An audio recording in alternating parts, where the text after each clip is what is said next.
Supervisors for 2022. I don't even know what happened in 21 and 20, but here we are, 22. In accordance with Executive Order AB 361, the Humboldt County Board of Supervisors meetings are being held virtually, but you can participate via the Zoom call-in phone number, which is located on your screen and on the front of the agenda. So at this time, Nikki, would you please do roll call? Yes, good morning, everybody. Supervisor Bohn. Hey. Supervisor Bass. Here. Supervisor Bushnell. Good morning. Supervisor Madrone. Here. And Supervisor Wilson is out today. All right, thank you. So we'll move on to the flag salute. And, Nikki or Tracy? Tracy. All right, please stand and join me in saluting the flag. I pledge allegiance to the flag of the United States of America and to the republic for which it stands, one nation, under God, indivisible, with liberty and justice for all.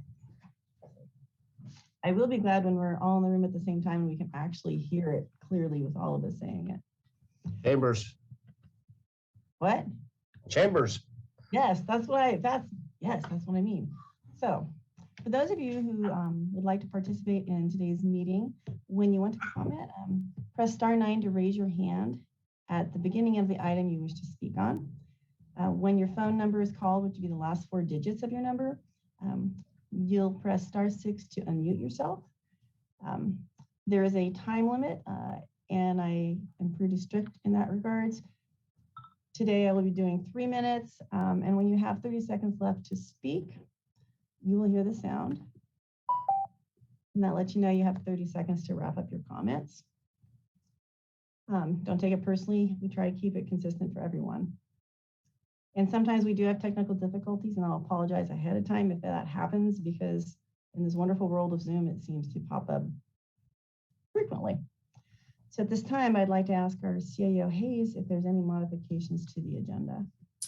Thank you, Chair Bass. There is one modification. Item D8 has been pulled for discussion. Okay. Thank you very much. Is there a motion to approve the consent calendar for the second? Motion to approve. Is there a second? I'll second. Okay. You know, and I know that I have a resolution I'm going to want to read, but I'll wait till after public comment. And so with that, I will go out to see what members of the public would like to comment on this. At the moment, we have 3 hands up. So in this order, the first speaker will be 8196, followed by 4615. So if you are 8196, press *6 to unmute, and you'll be speaking to the board. Welcome. This is Good morning. Yeah, and this is I'm calling on the retirement resolution for Alicia, so I can wait until you read it. Oh, it's all right. I'll start your time over since you did it. I was just going to say, whoever's commenting, let us know the item before you start speaking, and I will be sure not to turn your time on until you actually let us know which item it is, so it doesn't take up any of your time. So please go ahead. Sorry about that. Okay, my name's Kelly Hampton. I'm the Deputy Branch Director for Social Services for DHHS. I'm just calling in to make a comment regarding Alicia Garcia's retirement. Alicia has worked for the county for more than 27 years, and I want to congratulate her on her retirement. She's been a great asset to social services. She started as an eligibility worker back in '94, and she has worked her way up to supervisor and is retiring as eligibility supervisor. She has vast knowledge in the Medi-Cal program and the CalFresh program. She's been an asset to the county, and I want to congratulate her on her retirement. So I just wanted to call in and say thank you to Alicia and congratulations. Thank you. Thank you, Kelly. All right, our next speaker is 4615, followed by 5288. 4615, just press *6 to unmute.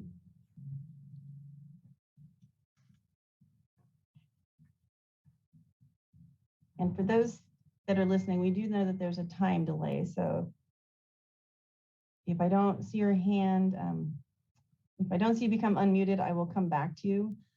So I'm going to move on to the next person and I will go back. So we'll do 0280. Wait, 5288 was actually next. Sorry. These are all jumping around on here. So Kent, I know that was you. So 5288 will go to you because I did tell you you were next.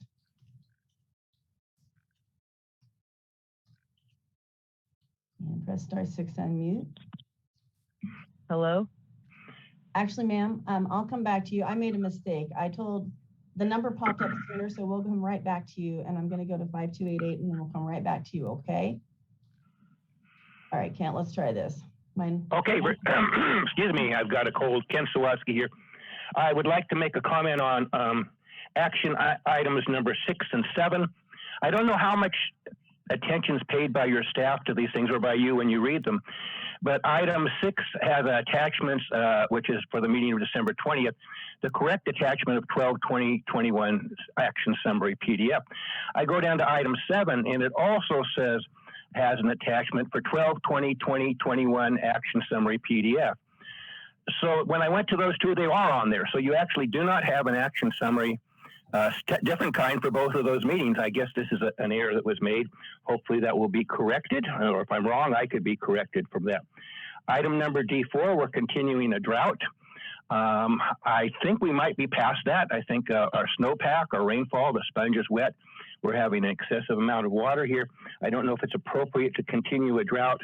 And then as yesterday, we had a major problem with having too much rain and snow in the area. So a little contradiction of terms there. Item number D10, I want the people to know that there are, I think, 18 employees that are getting extended hour in DHHS. That's 960 hours going up to 1,920. My understanding is DHHS is down approximately 30% as far as what their normal employees would be. My concern is we're not delivering our deliverables. I strongly applaud you taking these temporary people or short-time people, moving up the hours, because we do need to protect our children. We do need to do the work that DHHS needs to do, and we need to do that in a transparent and correct manner. I will talk a little bit about that a little bit later. I guess you already pulled number D8.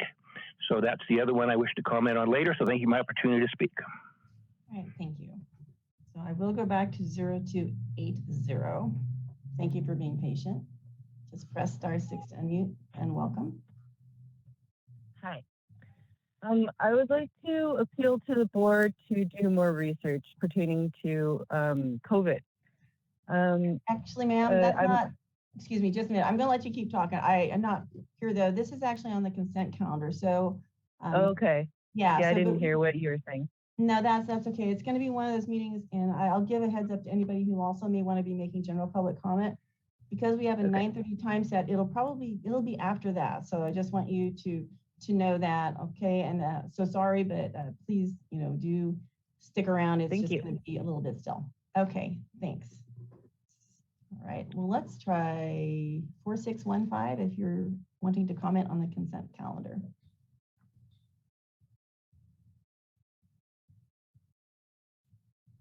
Press *6 to unmute.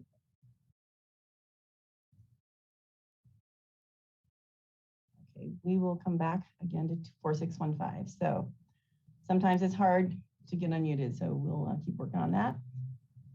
So let's go to 0504.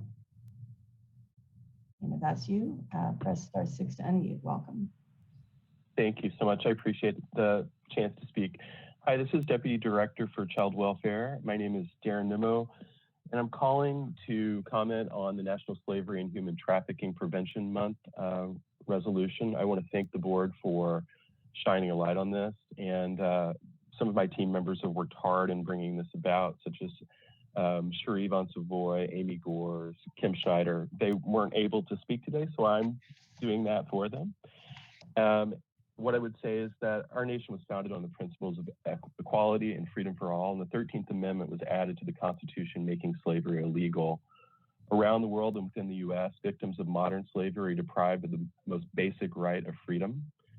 January is National Slavery and Human Trafficking Prevention Month, a time for us to rededicate ourselves to preventing and ending human trafficking.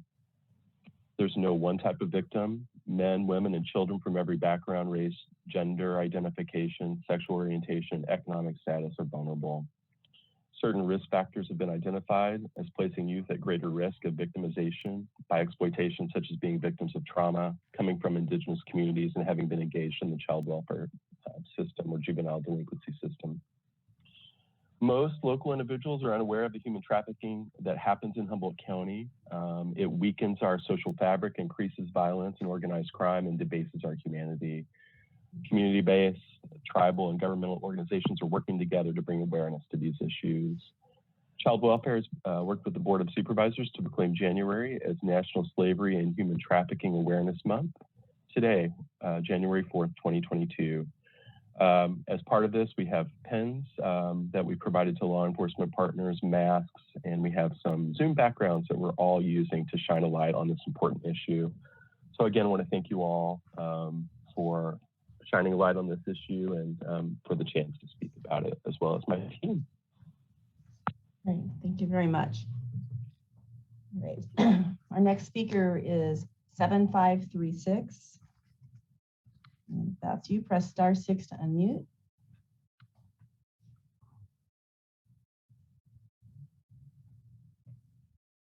Welcome. Hi, thank you. This is Chris Driscoll. I was going to comment on consent item number 8. Is that still on the consent calendar, or has that been removed? Now that's been removed for later discussion, Chris.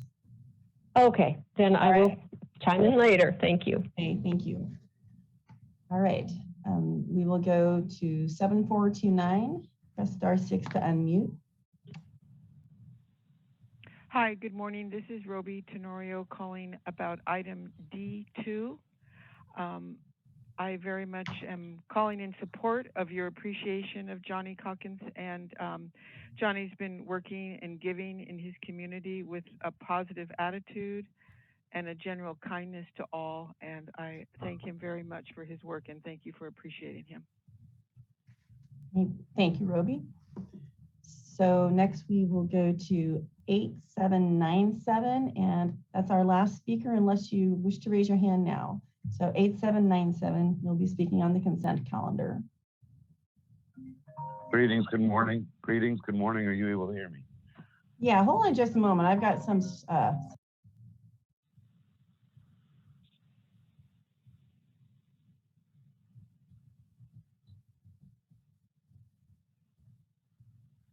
sorry about that. I've got a phone that I thought I left home that is now ringing somewhere in my office. So I apologize. I should stop in a moment. It must be the first meeting in January. All right. So just wait a moment, sir. And as soon as this noise stops, there you go. Welcome. You have 3 minutes. I'll start your timer, and thank you for your patience. Thank you. Yes, I'm calling today to follow up on the statement about what the gentleman just said regarding being Human Trafficking Month in Humboldt County having a problem with that. I'd like to kind of counter the gentleman's statement about getting the some promotion together via shirts. I know that he said that you have masks. I'd like to mention that masks for the children specifically make it a lot more difficult to identify these children and make them a lot more susceptible to being kidnapped. It is one of the issues going on right now, not only in our community, but across the globe. Human trafficking with children in particular, not being able to identify that child properly because they have had to wear a mask. Requiring children to wear masks during these instances and this times is making it a lot more easy for predators to be able to kidnap our children, and for the people who would be witnesses to not have further identification for what these children look like. It also normalizes adults wearing masks to be able to be acceptable for picking up kids. I don't know that many people are using safe words anymore and that sort of nature. And so I'd like to say that mandatory masks actually is prolonging the situation of kidnapping within our children and within our community. Please move the mandatory masks if you do not want to see our children continue to be kidnapped and be victims. Thank you so much. Okay, thank you. And then we have 9334, which is our last hand up. If that's you, press *6 to unmute.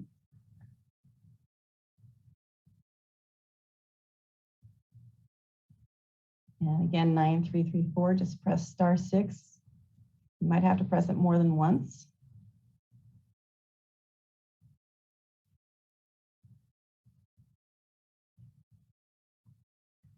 All right, one last time, 9334. Press *6. So hopefully we can hear you.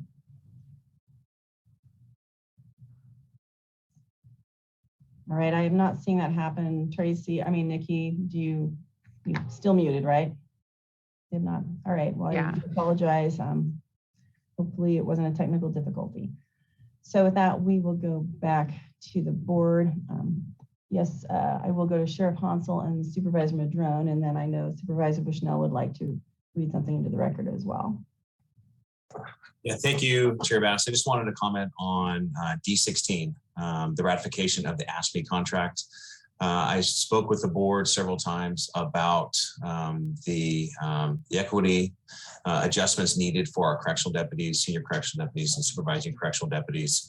And I appreciate you listening, and I appreciate you actually moving forward and ratifying the contract and raises for our correctional deputies.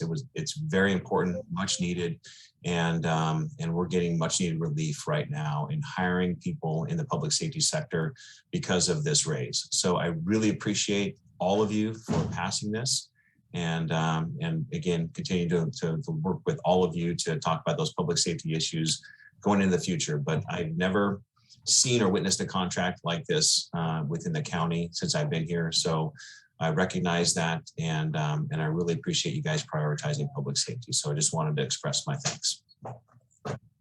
Thank you, Sheriff. Supervisor Madrone. Yes, thank you. Yeah, I want to just add to what the sheriff said. Really want to thank all of our deputies and correctional officers for all their hard work, and pleased that we were able to make a difference with this contract. Mainly, I wanted to speak about the other item with John Calkins. As the previous speaker mentioned, John has been a stalwart public servant in our community for decades. Some of you may not know, but he had quite a career at the California Conservation Corps, decades working with and training our youth. But most recently, he's been on our Housing Trust Fund and Homelessness Solutions Committee, doing an incredible job there. I want to thank John for his dedication and service. But not only that, you know, as he's leaving that service, he actually found a replacement, Tony Gerard, which is the second item after John. And so, you know, such a rare thing, people to actually go out, find the replacement so that there can continue to be really good support in McKinleyville in particular for this, the goals of the Homelessness Solutions Committee. So thank you, John. Appreciate all your hard work. Thank you, Supervisor Madrone. Supervisor Bushnell. Hi, thank you. I would just like to briefly read in the proclamation, if I could. Whereas our nation was founded on principles of equality and freedom for all, and the 13th Amendment was added to the Constitution, making slavery illegal.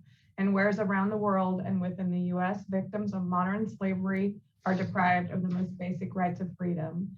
And whereas January is National Slavery and Human Trafficking Prevention Month, a time for us to rededicate ourselves to preventing and ending human trafficking.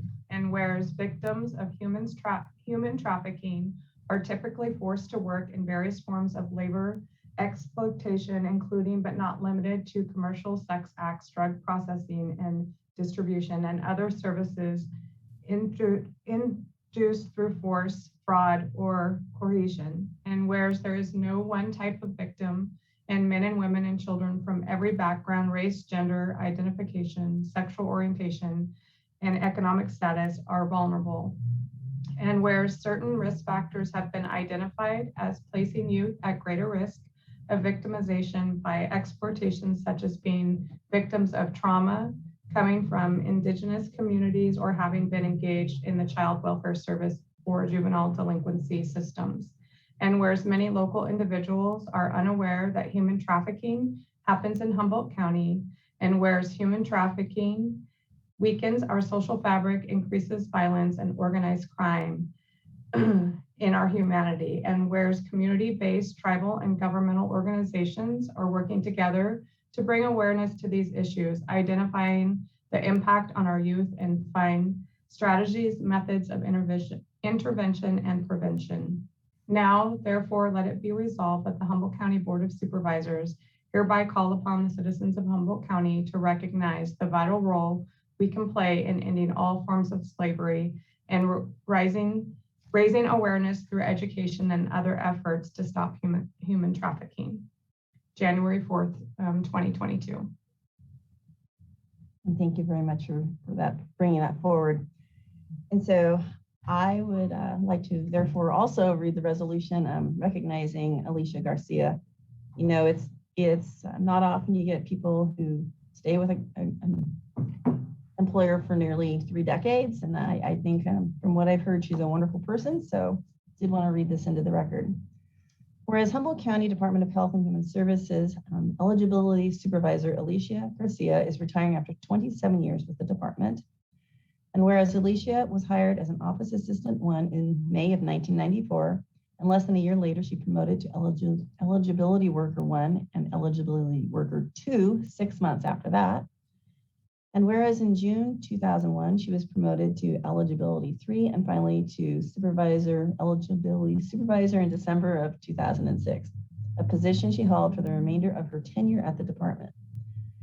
Whereas Alicia is known around the office as someone who puts true heart into working not only on behalf of customers to make sure they get the assistance they're eligible for, but also as someone who has done so much to improve attitude and morale in the office. Whereas her supervisor said Alicia has always cared about all the staff she worked with and has been a positive force in lifting morale with her great ideas and attitude. And whereas one coworker said the extra effort Alicia took to create a positive work environment and ensure people were recognized for their efforts will be sorely missed.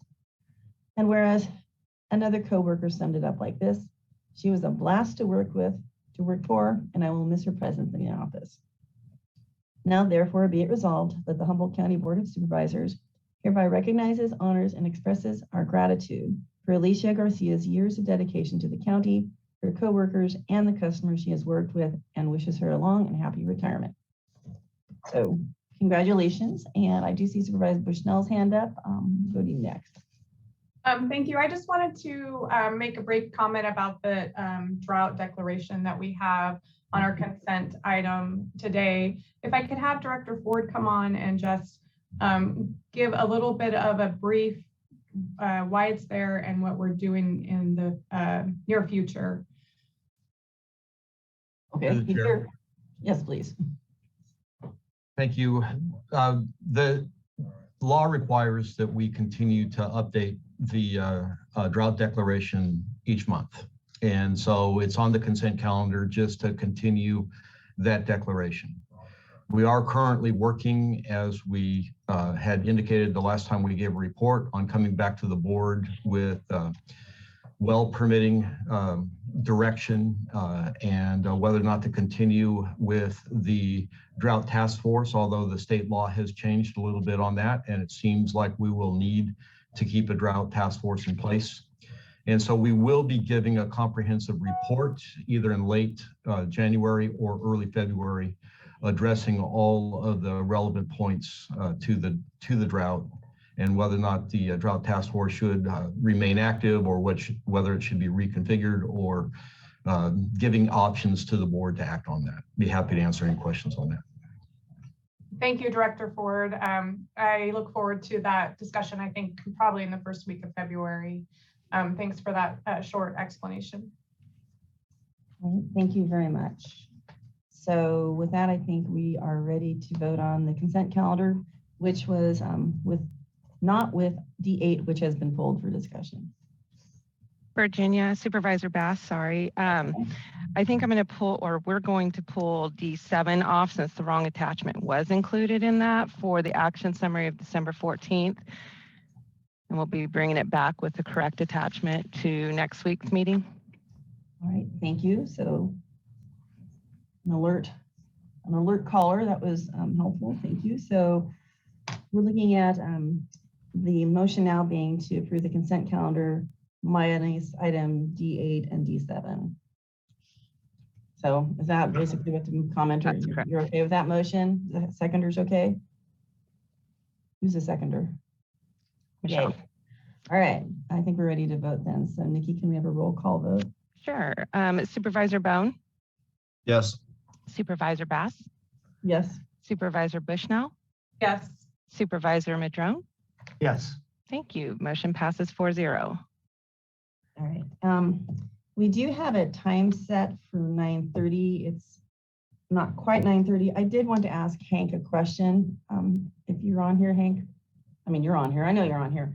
If you were, I know it's always hazardous to guess how long an item might take, but I do want to be able to let the folks who are waiting for comment on non-agenda items to know when, to perhaps expect that we'll move beyond this item. I know it's a really hard thing to guess, and I'm not holding you to, exactness, but what are your thoughts? My best estimate is it could be an hour to an hour and a half. Okay. Well, then we'll play it by ear. We'll see, but it's a while still. So anyone who's interested in making general public comment has a little bit of a break. So, all right. Since it's 9:27, is your team ready for the 9:30 time set? Yes, we are. Where's Jefferson Billingsley? Jefferson, are we allowed to start it before 9:30 or do we need to take a 2-minute break? Chair, I'm sorry, I'm the stickler here. It's noticed for 9:30. Okay, that's why I asked you. That's why we like having you here. All right, so we'll have a 2-minute break because we're not going to get anything else done in 2 minutes, and then we'll be right back.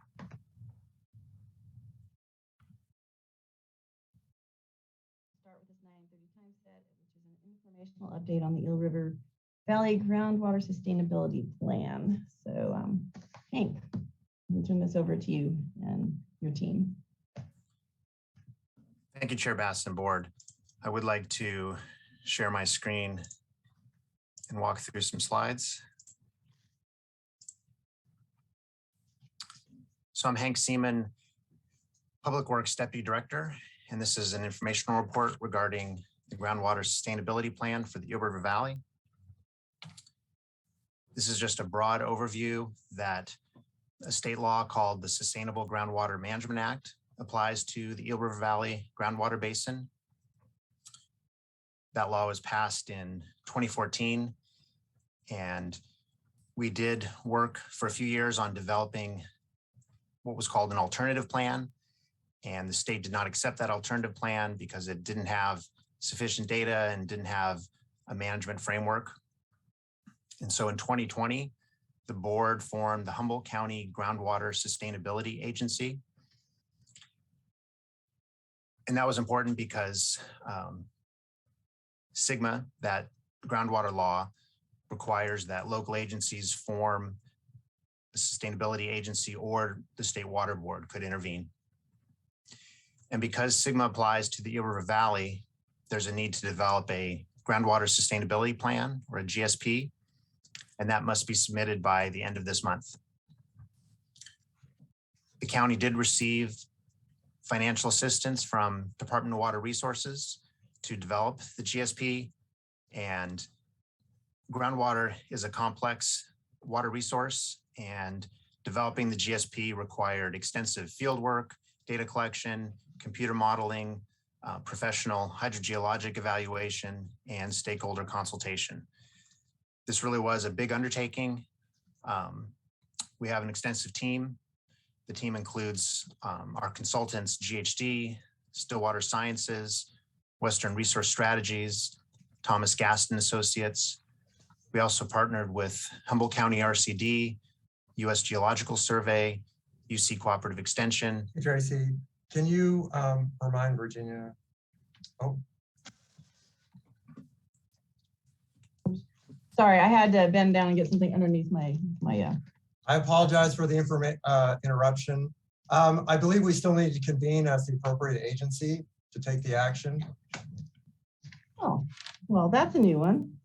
Thank you very much, Jefferson. We're making good use out of you at the very beginning of the year. This is not one we usually run into. So at this time, thank you. We're going to adjourn as the Humboldt County Board of Supervisors and convene as the governing board of the Humboldt County Groundwater Sustainability Agency. Thank you. All right, Hank, continue. Okay, thank you.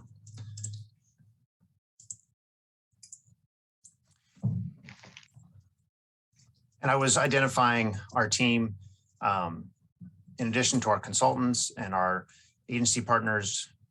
We also collaborated with water providers in the basin, agricultural producers, the Wiyot Tribe, Bear River Band of Ronerville Rancheria, and fish drilling and North Coast Pump House. So it was really an extensive effort to work on this GSP and try to address groundwater in the lower Eel River Valley, which had really not been investigated to this degree historically. And so in November, we released a draft GSP for public comment. And today is an informational report. And then we plan to come back to the board on January 25th for consideration of adopting the final plan. And then the plan will go to a public review period by DWR, and then DWR will perform its review to determine if it meets the requirements of SGMA. And then the county will need to do ongoing monitoring, reporting, administration of the GSA, and ultimately there'll be a need for an update of the plan in 5 years. So this is a map depicting the boundary of the groundwater basin. It encompasses Ferndale Bottoms, Lolita Bottoms, City of Fortuna, City of Rio Dell, City of Ferndale, and then the communities of Hydesville, Carlotta, Scotia.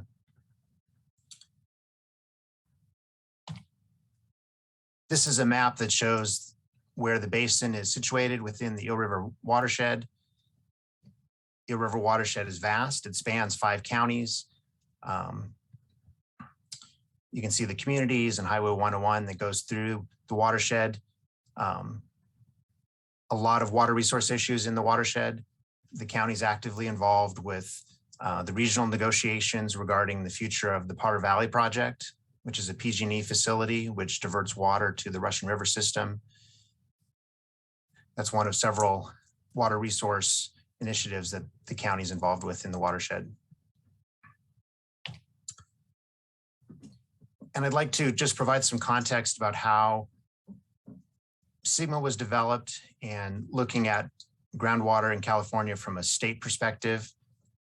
Prior to SGMA, most aspects of groundwater did not have a comprehensive regulatory framework, with the exception of water quality. And looking statewide, there were many areas that were experiencing overdraft.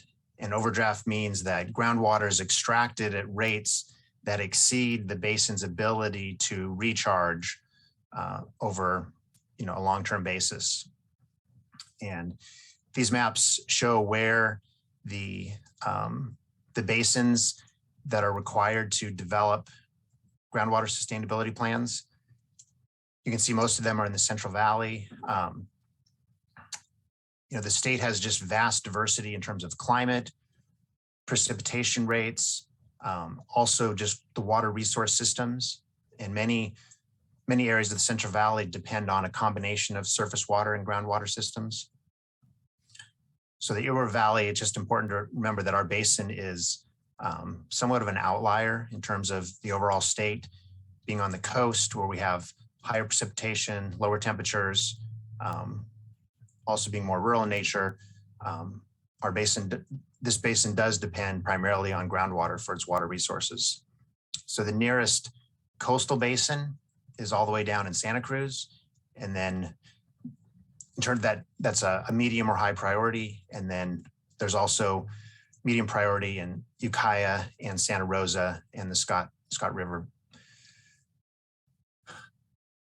So I should just explain what high and medium priority means.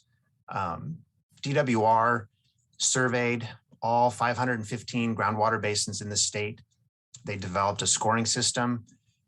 The scoring system looked at different aspects of groundwater and looked at things like the size of the population that depends on groundwater,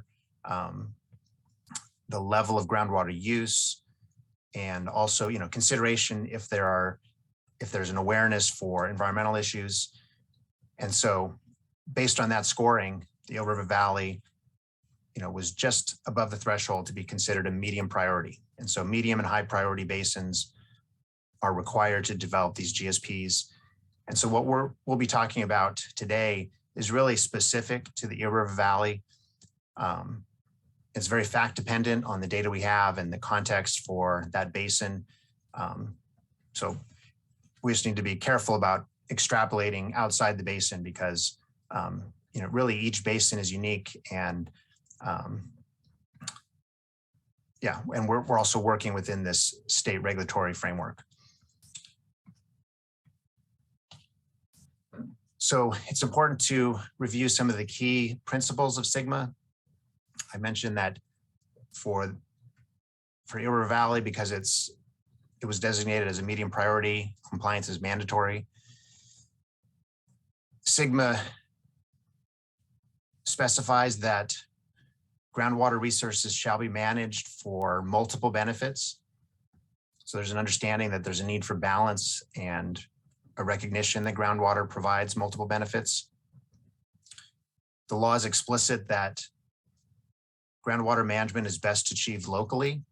So that's both a blessing and a curse that ensures, local management, local decisions by people who are, closest to the affected communities and resources. It also creates a responsibility. So far, the state has been, I'd say, solid with financial assistance, and hopefully that will continue. We're also, and this is important for the board as the governing board of the GSA, that we need to consider the interests of all beneficial uses and users of groundwater. And our GSP needs to rely on the best available information and best available science. That doesn't mean we're going to have perfect information or perfect science. There's always going to be uncertainty, but we need to, make affirmative efforts to acquire and apply the best available information.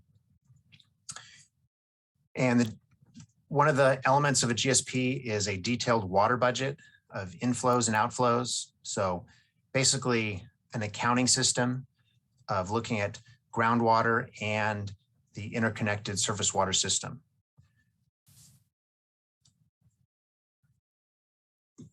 SGMA also effectively requires that GSAs develop a computer model to address questions about the dynamics of the groundwater basin, the interactions with surface water, and to inform the development of the water budget. And that's a big undertaking, and we'll talk a little bit about that computer model. But there was no, prior to our work on the GSP, there was no integrated computer model that would provide insight on the groundwater basin and the surface water interactions. And finally, SGMA does not make any determination on water rights or alter the common law system of water rights.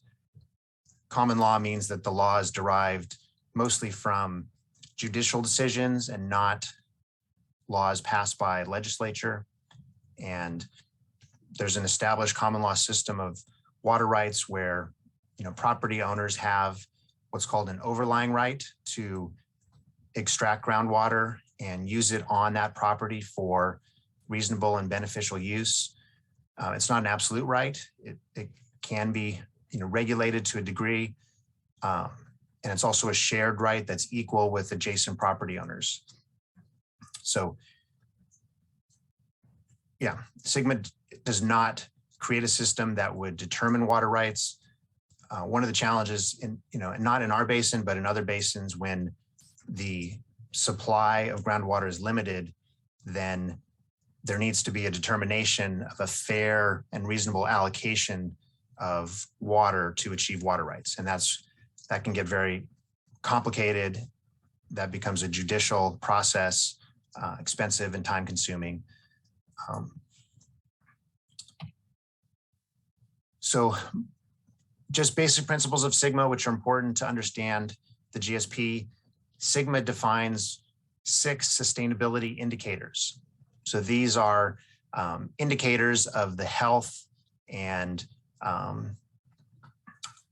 just the availability of groundwater in the basin.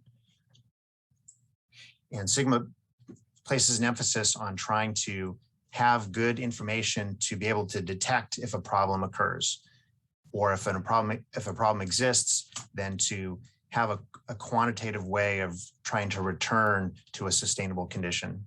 So these are the 6 indicators. They don't all apply equally for every basin. So some are more important or more relevant than others. So we'll be talking about groundwater levels. Closely related to that is groundwater storage, or the volume of water in the aquifer. We'll talk briefly about seawater intrusion. We'll talk about water quality. Land subsidence is really not applicable to our basin. That's land subsidence directly related to groundwater use. So that's just really not applicable to our basin. And then the final one, which is really the newest one and also the most challenging aspect of Sigma, which is thinking about the effects of groundwater use on interconnected surface waters. And so I know this is a lot of words, but this is a really important concept under Sigma, the concept of undesirable results. And so sustainable groundwater management means managing and using groundwater in a way that can be maintained without causing undesirable results. And what's important here is that undesirable results is tied to groundwater conditions. So there needs to be that causal effect between groundwater use and the effects. So if undesirable results are present, then the GSP needs to include measures to eliminate them within 20 years. And so undesirable results are defined by Sigma, and they're connected to each of the 6 sustainability indicators. And one of the things you'll notice is that in each of the definitions, there's the phrase significant and unreasonable.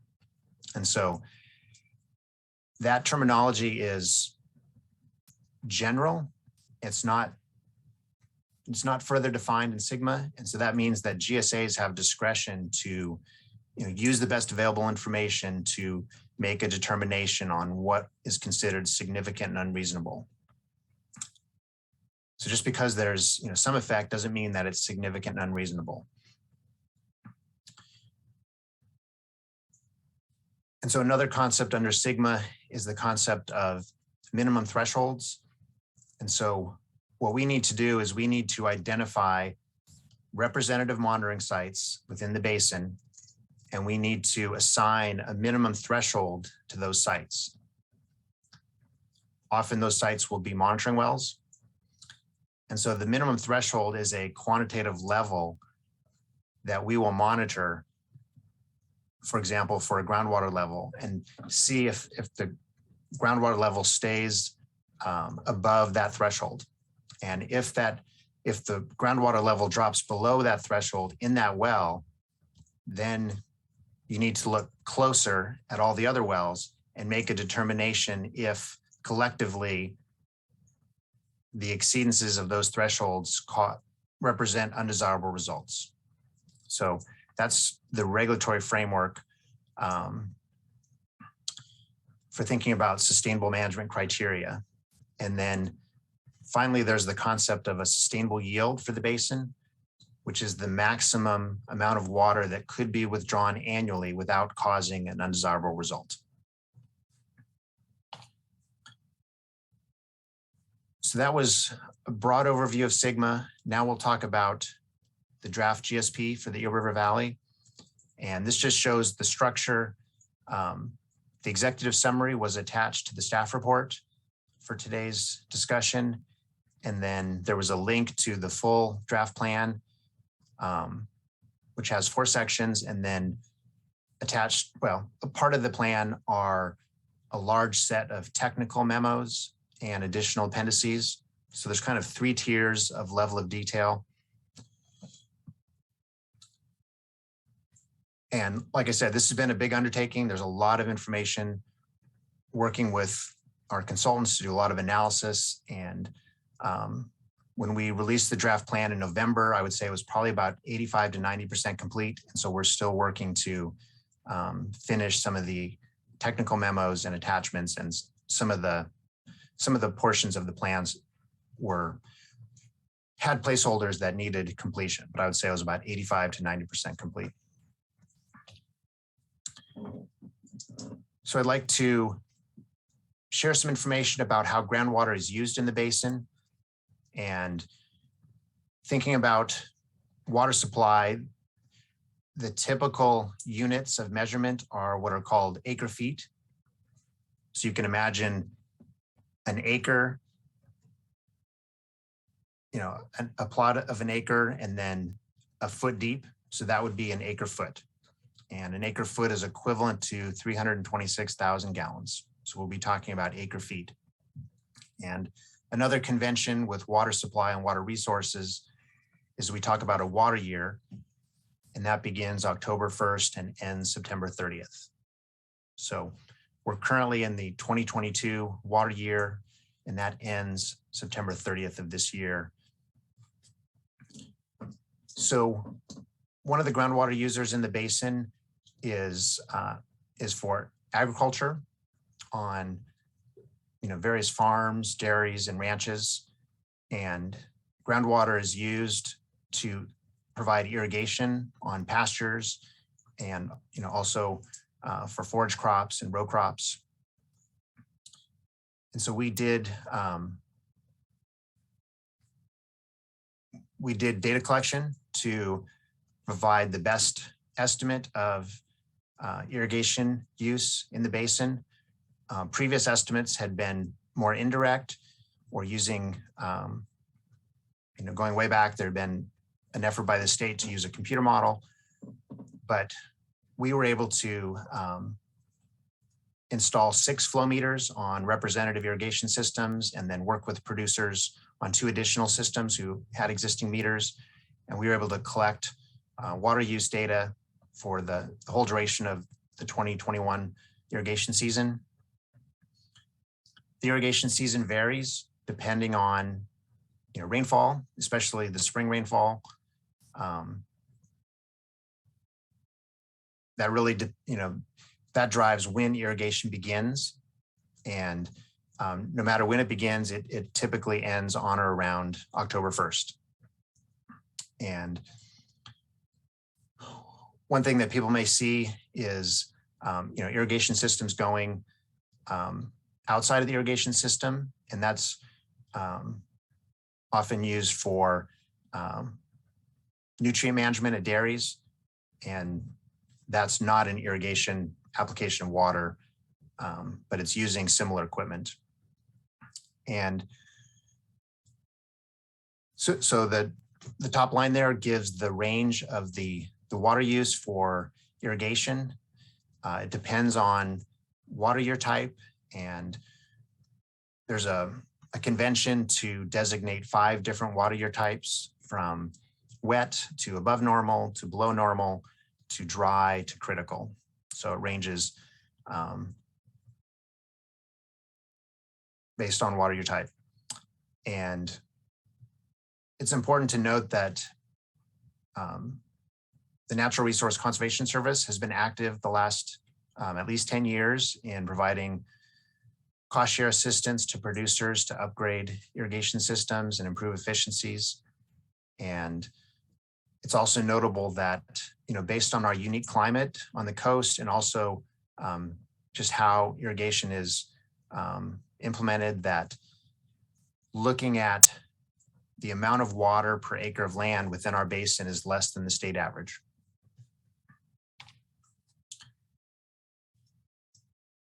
Another really important use of groundwater is for municipal and domestic use.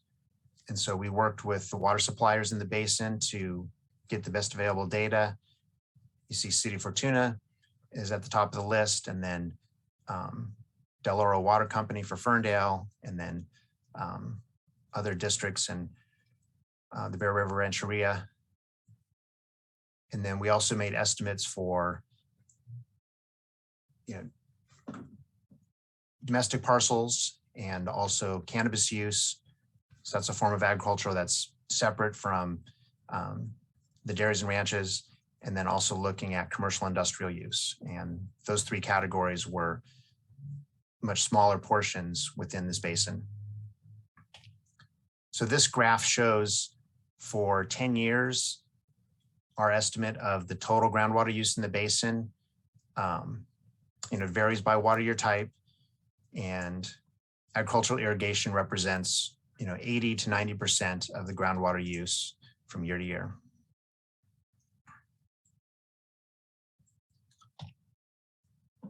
So another important aspect of groundwater management is consideration for how groundwater functions within the watershed and the ecosystem. And there's a complex interaction between groundwater and surface water. And by surface water, I mean rivers and creeks. And these diagrams are intended to provide examples of how that interaction might take place. So one scenario is where groundwater is flowing into a stream, and we call that a gaining stream. Another scenario is where water is flowing from the stream into the groundwater. So that's called a losing stream. And then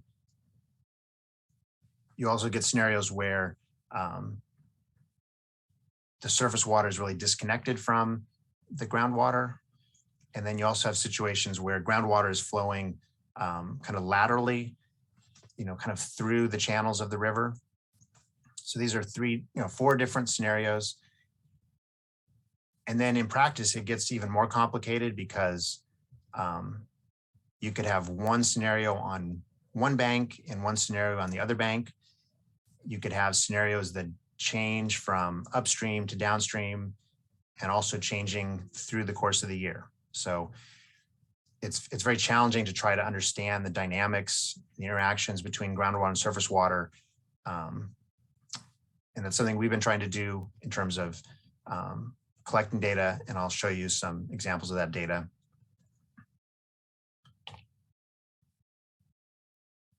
So groundwater is an important source, especially for fish-bearing streams of cold water, and groundwater also supports the growth of riparian vegetation and other wetlands.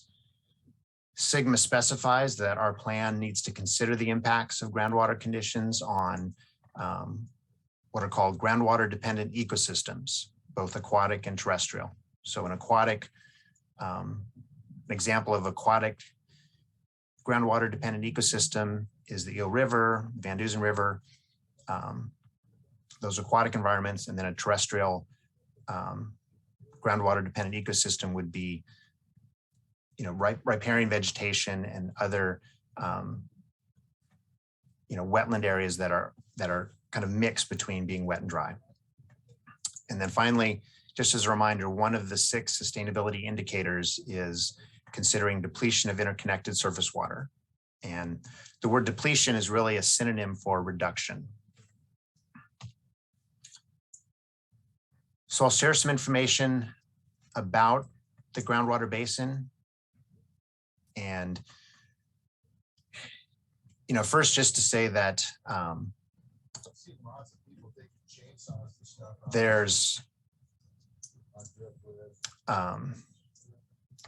two primary aquifers, and there's an aquifer at the surface, which is called an alluvial aquifer, and that was really formed in relation to kind of the historic deposition and migration of the major rivers in the basin.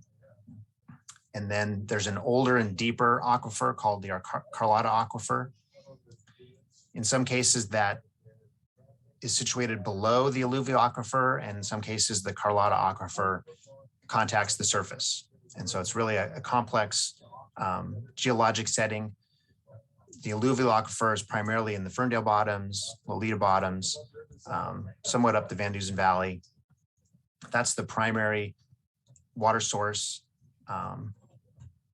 But then there are wells that go deeper into the Carlotta aquifer. And These aquifers are recharged by, number one, by rainfall that infiltrates the soil, and then also by that interconnection between creeks and rivers. And especially during the winter, when the creeks and rivers are running high, their the direction of flow is from the creeks and rivers into the aquifers to replenish them. And so in general, groundwater flows westward toward the coast. And these aquifers, we're really fortunate just in terms of our natural assets in Humboldt, that the aquifers in the Yoberva Valley are deep and productive. They can really store a vast amount of water. And just the recharge that they receive both from rainfall and the surface water inflow means that our long-term data indicates that groundwater levels are very stable and that they replenish quickly. So I'd like to show our long-term data. This is data that was collected or has been collected by the State Department of Water Resources. Some of this data goes back to the 50s, and it's collected twice a year in the spring and fall. And the intent is just to show that we have these data sets, and what's important is the trend. And you see that there's seasonal fluctuations. The higher dots are the spring levels, and the lower dots are the fall levels. And you can see that there's very stable, especially at the fall levels, there's a very stable trend for those long-term measurements. And this is a graph that shows, at the bottom, it shows an estimate of the total freshwater volume in the basin, which is a vast amount, on the order of over 6 million acre feet.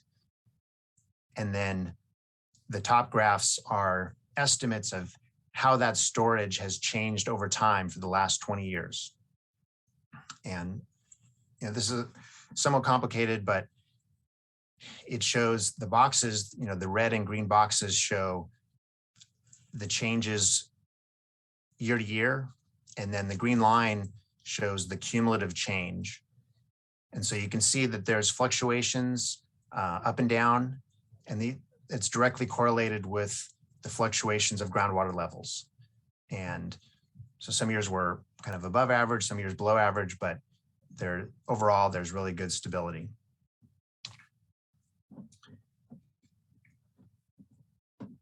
And so one of the sustainability indicators is called seawater intrusion. And so seawater intrusion is a natural process along the coast. And there's a dynamic interaction between saltwater and freshwater. You can imagine the freshwater flowing westward towards the coast, and then, the saline groundwater under the ocean is interacting with that. And what really normally happens is that a portion of that seawater extends inland several thousand feet. And we're fortunate we have a data set from 1975 that showed the extent of that seawater intrusion. And then we collected data again this last year. And this is a map that depicts chloride levels. So we measure chloride concentrations as an indicator of the extent of seawater. And these dashed lines are different, what we call isocontour lines that show, the area where there's estimated to be an equal concentration of chloride concentrations. And so this is recent data, but it matches closely with the data from the 1970s. So there doesn't appear to be significant changes. Other basins like Santa Cruz, for example, they've really struggled with seawater intrusion because their extraction of fresh groundwater was so large that it affected that dynamic balance with seawater and actually caused more seawater intrusion. And so their basin was considered to be an overdraft. And so that's just an example of how that could happen on the coast, but that's not happening here. And then finally, I just want to talk about surface waters in the basin. With our climate where we have, wet season and dry season, it's really widespread that there's a reduction in flows of surface waters in the dry season. And we have collected some data to try to understand the groundwater surface water interactions and how that changes seasonally. And one of the findings is that groundwater and surface water are closely interconnected, and also that groundwater pumping does have an effect on flows in the Eel River and other surface waters. And so we'll talk about that. One of the complicating factors is that the Eel River and the Van Dusen River do not have like a fixed bottom. They have deposits of sediment, extensive deposits that go down, tens or even hundreds of feet. And those sediment deposits can also convey water. And so,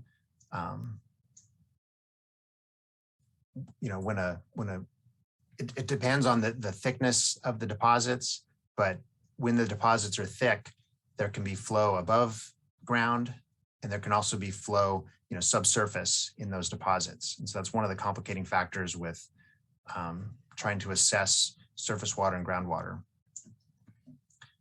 And then finally, I just wanted to make the point that thinking about riparian vegetation and other wetland vegetation, there's a tool using satellite data where there's a form of remote sensing that collects visual, I'll call it visual data on vegetation that can assess the level of greenness, which is a function of or an indicator of the health of that vegetation. And that satellite data is collected periodically. And so that, a time series can be looked at, and the satellite data for the basin indicates that there's pretty good stability for vegetation health overall in the basin. So there doesn't appear to be an issue or reason for concern about groundwater use affecting that vegetation. So I mentioned earlier that essentially one of the requirements of SGMA is to develop a tool, a computer model tool, to look at scenarios and try to understand the dynamics of a groundwater basin. And this kind of illustrates the complexity. At the lower left is a cross-section of the different geologic layers in the basin. And then on the right is a representation of how that is depicted in the model. And so, a lot of effort was to formulate a model that provides the best representation, but it's still, a simplification. For example, the model is built with a grid of cells, and those cells, the size of those cells is 1,000 feet by 1,000 feet. And so, there's a need just to be able to do computations to simplify the structure of the base of the representation of the basin. So it's just an important consideration that these models provide us information, but we have to be careful about what questions we ask and what conclusions we draw.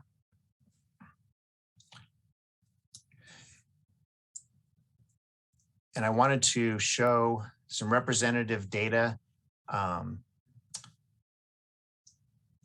Just a few slides ago, I showed long-term data that was collected twice a year. So that's where a technician will go in the field and drop a water level meter into a well, take a sounding, convert that to an elevation. So that's a really valuable data set, but it doesn't tell the whole story because levels are changing throughout the year. And so through the development of the GSP, we installed many monitoring wells to get a good network. And then in many of the wells, we also installed equipment to collect continuous data. And we also installed some monitoring systems within the river itself, so we can compare water levels in the river with water levels in the nearby groundwater. And so this is an example of some data just downstream from the mouth of the Van Dusen. And the blue line represents a surface water station within the river. And it begins towards the end of June and then goes through November. And you can see kind of the dry season, fairly flat. And then when we got some rains in October, some steep increases in flow. And then the purple and green lines represent monitoring wells. And the purple line represents a monitoring well to the east of the river. So you can see that the groundwater in that well is higher than the surface water in the river. And so that's an indication that on the right bank, it's a gaining stream where groundwater is feeding into the river. And then there's a monitoring well on the left bank, the green line, and that elevation is lower than in the river. And so on the left bank, we have a losing stream where the river is the flow of water is from the river into the aquifer. So this is an example of kind of the complexity of that groundwater surface water interaction. And then you can see when we did get those rain events and the flows went up in October, that the groundwater levels responded very quickly as well. And that's an indicator of that close interconnection. So now I'd like to move into the last portion of the discussion. So this involves a discussion of the sustainable management criteria. So the GSP needs to develop criteria for each of the applicable sustainability indicators. And so this is an attempt to try to provide a brief summary of the criteria. So the first factor is, looking at groundwater levels over time. And we developed an approach that would set minimum thresholds in representative monitoring wells so that we would ensure that there's enough groundwater, or groundwater is high enough so that for existing water supply wells, that there would be at least 10 feet of water, of saturated thickness in the well. So that was a criteria that was developed as an indicator of, how could groundwaters fall to the point where they start impacting well productivity. And so that was the basis for setting those thresholds. And so within the representative monitoring sites, we've set thresholds that will ensure that there's groundwater to avoid impacting a significant number of existing water supply wells. So the next indicator is groundwater storage, and the criteria for that are to ensure that groundwater use remains below the sustainable yield, and that requires to ensure that that groundwater use is not causing undesirable results for the other indicators. So this is kind of dependent on the other indicators. And so our basis for estimating the sustainable yield derives from a consideration of the interconnected surface water, which is the sixth sustainable indicator, which I'll talk about shortly. But with that approach, the estimate for the sustainable yield is 37,000, a little over 37,000 acre feet per year on average. And that represents an increase from current conditions. So we found that there's not undesirable results occurring now, and that there's actually capacity for expansion before those undesirable results could potentially occur. And so that's how we derive the estimate for the sustainable yield. The third indicator, seawater intrusion, we want to monitor to ensure that the extent of the elevated chloride concentrations does not change, that it remains stable. And so we'll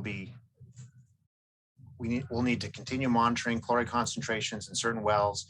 And then we also want to make sure that the groundwater levels don't drop to the point where they might induce further seawater intrusion.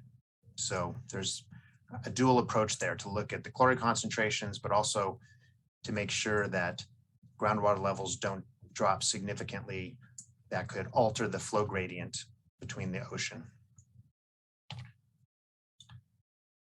So water quality is one of the indicators, and this is somewhat unique because there's already existing water quality management and regulatory programs. And so SGMA does not require us to duplicate existing efforts. So we're really focused on the unique aspect of water quality under SGMA. And so the water providers in the basin perform, regular monitoring and reporting. And we have access to that data. So the unique aspect of water quality in this plan is that we need to ensure that any action that the Groundwater Sustainability Agency might take does not inadvertently cause any water quality problems on municipal supply wells. And we looked at all the existing and available water quality data, and we identified one potential issue, that there is naturally occurring arsenic in certain areas of the basin, and in particular in the deeper aquifer, in the Carlotta aquifer. And so, it would be important that any kind of management action does not inadvertently induce that supply that has naturally occurring arsenic to be used for water supply. So it's kind of a specialized case, but we'll do some ongoing monitoring to ensure that that doesn't happen. I mentioned that land subsidence is not applicable. I won't talk about that anymore. And then finally, this is the more complicated indicator, depletion of interconnected surface water. So our criteria are that groundwater pumping would be maintained below a 150% increase from current conditions. And associated with that, we identified minimum thresholds for groundwater levels that would be correlated with that change in pumping amounts. So that would be our dual monitoring approach to ensure that undesirable results do not occur and that the basin stays within its sustainable yield. If one of those two scenarios occurs, we would need to do further analysis to determine if in fact undesirable results exist. And under SGMA, undesirable results mean that groundwater conditions are causing a significant and unreasonable adverse impact, in this case on the beneficial uses of the interconnected surface water. So it's complicated. I have one more slide to, a few slides just to explain the basis for that proposal. So SGMA specifies that for this indicator, we need to look at the rate or volume of effects on surface water caused by groundwater use that have adverse impacts on beneficial uses. And so, we need to have tools and data to do that assessment. And the groundwater model that was developed is the tool. And, we need to look at the effects on flows, and then we need to look at what the biological or ecological effects are. So it's a two-step process. And so with our tools and data, we can look at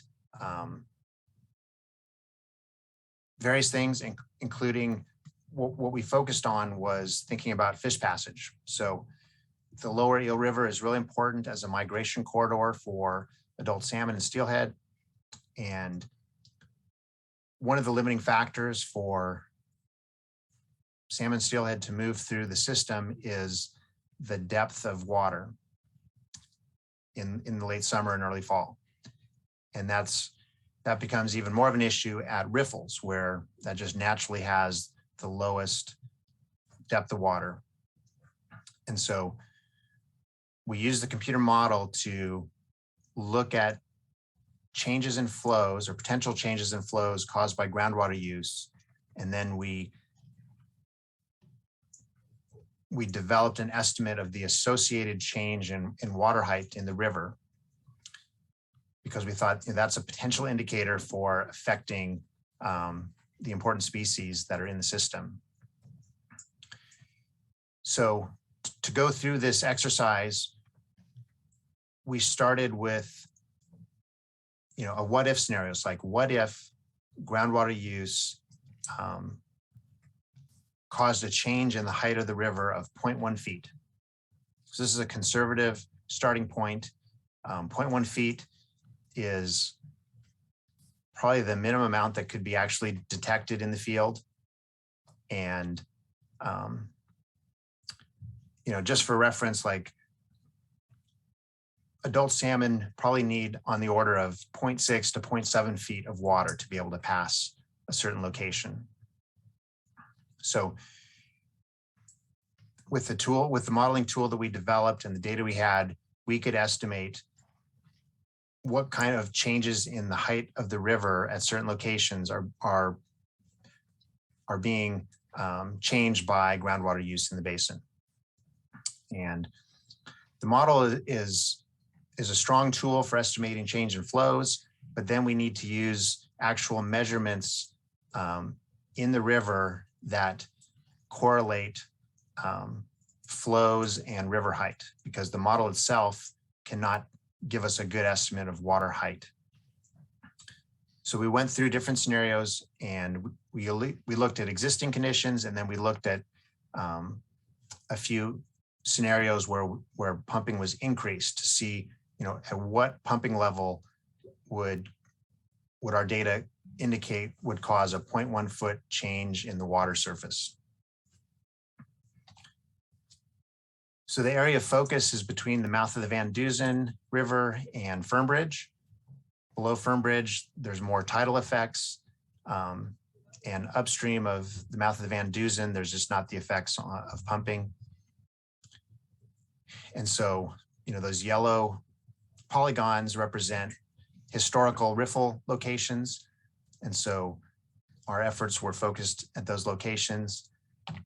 And this is an example of a riffle. This is just upstream of River Lodge. This photo was taken in mid-September. So you can see the riffle in the middle of the picture.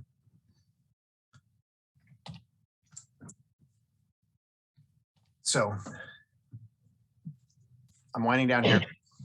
This is an output from the model that provides estimates of change in flow associated with groundwater pumping over a 20-year period. And the model was calibrated to look at the period from 2000 to 2020. And so you can see there's seasonal variation, ups and downs, and the data, the model output is shown for the 7 different locations. And as it's intuitive that the magnitude of the changes are smaller at the upstream end and higher at the downstream end. And so, again, we took these estimates of changes in flow, and then we used our field data to convert these to estimates of changes in river height, because it's really the change in river height that could be biologically significant for affecting passage of adult salmon. And so this table shows the estimates of change in river stage. That's river stage means the depth of water, for current conditions and different scenarios for increases of pumping. And, it's also important to emphasize that the model gives, looking at that 20-year period, there's a range of potential impacts on flow. And so as a conservative estimate, we chose the maximum change in flow during that period. And then we correlated that with the estimated change in river stage. And so under current conditions, the change in river stage is small, and it's below that 0.1 foot threshold at all locations. And then as you look at different scenarios of increasing pumping in the basin, you can get up to a level of 150% increase before that threshold of 0.1 feet is achieved. And so in a nutshell, that describes the basis for estimating the sustainable yield for the basin and developing the management criteria for interconnected surface water. So finally, I will wrap up with some conclusions. The year-to-year groundwater levels that are collected twice a year show that the groundwater levels are stable and that the basin is not in overdraft. So the basin recovers very quickly, especially in the winter, even after drought years.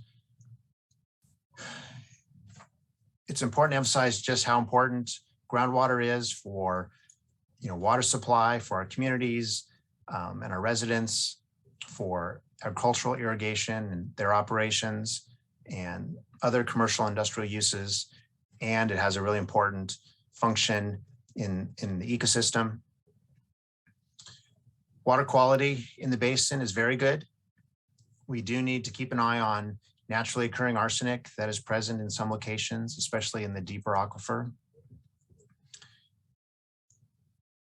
The best available information and best available science that we developed as developing the GSP indicates that groundwater use is not creating undesirable results within the basin as defined under SGMA. And so the GSP focuses on ensuring that acceptable groundwater conditions continue and preventing undesirable results from occurring. So there's a need for ongoing monitoring to keep an eye on potential problems. The GSP also recommends that we continue to encourage upgrades and efficiency improvements for irrigation systems. We'll also have a recommendation to try to expand the network of flow meters on irrigation systems so we can make sure we have an accurate estimate of groundwater use. And there's other collaborative efforts that the GSA can make to try to encourage, prudent management of water resources. So we're currently reviewing the comment letters that came in on the draft GSP, and we're making revisions. We intend to finalize that plan within 2 weeks and then to come back to the board on January 25th to consider adopting it. And then it would be submitted to the Department of Water Resources. DWR would then post it for public review, and then DWR will conduct their review, which could last up to 2 years.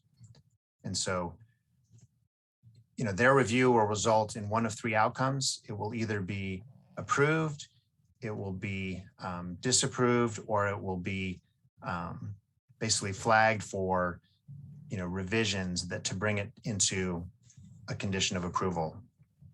And then, finalizing the plan and submitting that is a big milestone. And then we'll need to do ongoing monitoring, reporting, and functioning of the GSA. So I will end the staff report at that point and we can go to discussion. Thank you. All right. That was a lot of information. Yeah, okay, we're all back now. I'll go, any supervisors I want to ask any questions or make comments before we go to public comment period? Well, Rex? yeah, Hank, and I don't think I've ever wished Denver Nilsson was here more than ever than right now. You know, as you well know, we went down to that first meeting in Glenn County back in 2014, 15. And I know you do it politically better than most of us, but hasn't the DWR grossly overestimated our usage per acre? I mean, that's what I hear as a constant theme amongst the people, the generations of people that have actually ran the land. And I know we keep talking this 150% over, but I mean, we lost 700 dairy cows last year in the valley. And I mean, that's the primary ag product along with beef. So I'm just wondering what would trigger that 150%? What can you imagine? If I could, go ahead. If I could address the first part of your statement first, which is DWR's scoring of the Yoberva Valley Basin originally, and then when they did an update, they used a computer model to estimate applied water, and those numbers were significantly higher than what our flow meters indicate, and also what a previous estimate indicated. And so if DWR does another reprioritization of basins in the state, I think it would be important for them to use our direct measurement data and not the computer model. Their staff have acknowledged that the computer model had shortcomings, that was basically using more statewide information rather than basin-specific information. So I think we want to keep talking with DWR to see if they do, reconsider the priority levels for basins in the future and make sure they're using the best available data. And then,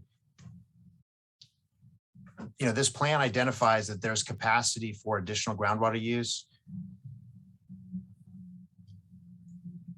That doesn't necessarily mean that we want to push to achieve that level. In fact, probably the opposite. I think we're good where we are. And water users have a lot of economic incentives not to waste water, to conserve water. So our conclusion is we've got capacity to increase, but that'll have to be considered in terms of future development. But yeah, Hank, I agree. But what I'm saying, when I come to that, I know we have the potential, but do we have the desire, the need, or the wherewithal to do it the way our economic situation is? We keep, this has turned into me, and I appreciate everything you've done. I know we went as far as meeting with Wade Crowfoot, trying to get him to get the water to, because I mean, they used the temperature basin for this. I mean, like you said, statewide it was Kern County. They get a lot of fog and a lot of cool weather at night down there. Not. So, I mean, we don't have the evaporation levels, and we don't have the advantage of they don't have the advantage of the coastal fog we get, as you mentioned earlier. So, so the assessment is, we knew it from the beginning at 16.5, 16 gets us out of the medium, was flawed at best, but we couldn't pick up that half a point. I appreciate everything you have done. I mean, we've got 60 years of well data. I mean, and I don't think it was given the weight that it should have. I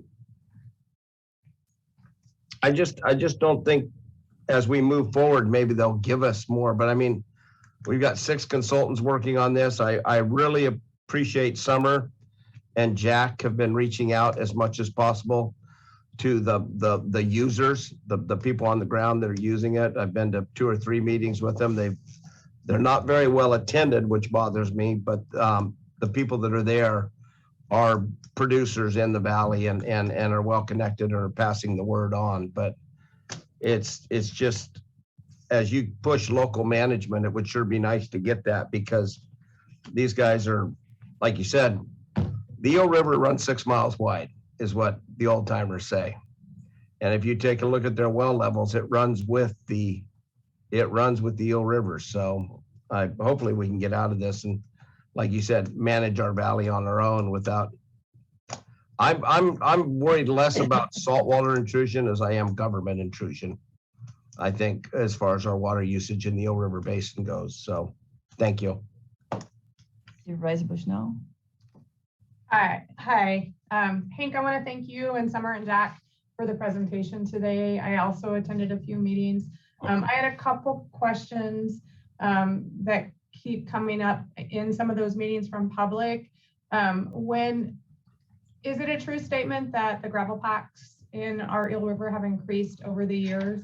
And that, do we take that into consideration when we're looking, like, you know, people see the river go dry, as they say, but there's to me, looks like a huge increase in gravel pack from the 80s when I was a young girl.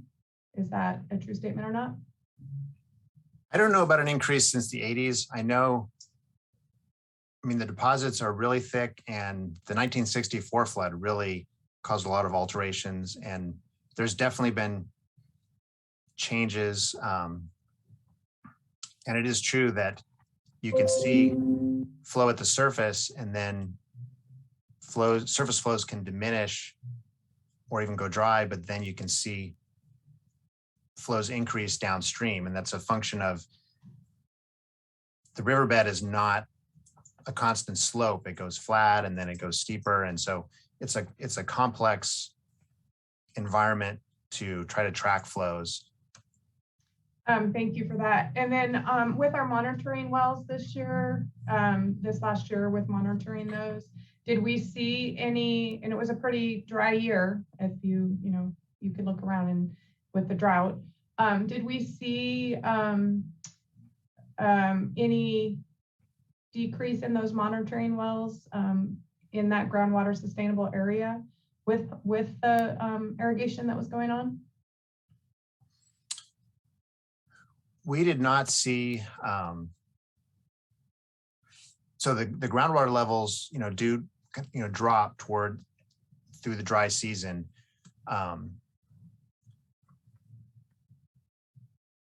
We see very little influence in the monitoring wells from pumping, and we don't see the direct influence in the river from pumping.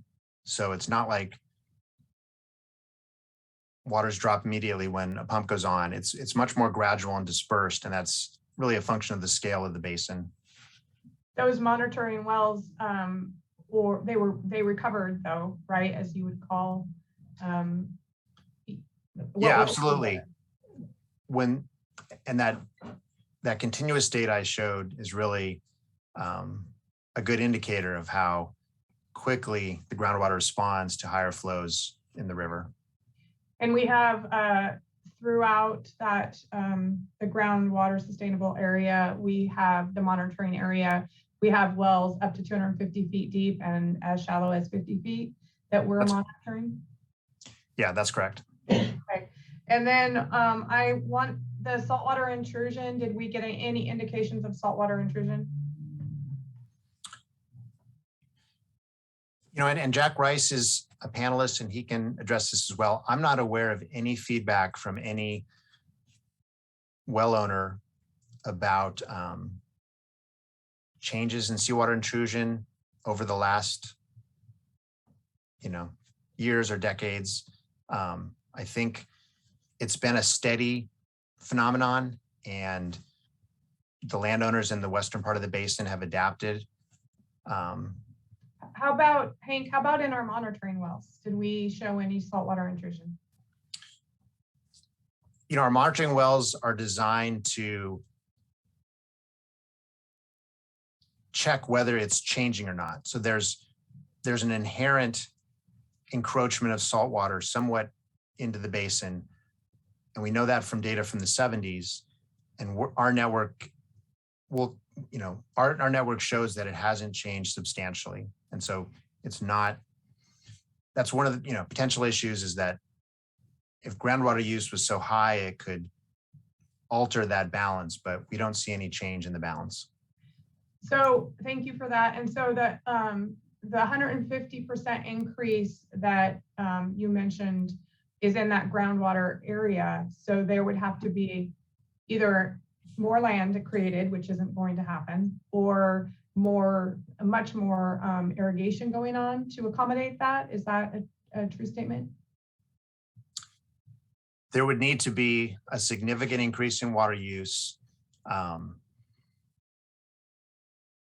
it's really hard to envision how that, what the drivers might be to induce that. And again, our estimate was just to project what could happen before undesirable results are created.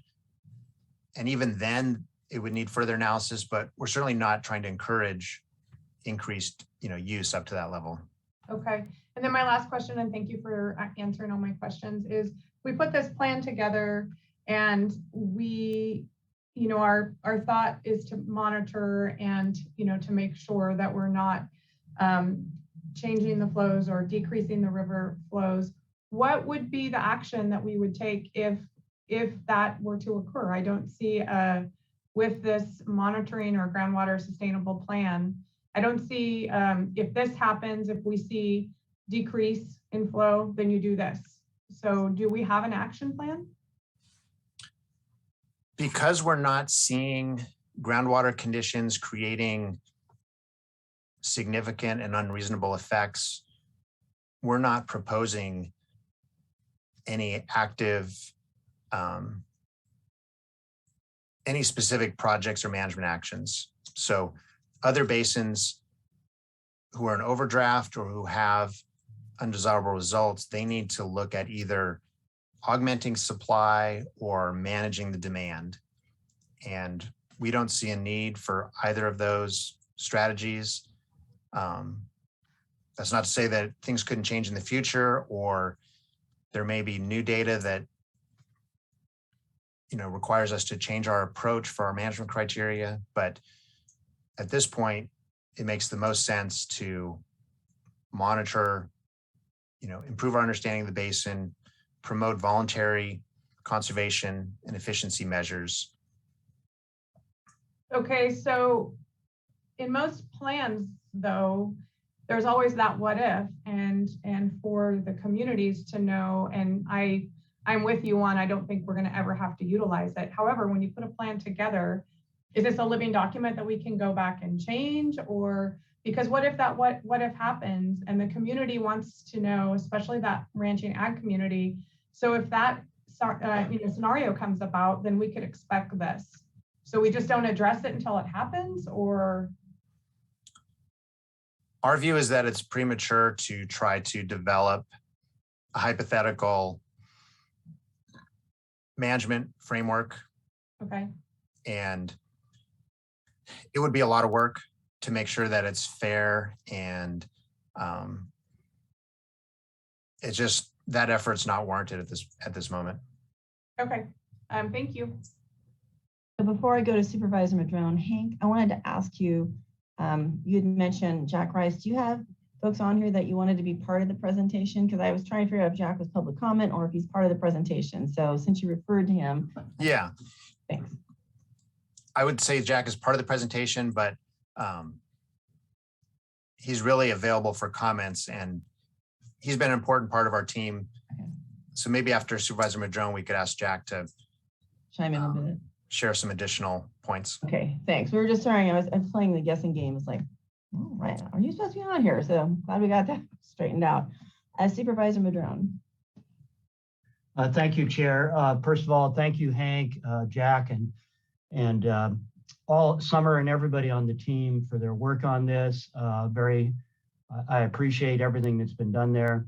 Mostly what I want to do is give a big shout out to the dairy ranching community down there in Ferndale. It's because they have been so responsible as stewards for decades. They were the impetus for even starting our resource conservation district here in Humboldt County. It really began there with the dairy farmers concerned about their livelihoods, their future, but also a very deep concern for the river and for the wildlife and, that whole basin.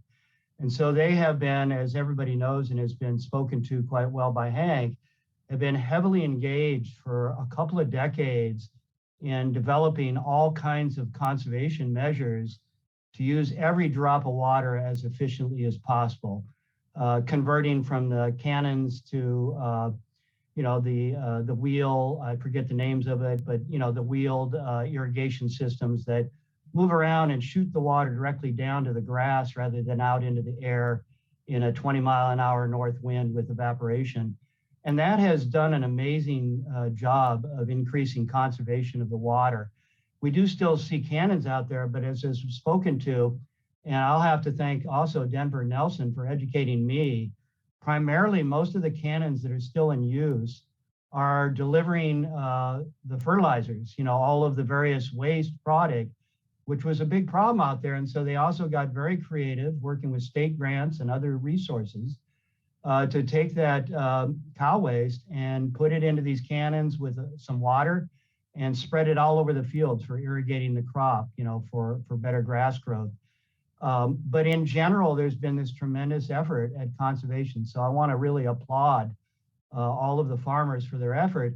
And a lot of this happened with support from grants through the RCD and other programs to help farmers make these conversions to more efficient irrigation systems. So I think that's fantastic.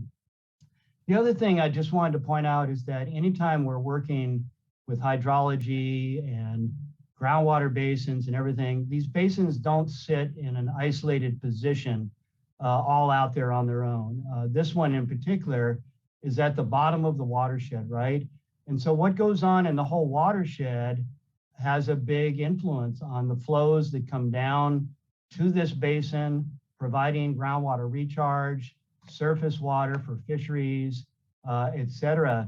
And so I want to make sure that, in this plan, we speak to the larger watershed issues, which can have a positive or negative impact on the groundwater basin.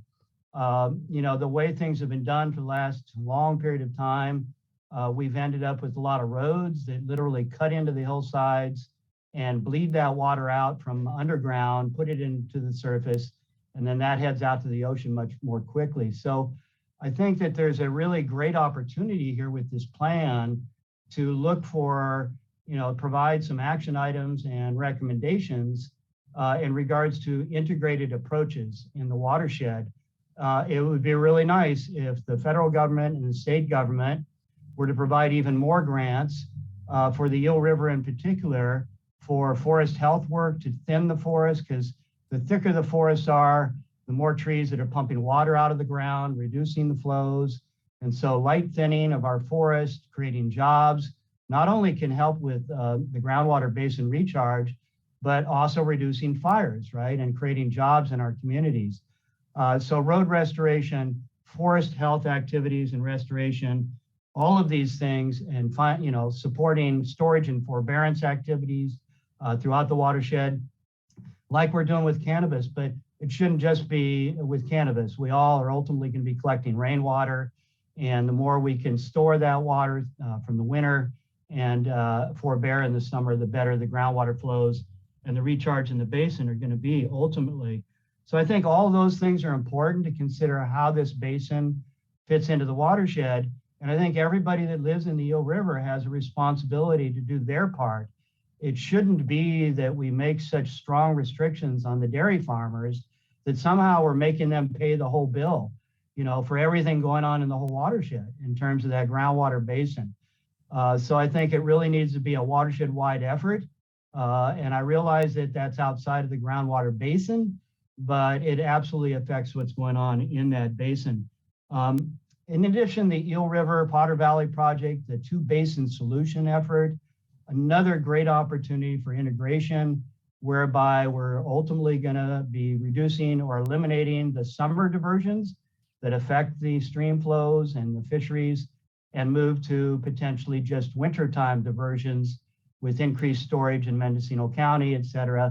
And so as that program comes further along and we get to those solutions that Congressman Huffman's been working on, along with our staff and all of the other counties affected, those are also going to really benefit this groundwater basin. So just wanted to speak to the larger picture, but again, big thanks and shout out to the dairy farmers for leading the way and showing us how to be responsible stewards. So thank you for that. All right, thank you, Supervisor Madrone. Jack, I'll go to you. Did you have something you wanted to share with us or take questions before we go to public comment? One minor point to build off of what Hank had described regarding potential future management actions in response to Supervisor Bushnell's question. So while it would be speculative to describe what those would look like now, because we don't know how you would reach that 150% increase, is in one of the earlier slides indicated every 5 years the plan has to be revised. And so you'll catch these changes over time. And Sigma anticipated not only fixing problems that exist, but watching to see if problems emerge and then adapting to them. So it's in the system of Sigma to catch and adapt to those issues. Okay, thank you. Supervisor Bushnell? We do have a few members of the public too, so. Thank you. Through the chair, Jack, in the 5-year plan, can it be I know that the Sigma takes drought into consideration and climate into consideration, all that into consideration. But if there was something drastic to happen, is that plan something that can be updated as it goes, or is it a set document for 5 years? So the plan can be updated by the Groundwater Sustainability Agency at any time, even while it's under review by the Department of Water Resources. There's no limit that I'm aware of about updating the plan. So it can be done at any time. You just must do it on those 5-year increments to adapt to anything that may have changed. Okay, thank you for that. All right.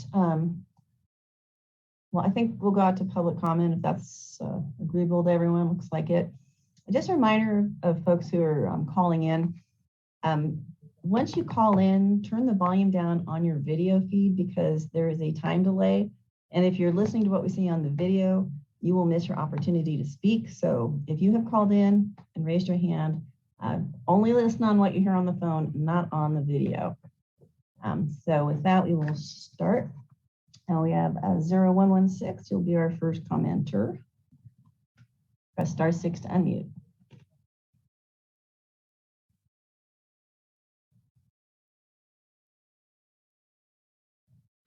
Welcome.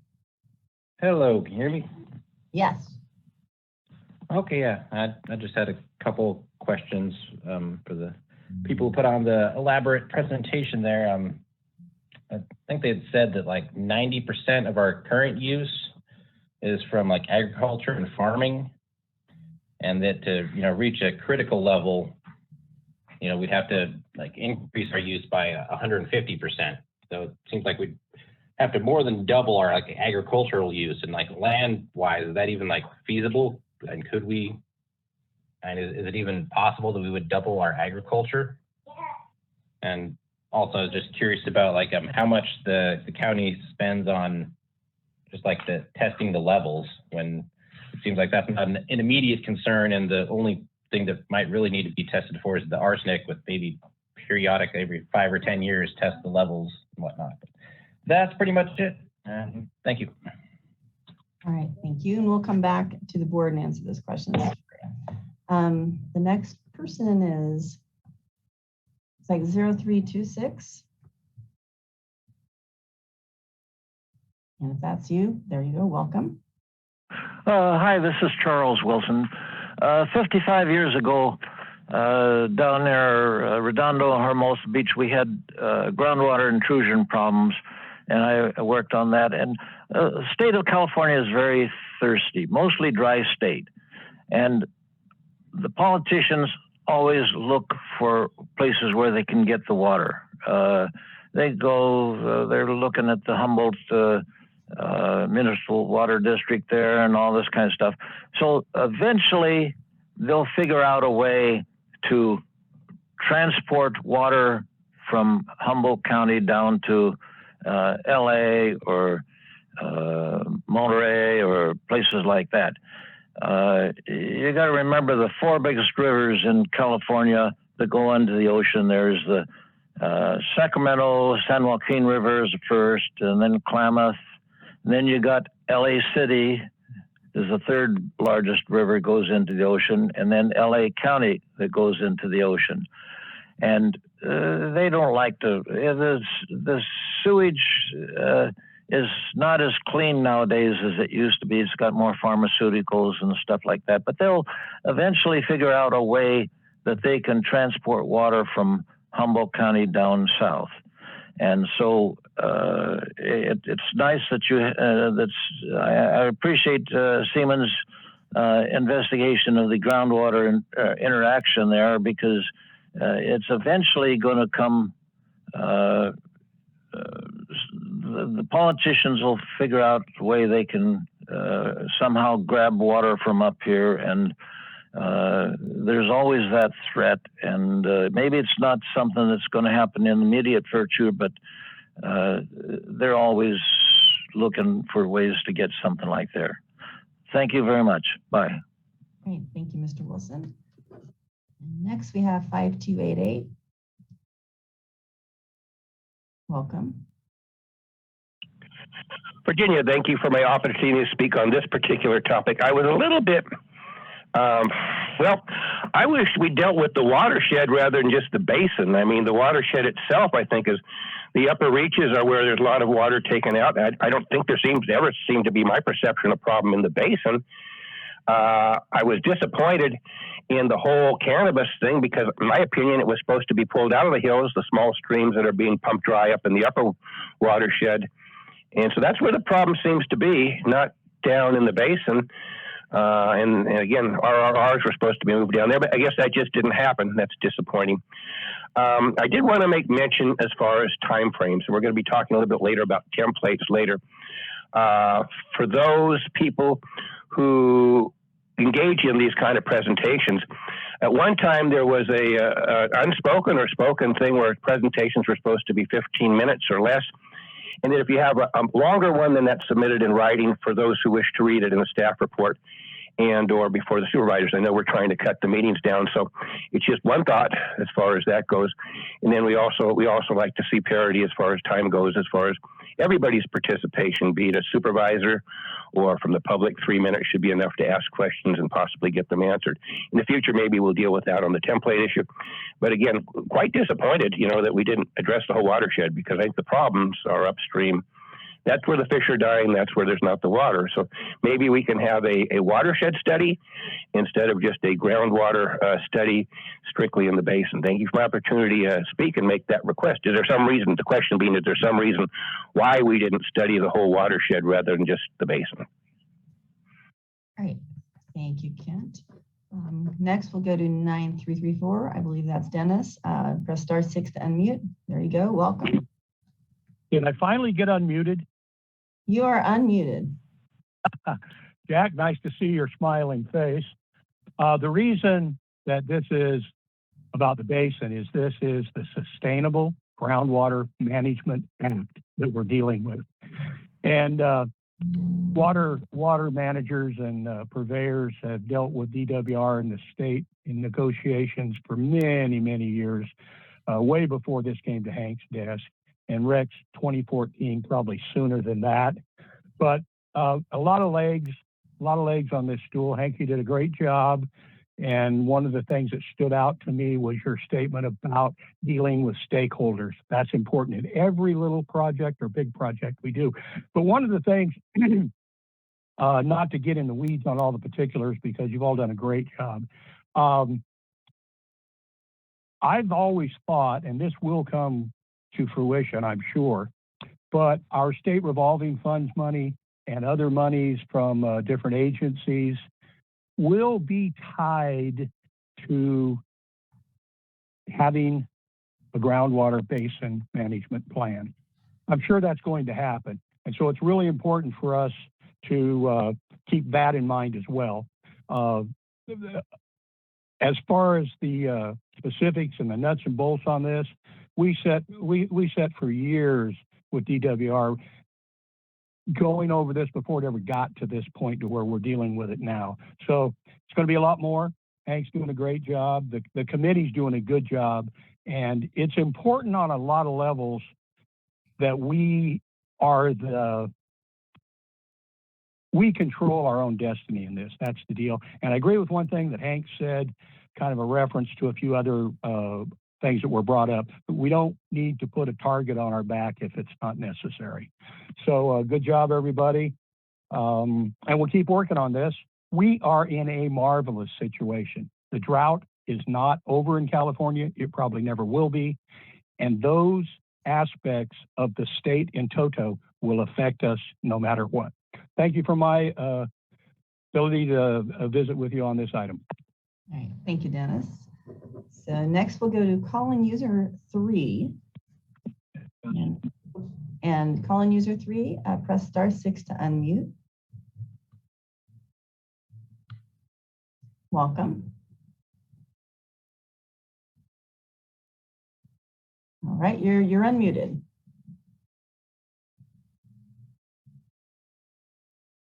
Okay, call-in user number 3, Nikki, you just popped on the screen. Yeah, they're unmuted on my side. Yeah, they're unmuted here too. I'm not sure. Okay, well, we will come back to user 3. And then, are you there now, sir or ma'am? Anybody? Okay, we'll come back to that one. And we'll move on to 1041. So if you're 1041, press *6 to unmute.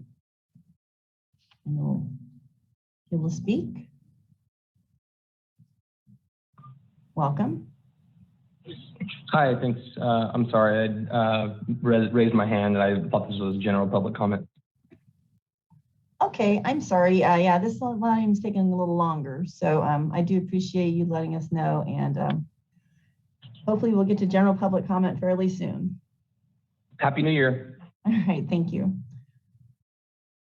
All right, we'll be back to that one a little later. 2122, press *6 to unmute. Hello, can you hear me? Yes. Okay, thank you. Yeah, hi, this is Uri Driscoll. I like to make some comments on this. I really appreciate a few of these items that came to light. And one is that the saltwater intrusion is not affecting the wells. So really glad to hear that. I recall, several years back, taking an airplane ride with Jay Russ and Estelle and looking over the pastures in a really drought year then and just admiring the Eel River Valley for the green everywhere. It was late in the summer. And I remember Jay mentioning that this is the only green pasture in all of California. So I think that speaks to the good fortune of the water in the basin, but also the stewardship of the dairy farmers in that area. So a tip of the hat to them. One of the questions I have, Hank barely mentioned it, but the question from Michelle, I'd like a little further address is the gravel in the watershed, in the river basin really, that I've always understood that has raised considerably and that we should probably not take off the table the possibility of extracting some of that to deepen some of the channels for the fish. That gravel is a commodity and the fish need some of those deeper pools. And the gravel tends to spread out the river. And if we could create some channels, I would like to see that happen. That may be a little beyond the purview of this study, but I'd like a little more answer about how much gravel has built up in the Eel River Valley, especially around the Fern Bridge area. And that's my comment for now. Thank you. All right, thank you, Uri. And our next commenter will be 2214. If that's you, press *6 to unmute and you can talk about this issue. So 2214, press *6 to unmute. There we are. Sorry about that.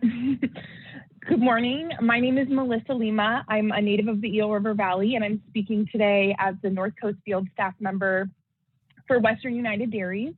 We represent 32 of the dairies located within the Eel River Basin, and it has been our pleasure to work as stakeholders alongside ag producers, state and local agencies, local tribes, members of the environmental community, and talented county staff over the past 5-ish years in the creation and now implementation of the Eel River Basin GSA. We applaud Deputy Director Seaman and his amazing staff for their work and dedication to creating a GSP that recognizes the unique and essential resource that the Eel River groundwater basin is to this valley, and their dedication to preserving its important environmental and cultural necessity to the diverse people who share its geography. The combination of 60+ years of historical record regarding groundwater levels combined with real-time groundwater data collection over the past several years has indicated that our basin has had a stable and thus far sustainable cycle of groundwater use since record keeping began in the 1950s. Even in years of extreme drought, we are managing our basin in a way that is protective of not only the groundwater elevation, but the quality of water in the aquifer. There's been significant discussion about the use of water in the basin with a highlight on the ag community. And primarily that discussion centers around the summer and fall months when our river levels do change. Very little of that discussion has been supported by the data discovery during the creation of the GSP. So I'd just like to add a few notes on the use of water for agriculture. And I do know that I'm echoing some of the comments that have already been made.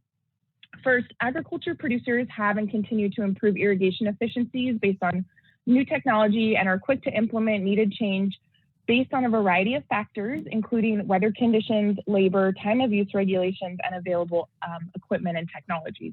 The use of groundwater as a resource for ag production allows for the protection of open space, preservation of important wildlife corridors, rehabilitation of habitats, and in some cases provides for groundwater recharge in summer months when it may not otherwise occur. I would just throw out a caution that asking users to cut back or change cultural practices, whether during a drought or for other reasons, without data that supports those cutbacks may not make sense and could have significant economic impacts on farms and ranches with very little positive impact on the health of the groundwater basin or the Eel River itself based on the data collected. A quick final point, and I'm kind of echoing Supervisor Bohn and Supervisor Madrone's comments here.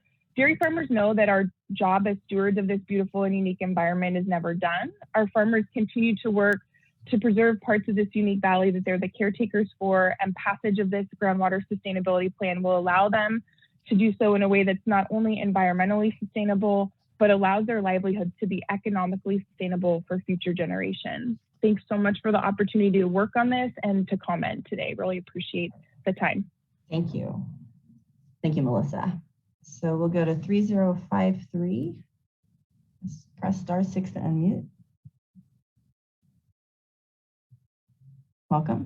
Good morning, Thomas Mulder here. Can you hear me? Yes. So I missed a portion of your presentation because it's hard to know timing-wise how long someone should pull over on the side of the road because cell phone service is amazing in this county. But just a couple points that I wanted to bring up.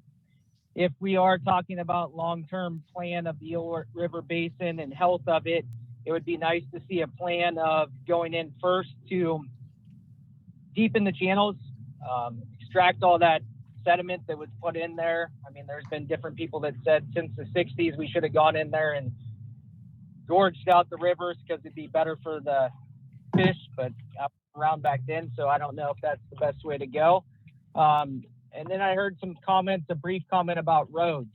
I think if part of this sustainability plan is anything about reducing potential sediment, the county first looks at their own roadways that they maintain before they ever look at private landowners.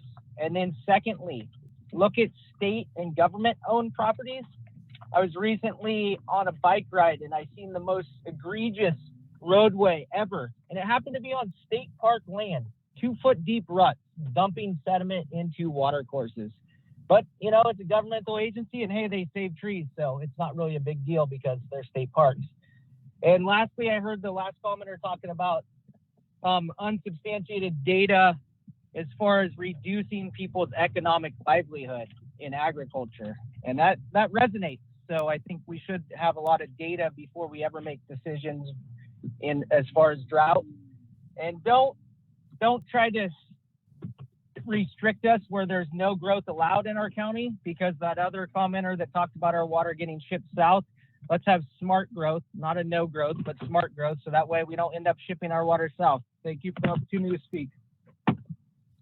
Great. Thank you, Thomas. Our next speaker is 9620, and if that's you, press *6 to unmute. Welcome. Hello, this is Jeff Stackhouse with UC Cooperative Extension. I just wanted to, like others on this call, applaud Public Works Department because they have drafted a very sound groundwater sustainability plan. With the amount of time they've had, I think that they've done a very good job collecting their necessary and required data. The consultants have done a great job modeling. And then the stakeholder outreach that's been mentioned already has been, I think, as Rex mentioned, not always well attended, but well appreciated by those who were in attendance. As always, as scientists, we have a desire for more and better data, but the reality is that the luxury of having these data is not always a reality when limited fiscally and temporally.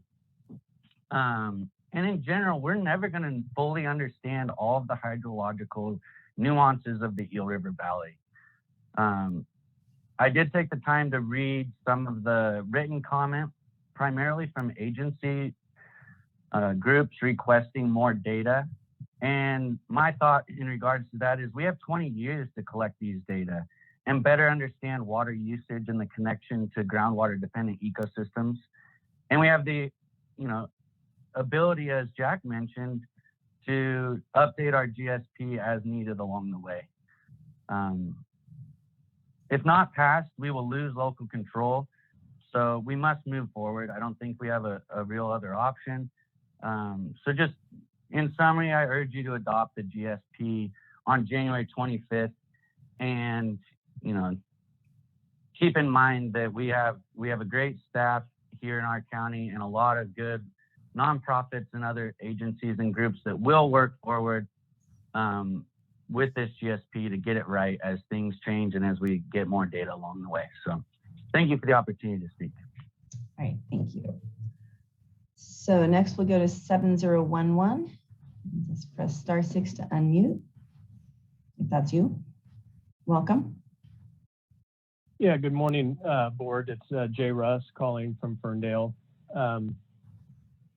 And I'm calling as a groundwater user, agricultural and domestic groundwater user in the basin.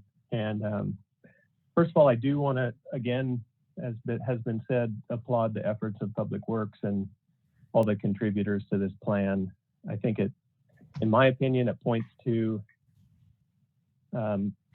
things that I knew as a user, monitoring my own groundwater wells, that they're healthy, they're sustainably used, and they're, in my case, they don't even have to recharge. They basically are at ground level year round. But maybe that's because I'm on the western edge of the basin. I want to say that I just agree with some of the other commenters, like Supervisor Bohn, Supervisor Madrone, Uri, Driscoll, Melissa Lima. I don't need to say what they've said because I just support their comments. And I'm glad it doesn't necessarily fit the guidelines of the GSP, but the glaring visual is the surface waters of the Eel during the driest months of the year. And I'm glad to see that it's gaining some conversation traction, at least, that the gravel pack in the river is really what needs attention. And it's encouraging to hear people actually talking about really maybe what the true problem is here. One last kind of adage that comes to my mind is that you can't get blood from a turnip. And I'm saying that in respect to the fact that reducing our groundwater pumping is not going to significantly change the surface waters that come out of the watershed down the Eel River. So that kind of sums up my thoughts for now. Thank you very much. Thank you, Jay. So next we'll go to 7429, press *6 to unmute. Welcome. Hi, this is Roby Tenorio, and I would like to thank Mr. Seaman and his team for a very detailed and informative presentation. We very much appreciate all the work that's gone into this report. It's actually really good to have such a positive report. It's heartening, and that requires a thank you to the farmers in the basin who have cared for their land and their water, and continue to be concerned about sustainability.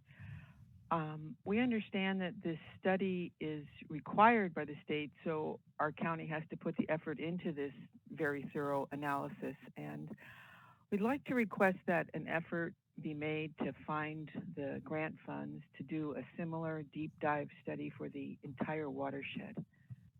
And that's my only comments. But thank you very much for the presentation. It was very interesting and very informative. Thank you. Thank you, Roby. Next we go to 8797. Just press *6 to unmute.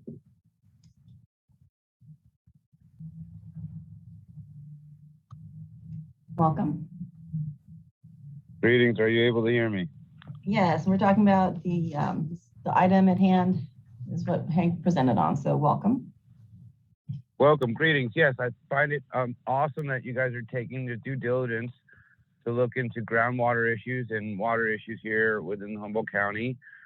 I'd like to parallel that with the same due diligence for other things, specifically these vaccinations going around. I think it's great that you take the time to consider all the information before making legislation that will be passed long-term on these water events.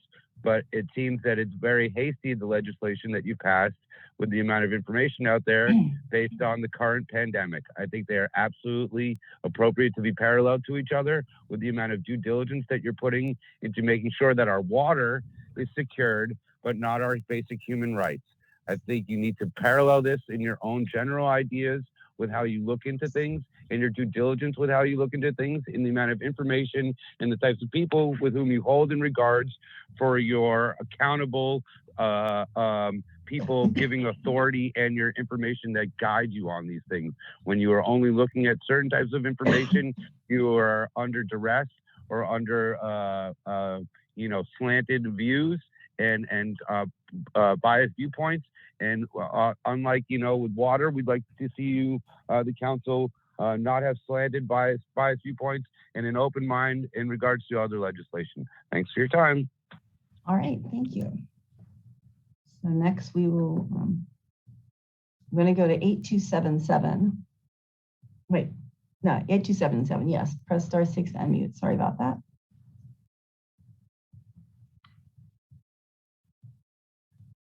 If you're 8277, press *6.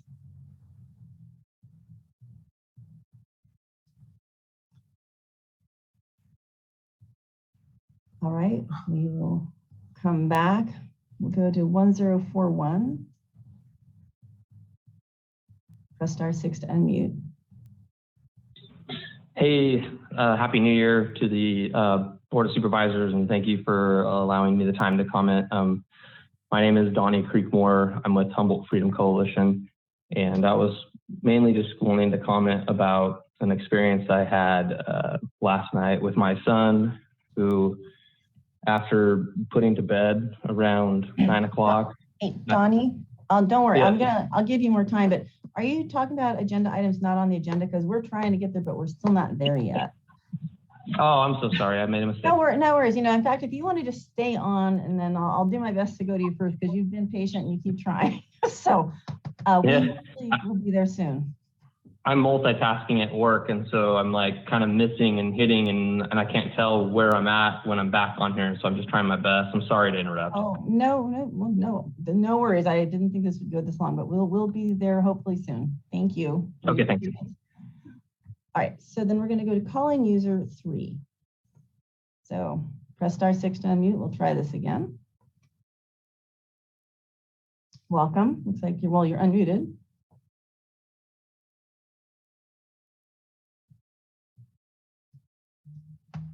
Unfortunately, we can't hear anything. And Nikki, you're not catching anything either. How's that? Oh, better. We can hear you now. This is Dennis Leonardi. Sorry for the technological hiccups there. Wanted to say just a couple of very brief things. I appreciate the fact that this was a specific fact specifics to the basin discussion. We know as members and farmers in this basin that we can't fix the whole watershed, but we can work on our postage stamp, our piece in the basin. So, and I appreciate that was called out very clearly in the executive summary, and it bears all the anecdotal evidence that we as farmers, and I've been a dairyman for 50 years, that what we've seen in the basin as far as sustainability is borne out in the report. The public outreach was excellent, and the recognition that the dairy industry, and I think your 8277 number is going to reinforce that was John Vivota's number, that we've been working on this for 20, 25 years on voluntary compliance and improvement in the basin itself as far as dairy water usage and effluent usage. So the other thing that should be coming up on your radar at some point, that the farmers are also being very proactive in reducing greenhouse gases by their manure management stuff. So just a plug that we're a progressive group of farmers that have been doing a lot of work for a long time. Thanks. All right, thank you, Dennis. Right, we're going back to the board now. We do have suggested language for a motion, but there's probably also some conversation. Board members, Supervisor Bohn? Yeah, I appreciate all the commenters today because I think, especially the dairy farmers and the guys that are actually doing it out there in the valley, they've been doing it for years, and a lot of those guys are generational, and they've been doing it for years, and that's where we get this 60, 70 years worth of records. So, again, I'm more worried about government intrusion than saltwater intrusion, but I think as we move forward, I appreciate all the work Hank has done on this and his team. And Jeff made me realize earlier, even though the meetings don't have 30, 40 people in them, with Melissa there, Jeff there, Summer there, Jack there, everybody reaches out afterwards because a lot of these guys, as you well know, are doing stuff in the afternoon. They're getting ready to milk. They're moving water lines even.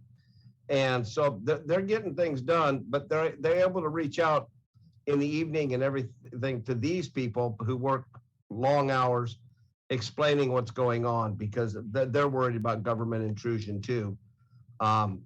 But water's the new thing to fight over. So as we move forward, I appreciate what staff has done, what Hank has done since 2014 when this first trickled across and told us about the meeting in Glenn County. And as we move forward, and as always, proud of the guys in the Yoberva Valley doing it right and not making any impact, it looks like, and still providing jobs and everything else for our community. So thanks, you guys. All right, thank you. And I did want to let someone else raise their hand, but we've already gone back to the board. So unfortunately, we won't be able to call on you for this item. So thank you, Supervisor Bohn. We do have a suggested motion of directing staff to return at the January 25th meeting to consider adoption of the final groundwater sustainability plan. So moved. Thank you. Is there a second? Second. We can still have further discussion if there is some. I don't see any hands up. Thank you, Frank. Thank you, Hank, for a very thorough run through on this. And I think with that, we can take a roll call vote. Okay, thank you. Supervisor Madrone? Yes. Supervisor Bushnell, Yes. Supervisor Bass, Yes. and Supervisor Bohn. You bet. Thank you. Motion passes 4-0. All right, so we're going to adjourn as the governing board of the Humboldt County Groundwater Sustainability Agency and now reconvene as the Humboldt County Board of Supervisors. I want to thank everyone who's been waiting for general public comment for being so patient.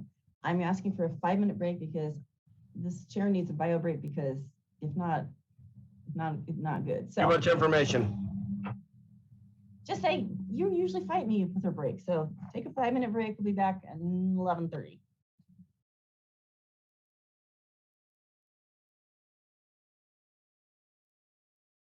For that ability to take a quick break. So now we will go back to the comment period, the general public comment on items not on the agenda. And so we do have a list so far, and we will begin with 1041. Thank you for your patience, Donnie, on that. Just press *6. Oops, Donnie, are you there? Okay, we'll go back to Donnie. He probably stepped away. So we'll go to 9168. Press *6 to unmute. Welcome. Hi, am I unmuted? Yes, you are. Welcome.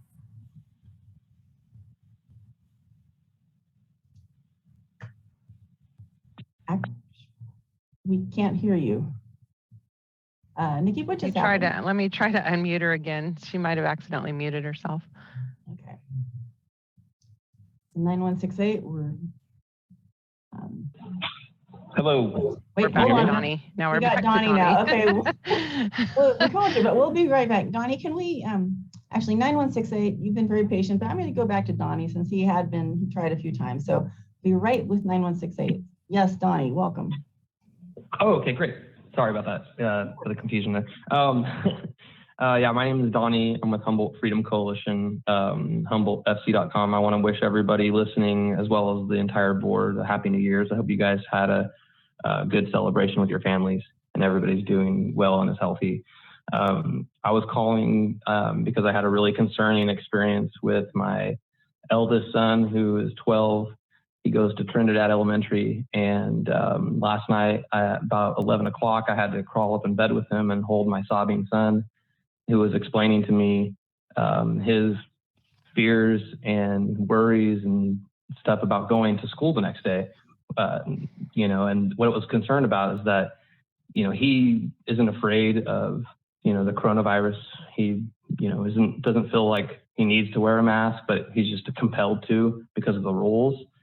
And when the mask mandate was lifted outdoors and the kids started being able to play on the playground without a mask on, him and about 15 other of his peers, figured they'd enjoy the fresh air and play like that. And now those children in mine, they're all being completely condemned by their peers.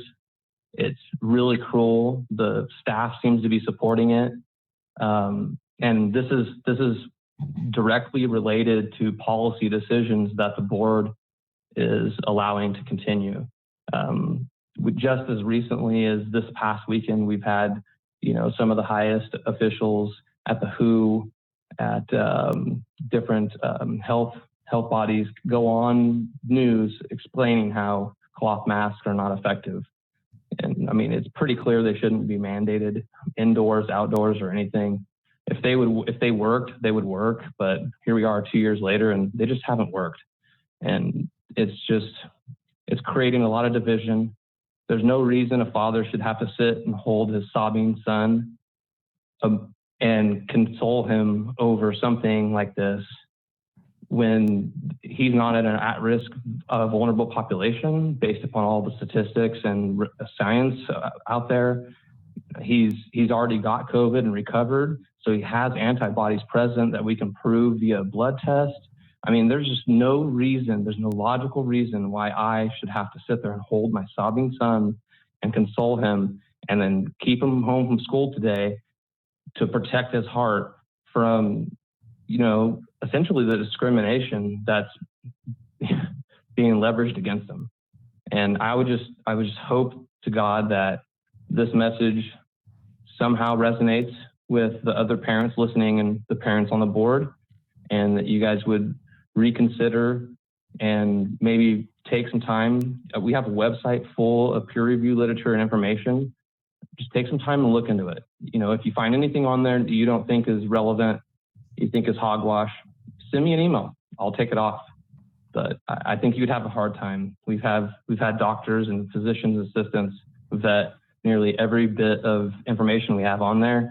I have a hard time understanding how this can keep on going. So I appreciate the time. Yeah, no worries. I have to admit, I hit a wrong button, so you got extra time. And I just wanted to let people know it wasn't on, it wasn't intentional, but that's why you didn't hear the beep go off. So I apologize to others if they're wondering why you got more time. It just, I make mistakes, and that accidentally did it.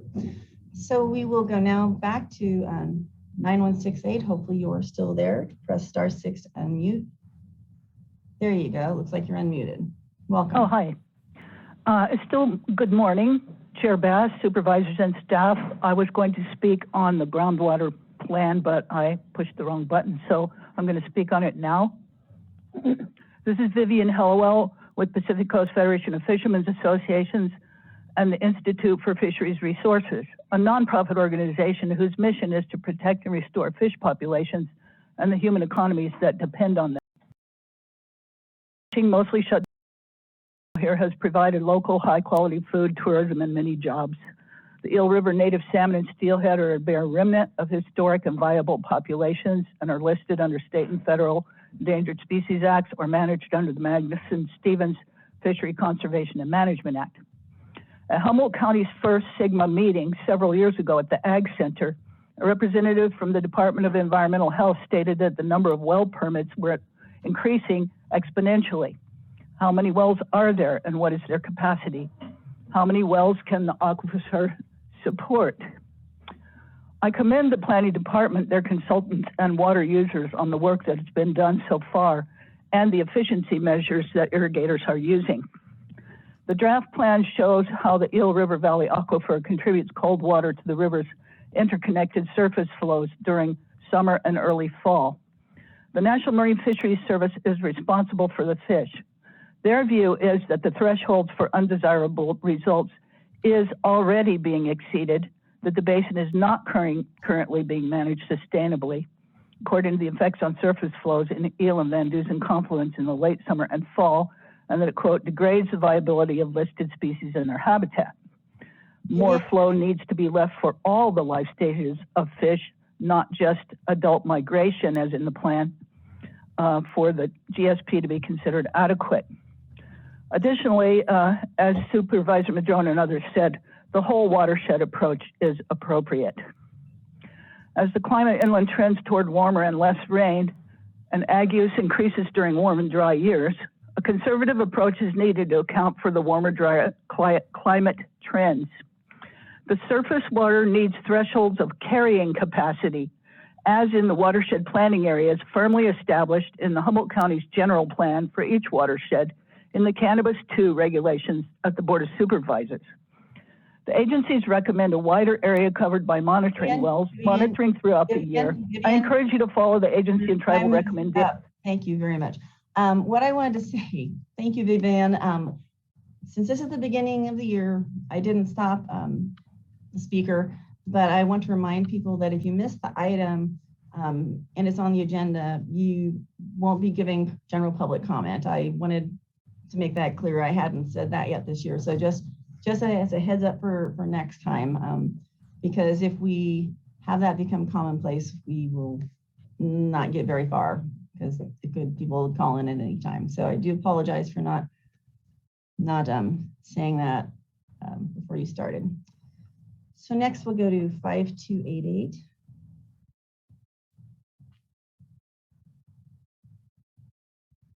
Press *6 to unmute. Welcome. Thank you. Second try.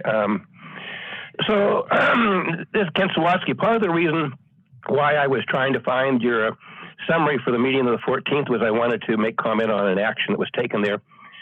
Couldn't find it, obviously, so I guess I could do that next meeting. Appreciate you bringing that forward. I think item number 7. So I'm going to read, I did a public records request because I was very concerned with the attempted, I guess, recall of our planning commissioner, Melanie McCaver, on the planning commission. So I wanted to find out why, and a lot of people wanted who was doing this. And when I talked to your staff there, I was informed that there were 2 anonymous calls that had come in. Couldn't give me the phone numbers, couldn't give me the names of the people. I think one was male and one was female is all I could get out of the conversation. That's distressing that we had a big meeting thing on someone who anonymously won't even give their name. I mean, I give my name on everything I do, so that's bothersome that was even agendized. So here's an email that I received December 6, 2025, 8:55 a.m. from Tracy Domingo to Jefferson, and that's your legal person there. I'm writing an agenda item on behalf of Michelle regarding to the potential conflict of interest on the Planning Commission. And then another one I had here was from Tracy on your staff there to Michelle Bushnell, copy John Ford, December 6th at 10:39:19. Attaches the Word document for the consider, remove, at large item being drafted. This item will come from the clerk of the board's office of the departmental as we handle the at-large appointments for the board. Please review as you will have the question answer portion for the discussion. I have concerns because it was kind of alleged at the meeting, more than kind of alleged that Supervisor Bushnell had no knowledge and didn't bring this forward. But that appears to not be true unless she did not receive these emails. So I like honesty on the board, and when I don't find it, I recommend people, if you have questions on what's happening out there, procedure, do public records requests and get to the bottom of things. Sure would be nice to know who actually brought this forward. Anybody who doesn't bring something forward and puts their name on it, I do not think should even be considered in any way, shape, or form. That's my opinion. Thank you for the opportunity to speak on this today. All right, thank you. I do see a Supervisor Bushnell had her hand up. Do you want to wait till after the full public comment so you can respond? No, yes. No, I want to comment now. Okay. Thank you. So I'll just address Kent's comment. Yes, I inquired about the Melanie McCaver, and the reason I did, as I've stated to him and several other people, is because we got an email from our attorney saying that there was a conflict of interest. Given that email that our whole board got, which was displayed at our conversation, I asked Tracy, how would I address this? How would we talk about this? And that's how that came forward. So Mr. Sawatsky, you can say what you like. Honesty on this board is here. And I never denied that. All right. Well, thank you for that clarification. So we'll go to 0116. Just press *6 to unmute. Welcome. Hello, can you hear me? Yes, welcome. Hello, my name is Ash Teeter. I am with the Humboldt Freedom Coalition, HumboldtFC.com, speaking on non-agenda items. A couple weeks ago at the Arcadis Farmer Market, a person from our local health freedom movement spoke to board member Mike Wilson. Board member Wilson raised concern about a comment from a previous board meeting suggesting that board members would potentially not be able to walk down the streets in the future if the illegal mandates continue as they are. I want to emphasize that our group is not a violent group. And what was meant by that statement was that it would be for personal reasons of shame that a board member might not want to be seen in public, as more of the community at large becomes aware of the realities of the health risks involved with the shots being pushed and the discrimination and dehumanization being pushed with all related mandates. I personally live with multiple sclerosis as a disability. Because of our county's illegal mask mandates, I constantly have to deal with aggressive business owners being put in a position where they feel compelled to give medical advice, which they are not qualified to give. I urge the board to drop the mask mandates and do their own research, as the Department of Health and Human Services is definitely not serving my health or humanity. This last weekend, I went to see my father and brother in Trinity County. The drive over showed me the devastating effects of the recent storm. Whole groves of trees snapped like toothpicks. Truly a state of emergency. My brother also conveyed to me that in Trinity County, the parents came forward in such force that the school dropped the COVID shot mandate and mask mandates for their students. The exact same thing happened in Fort Jones, where my mom is a school teacher. And recently in Los Angeles, a judge decided that the school district could not require students to take the experimental drugs. I recently sent an email to all board members with a link to a slideshow presentation on the FDA website showing that in 2020 they had full knowledge of horrible side effects that could be a result of taking these shots. The storm in Willow Creek was an emergency. Failing at getting everybody to take an experimental shot is not an emergency. I know you are not the Department of Education, but you did recently confirm the guy who runs it. Please reconsider all COVID mandates. Your community will applaud your consideration if you do.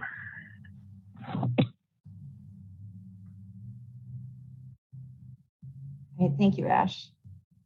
We'll go to the next speaker is 0280.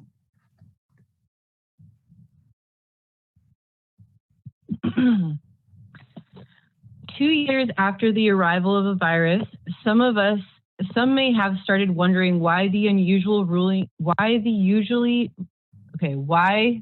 ruling elite decided to freeze the global profit-making machine in the face of a pathogen that targets almost exclusively those over 80. Why all the real humanitarian zeal? Let us be clear from the start, the big predators of oil, arms, and vaccines could not care less about humanity. I want to go over the death rates of COVID per million as of September 30th, 2021. The United States has 2,107 deaths per million. Iran has 1,449 deaths per million. What's the difference between these two countries? One of them is a global economic leader, and the other one is a tiny blimp on the map and is under massive sanctions by the United States. Thus, it's kind of expected their outcome. The United States having 2,107 deaths per million is unacceptable. And I don't know how we can still be listening to our government when they've caused such a catastrophe. I would like to go into the treatments that have brought us here. We're currently using remdesivir. Might it have something to do with the NIAID and the CDC having just spent $79 million developing remdesivir for Gilead, a company in which the Bill and Melinda Gates Foundation has a substantial investment? In 2018, Gilead entered remdesivir in an NIAID-funded clinical trial against Ebola in Africa. However, 6 months into the Ebola study, the Trial Safety Review Board suddenly pulled remdesivir. Remdesivir turned out to be hideously dangerous. Within 28 days, subjects taking remdesivir had lethal side effects, including multiple organ failure, acute kidney failure, and septic shock, and hypotension. And 54% of remdesivir group died.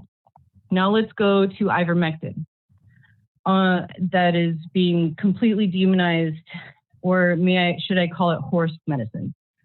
On April 3rd, 2020, an article entitled, quote, "Lab Experiments Showing Antiparasitic Drug Ivermectin Eliminates SARS-CoV-2 in Cells in 48 Hours," end quote, by Australian researchers at Monash and Melbourne universities and at the hospital in Melbourne. We have found even a single dose could essentially remove all viral RNA by 48 hours, and that even 24 hours, there was a very significant reduction in it, says the lead researcher. I'm sorry, your time, 3 minutes is up. Thank you. Next, we'll go to, we already had Donnie, that's 1041, right? So then we'd go to 3053. And so 3053, welcome. Well, good morning still, Thomas Mulder here. Comment on non-agenda items. It would have been nice, I know a lot of other people that would have commented had this taken place before that, 5 minutes before that time set. I've seen in the past where agenda items have gone and not taken a break, only an hour and a half into a meeting, but that's your guys' choice as the board. Just limits public participation.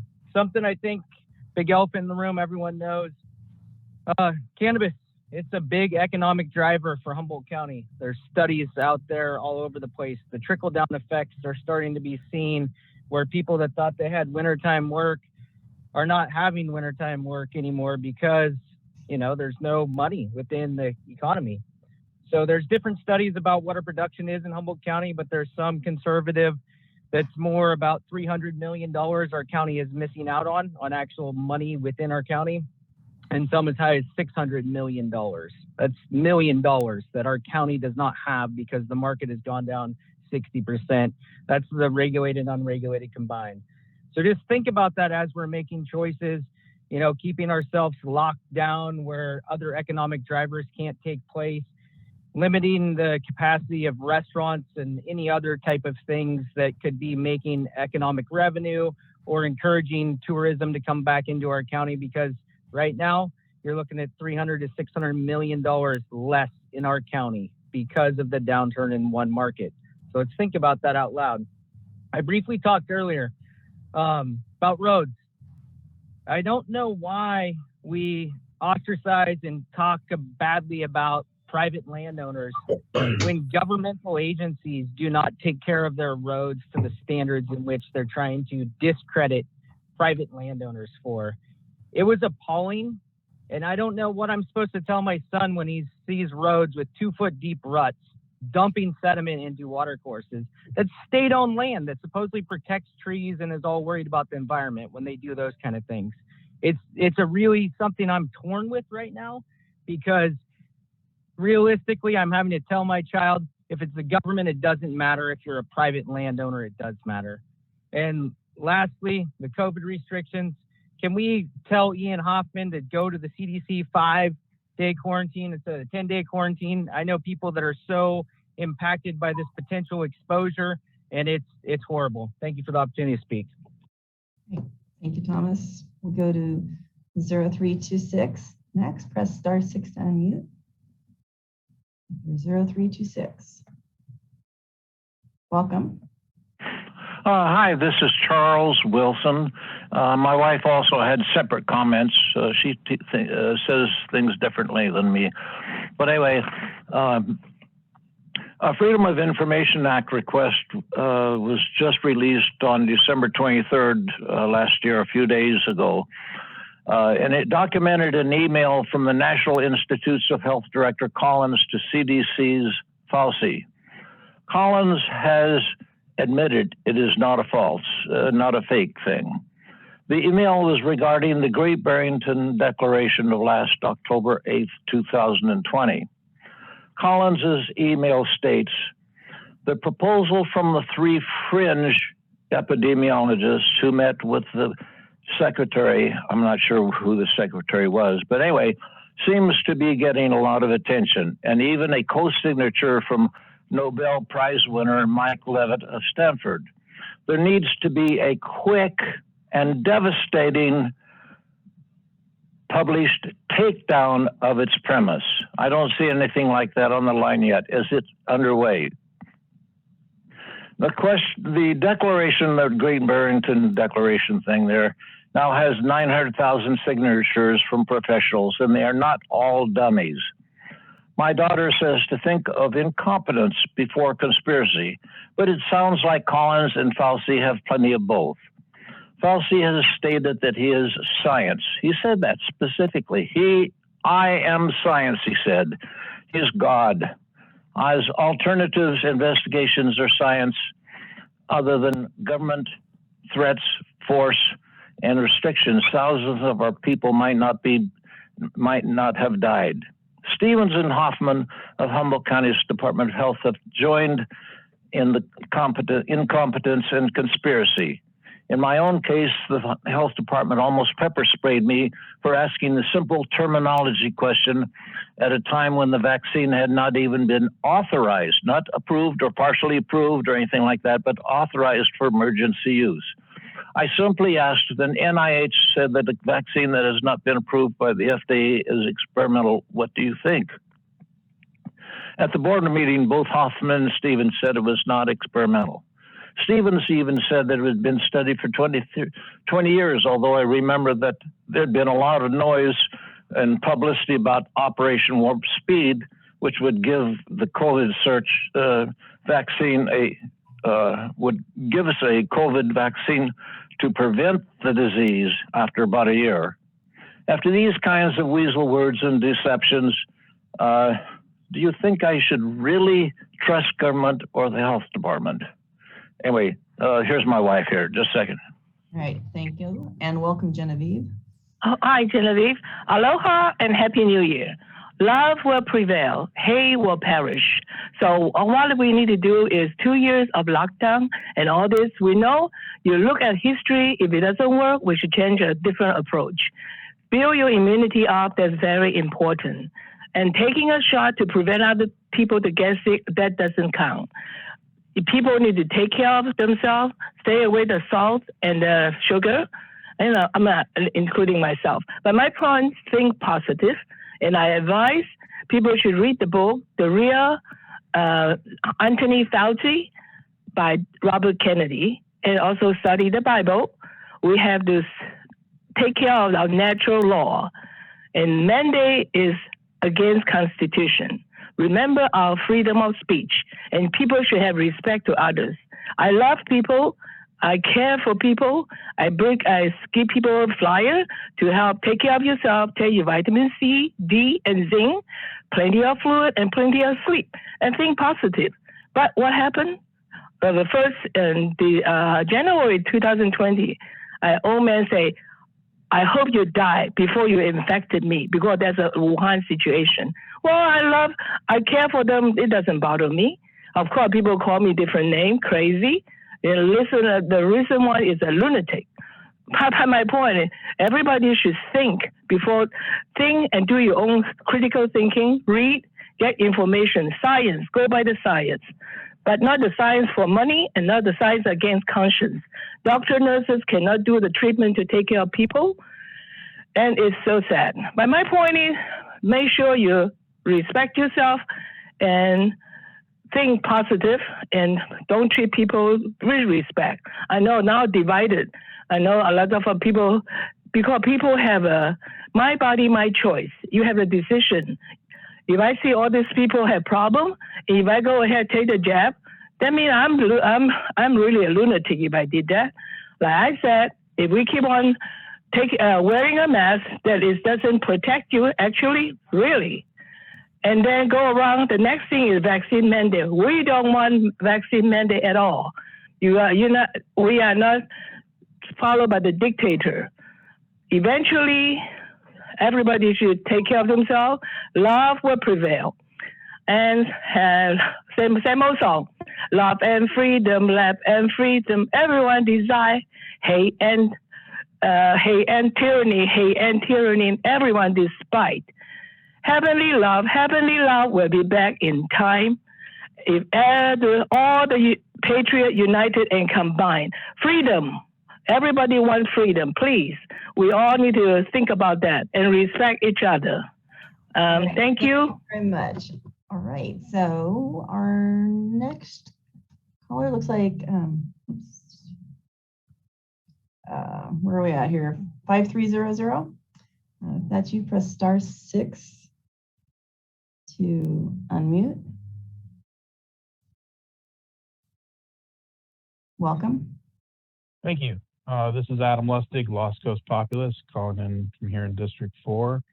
And I'm calling about the ongoing fraudulent state of emergency being put forth by the far left extremists of public health. Here we are, we're coming up on year 3 of 15 days of slow the spread. And we were told this was all about hospitalizations.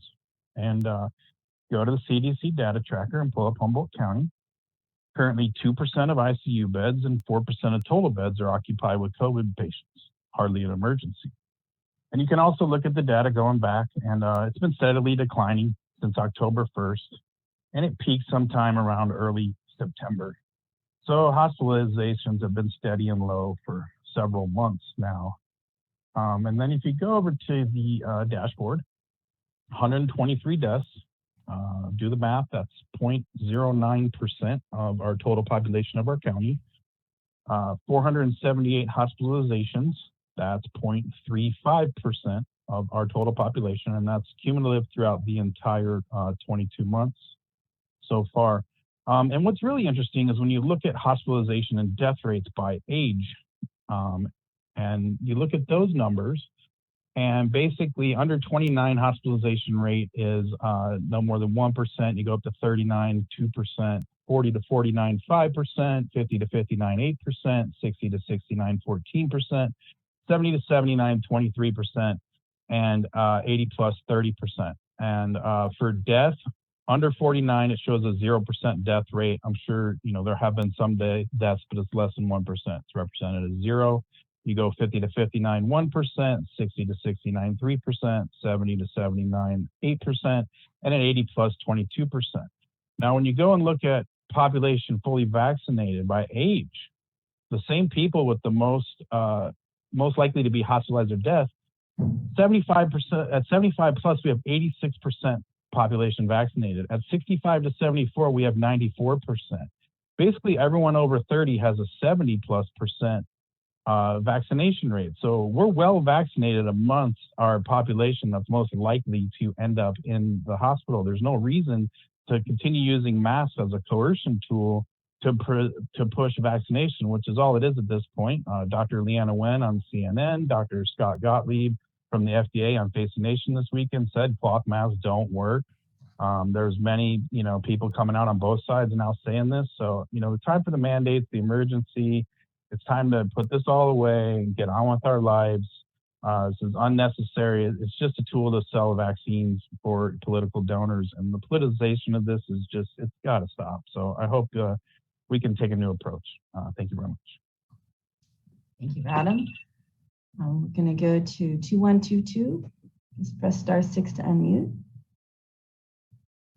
Welcome. Good noon, I can say, I guess. This is your Rye Driscoll.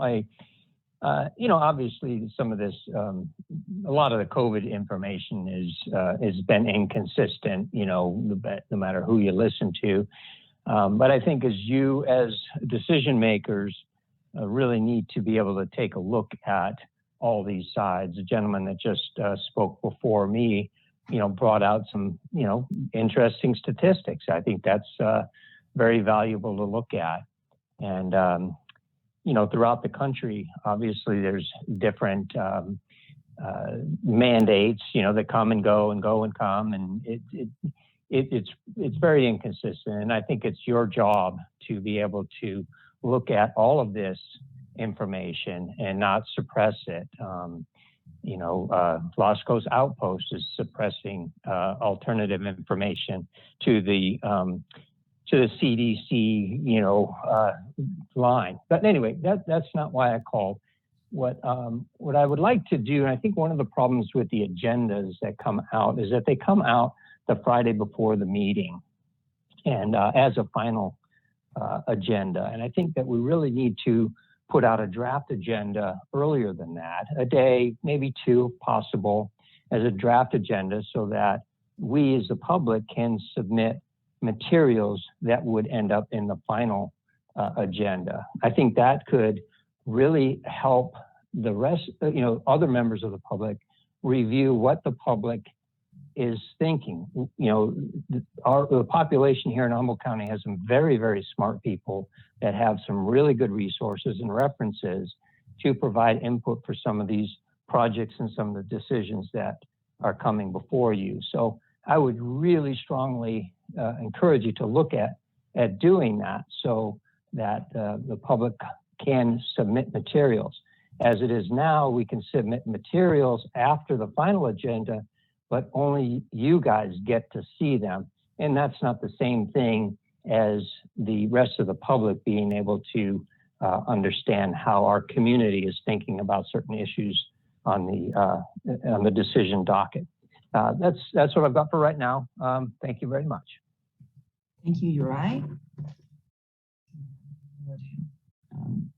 Before we go to this one, this is last call to raise your hands on the comments on items not on the agenda. So If you're going to, it should be up now. So press *9. We will go to 8206. Press *6 to unmute.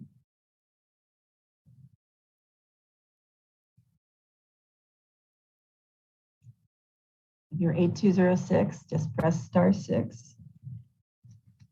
Welcome. Hi.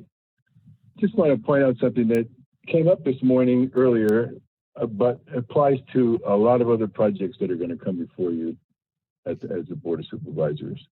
And that is going outside of your planning area to look at stuff that can affect planning in your area. And that is covered under the planning and zoning law under, what is it, Title 7, Division 1, Chapter 3, local planning. I forget which article, but it's before Article 5 and contained in there, where the planning agency is authorized to go outside of their planning area to discover information pertinent to the planning in their area, which means they can go upstream and upslope as far as it takes to get the information that is affecting what's going on where they have the decision to make. That would cover the stigma issues this morning and others like it that deal with watershed on a wider scale than your county borderline. Thank you. All right, thank you. And the last speaker is 8797. Press *6 to unmute. Greetings. Greetings. Greetings. Good afternoon. Can you hear me? Yes, welcome. Greetings. I'd like to echo the holiday spirit and hope that you all have had a beautiful New Year's and were able to take some time to celebrate with your family. I want to say that I support the things that have been said prior, that Ash said prior, that Donnie said prior, that Charles and Genevieve said prior, and that Adam said prior. I want to let you guys know that I am the person who came up to Mike Wilson at the farmer's market and asked him to come over and speak with us, and that he said that he felt threatened and that I relayed that, which is why Ash made the time to speak to him today, that we do not want any of you to feel uncomfortable physically, but we want you to know that your county members are holding you accountable as our representatives. And that we're calling in right now to share with you our educated facts and our frustrations. And also, we want you guys to be on our side. We don't want to look at you guys as our enemies. We would love it if you guys were our allies. It has been brought to my attention that a member of the city council sat with one of the members of the HFC. We would love it if you would go on record with the HFC. We know that there are a lot of publications right now, the Lost Coast Outpost, Red-Headed Black Belt, and the North Coast Journal, that are pushing one narrative about the way people feel within this county. And if that there are members of the council that feel differently, we would love to see them represented within these news medias. And I extend to them the olive branch of reaching out to the HFC to be represented. I would also request that you guys, in educating yourselves, take the time to listen to the interviews and conversations that were just recently posted on Joe Rogan's podcast, which is available for free on Spotify. I'm talking about the interview with Peter McCullough, Dr. Peter McCullough, and Dr. Robert Malone. They are both experts in the fields regarding these vaccines and regarding virology and the COVID situation that we are in. I think even if you do not take the time to read the Anthony Fauci book, which I also encourage you to read, but if you take the time to listen to these interviews, pressing pause when necessary, after saturation, and then pressing play again when you're able to, that you will find them very informative. We are a county that is frustrated right now, and we are relaying these frustrations to you and hope that you come and support us. Again, as I mentioned about the water with the Eel River, that there are other things, including our own lifeblood, not just the blood of these rivers, but our own lifeblood, and asking us to put something that we do not trust into our own lifeblood, and that you're mandating these things or proclamating that they should be mandated is it's very sad, and it's very spooky, and it's not what your county would want you to represent or legislate. You still have 30 seconds. Oops. Okay, I accidentally hit the button. Yeah, let's. I'm just gonna see because he has Yeah, 30 seconds left. So I just asked him to unmute again. That was okay, sorry about that. I didn't know if you had anything else they wanted to add. That's why I just wanted to be sure. So 8797, if you had something else you wanted to add in your last 30 seconds. Sorry. Can you hear me? Yeah, sorry about that. That's why I realized you disappeared and it's like, go ahead. I want to thank you ahead of time for taking the time to listen to those interviews on Joe Rogan, Peter McCullough, and Dr. Robert Malone. Thank you for my time to speak. All right, thank you. All right, so we are done with the public comment. We'll go back to the board. I did want to say I really appreciate that everyone's effort to be respectful in the comments, and it was really, I appreciated hearing a little bit different tone, and I can understand frustrations. And I also really want to let you know the respectful tone is definitely much appreciated. So I wanted to say thank you, and hopefully we can continue that. So we have my plan, so much for plans today, but my plan is to do item D8, which was pulled. And then I'd like to see us take a short break unless someone's bringing lunch to us. So I have lunch, we're good. So Karen, looks like you're the one to talk about item D8. Or CAO Hayes. Karen can go ahead and kick it off. She is well versed on ADA and the implications of the mandates on the county. I'm Karen Clower, the ADA coordinator for the County of Humboldt and Deputy County Administrative Officer. The item before you today is an agreement with the state parks to allow us to use a portion of their property for a beach mat project at Clam Beach. This project is part of the ADA consent decree and the transition plan. This beach mat that is proposed will provide access for individuals with disabilities and mobility impairments to visit our local beach. The mat itself is a 5-foot wide mat. The mat will accommodate for use of horses and for vehicles like pickup trucks and things of that nature.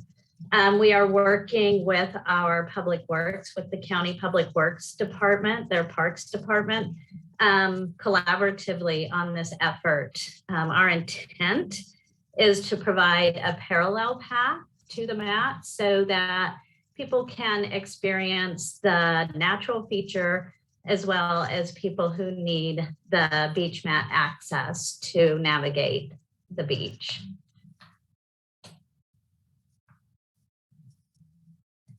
And with that, I'm glad to answer any questions. Supervisor Bohn?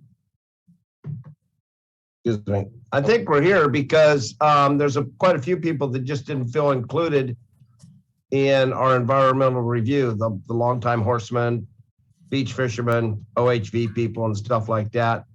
And I think they'd feel much more comfortable. I know Hank's done a great job on sending everything out to them and everything else, but I'm kind of thinking that I can approve it or not approve it today. I don't think I think what you're doing is great. It's a yeoman's job.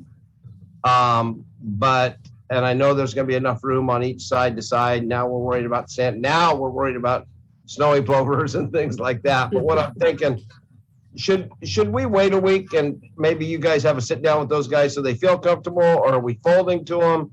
I think their questions have been answered, but that might be up to them. And I mean, they have been, I've only been here 10 years, but I know I've been down on the beach for 40 or 50. And I know the horsemen and stuff have been fighting to keep that open for years, when they put in the new trail, when they put in the wires to check the snowy plovers.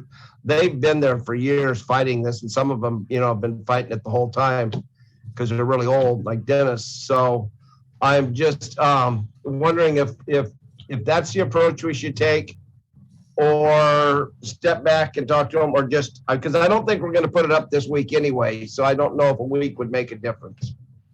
Through the chair. Yes. This item before you today is the agreement with the with the state parks. Understood. This is the beginning of the planning process for us to plan out exactly how we would implement this project. We do have our Coastal Commission permits, so this is the next step in that process. So is it going to happen next week? No, it's not going to happen that quickly, but we would like to get the agreement in place so that we can begin planning the project. I see Alicia has CIO Hayes has her hand up as well. Yeah, to Supervisor Bohn's request, approval of this item today does just allow the project to continue into the planning stages, and our office is happy to meet with stakeholders as we continue to roll out the beach mats to ensure that their concerns and needs are also met within this project. Okay, because I'm just saying it's on the consent calendar because usually the needs and worries of the people impacted have been met, and it doesn't sound like it was met. That's the only thing I'm saying. Yeah. And I guess I just want to say what I'm hearing is that this is kind of another step in the process, and it does not mean it's necessarily a done deal. And now we can have the community engagement. Is that? That is exactly backwards in some ways, but okay. That is exactly correct. This just allows us to proceed in the planning stages, and that stakeholder engagement will take place during the planning stages. We are not anywhere near rolling out the mats at this point in time, so we still have plenty of opportunity to meet with the stakeholders and to mitigate environmental impacts indicated by LAFCO. Okay, thank you. Supervisor Bushnell. Thank you through the chair. I pulled this item because of the stakeholder interests and emails that we had received.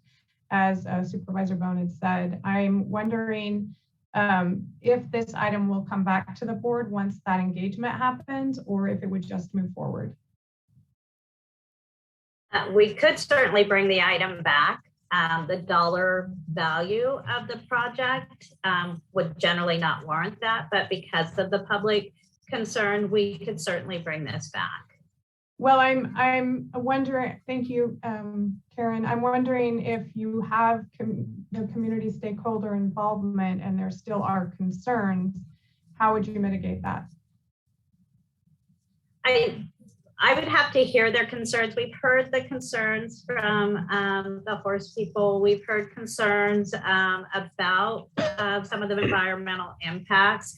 I think that would be part of the discussion with these groups, is how we would mitigate those concerns. So thank you. And so if those concerns aren't mitigated, then it could have an opportunity to come back to our board before you move forward? Certainly. Okay, thank you. Just as a closing remark to the Clam Beach mats, they are a mandate in the consent decree and included in part of the ADA transition plan. The county is obligated to provide accessibility to community members who have an interest in enjoying our beaches. So we have an obligation to provide beach mats. And so involving the stakeholders will help us to determine the best path forward in that. There may very well need to be some negotiations, between the county and the stakeholders and coming to some agreements in how we move that forward. Thank you for that, Alicia. ADA compliance on the beach so that those people could access is absolutely an amazing thing. I think how we go about it to accommodate everyone that utilizes that beach is what's in question. The ADA compliance and that we're obligated to do it more than that we should do it is not in question. So thank you for that clarification. Great. I did see Hank pop on the screen, but do you have anything to add, or was it mostly already covered? Karen, Alicia covered it well, and I can be available after comment. Okay, thank you. All right, well, we'll go to public comment unless Alicia has more to add because your hand is still up. Okay. All right, so in public comment, we're going to go to 7536. I think that might be Chris. If that's you, press *6 to unmute.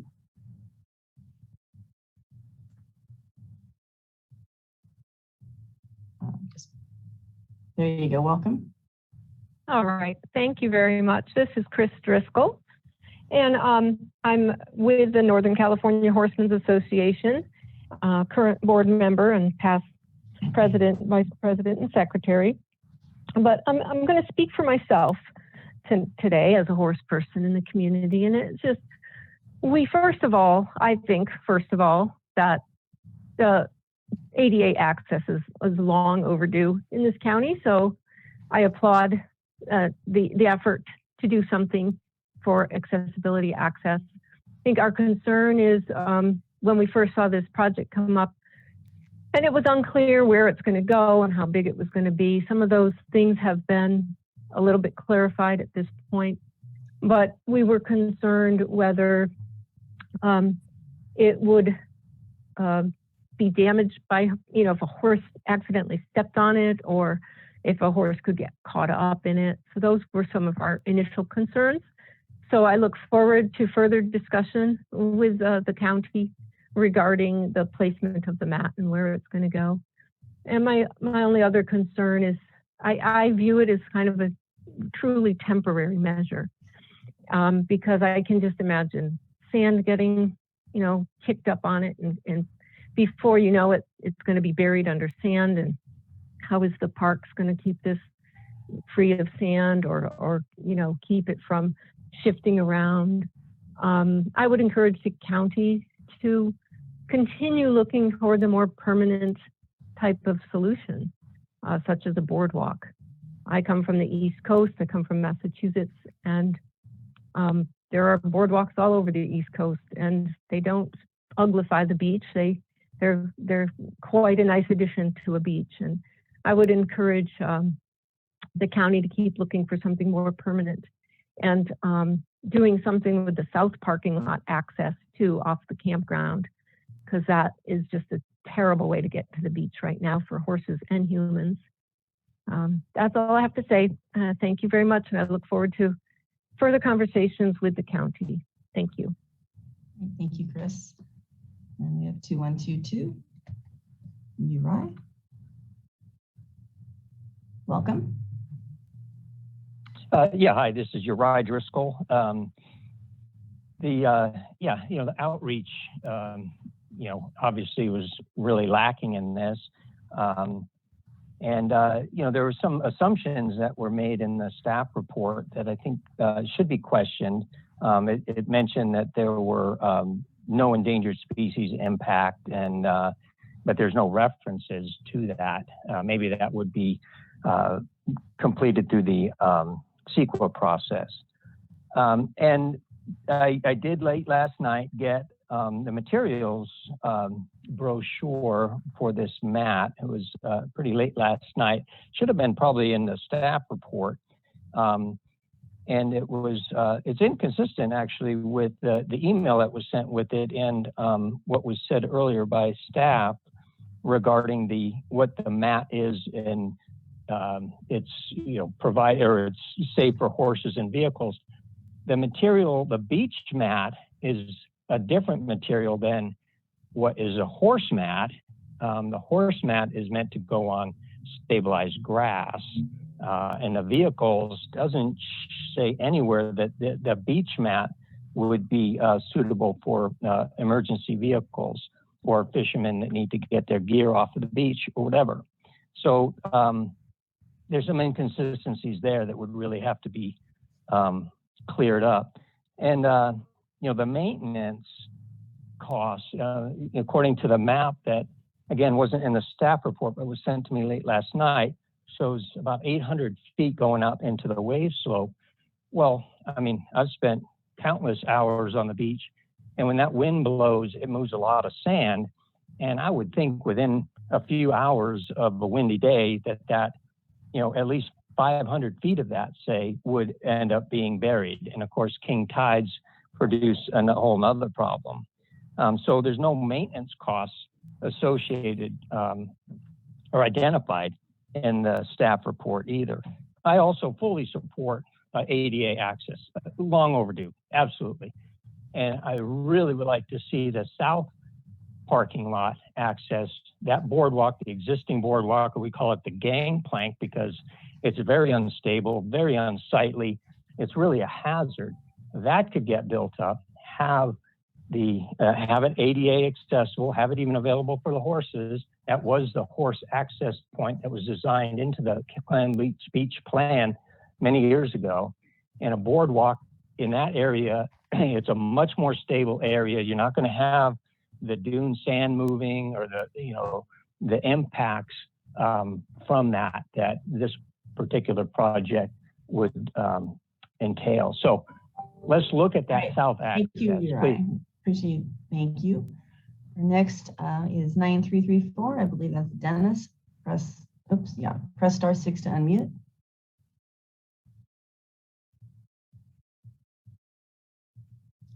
There you go. Welcome.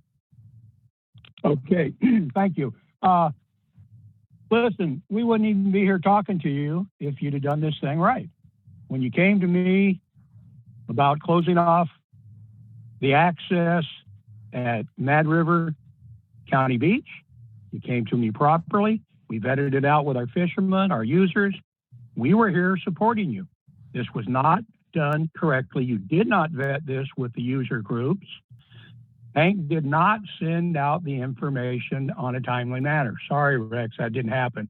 He did an outstanding job earlier today, and for 99% of what you do, Hank, outstanding. But you dropped the ball on this, and let me be very clear, have little to no trust in relationships with State Park. That's one of the big issues. It's probably going to be fine. You sit down with us, we talk about this, we figure out what's really going on, it's probably going to be fine.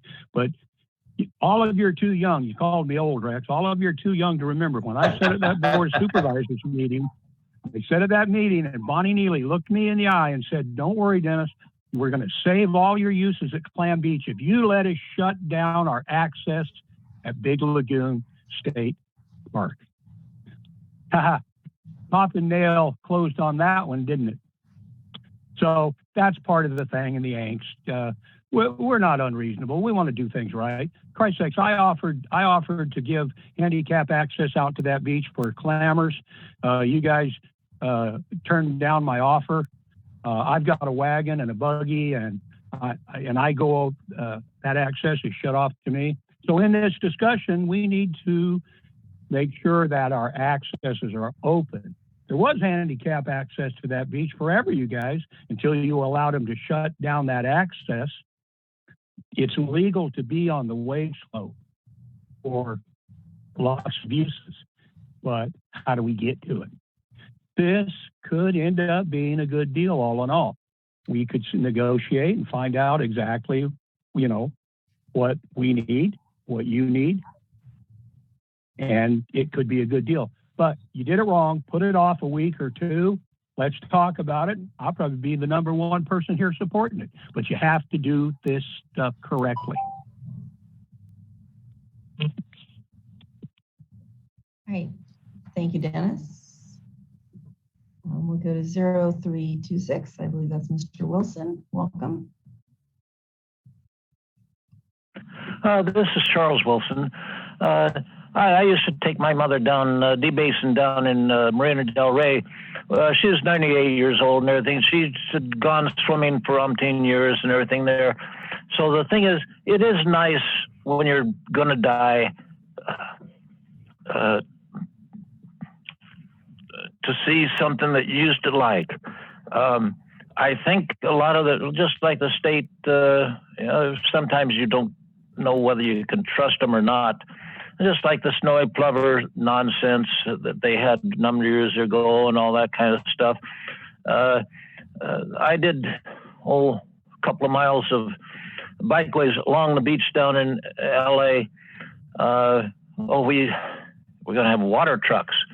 So we had 12 inches of reinforced concrete and for this bikeway along the sand. Of course, the thing is, the ocean didn't agree a couple of years, and they washed out some of our 12-inch concrete because the waves, the ocean doesn't always agree with you, and this unstable sand gets blown around. It's been blowing around for years. Yeah, I think you should consider alternatives to having a mat. If nothing else, you could have low pressure tires on wheelchairs or something like that. Or I don't think it's a good idea necessarily to have cars running down onto the beach that aren't necessarily able to take the sand and all that kind of stuff. So I think they should consider alternatives to provide the old people so they can see the beach, whether it's not, they don't necessarily aren't going to go down to the sand. You can create these things that nobody ever uses. I did 1,008 wheelchair ramps one time, and for half an hour one time, I followed the guy around. He never used a single one of my ramps. He always hopped a wheelie and hopped over the curb and everything like that. So you got to consider alternatives and what's going to happen in the future there. Thank you. Thank you, Mr. Wilson. Okay, we will go to 0116. I think that's Ash. Welcome. Press *6 to unmute. Hello, can you hear me? Yes, welcome. Hello, this is Ash Teeter again. Yeah, I just wanted to make a comment since we had the ADA official on the line that I know it's really great that they're putting forth effort to make the beach accessible, but I'm just wondering if they're in parallel, if they're doing anything to make like grocery stores accessible for those with medical conditions who can't wear masks, and also like even healthcare now. I don't know if any of you have seen this, but there's a recent sign posted at the Redwood Urgent Care where they were saying that they would not see people in person who had not taken one of the COVID shots. And I personally, with multiple sclerosis, I cannot take these shots because I have no idea what it would do to my condition.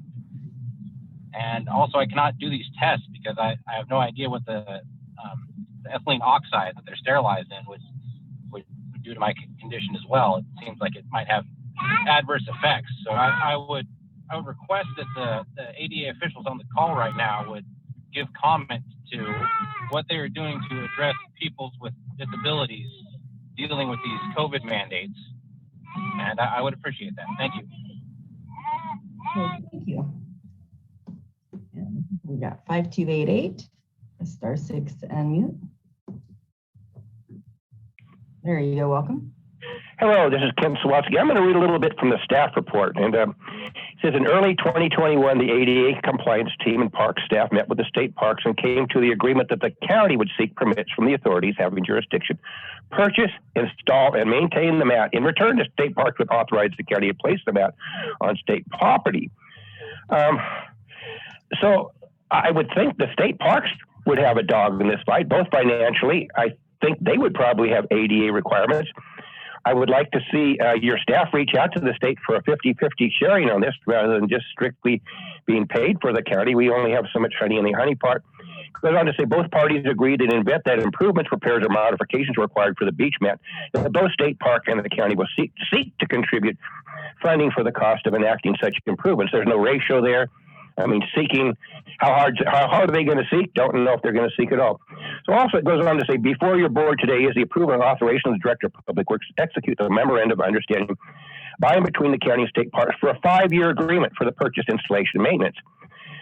So is this something that's only intended to satisfy a short-term ADA compliance? Is the actual life of this only 5 years? At the end of 5 years, the state pulls back its permission and then the county has to go and find some other route there?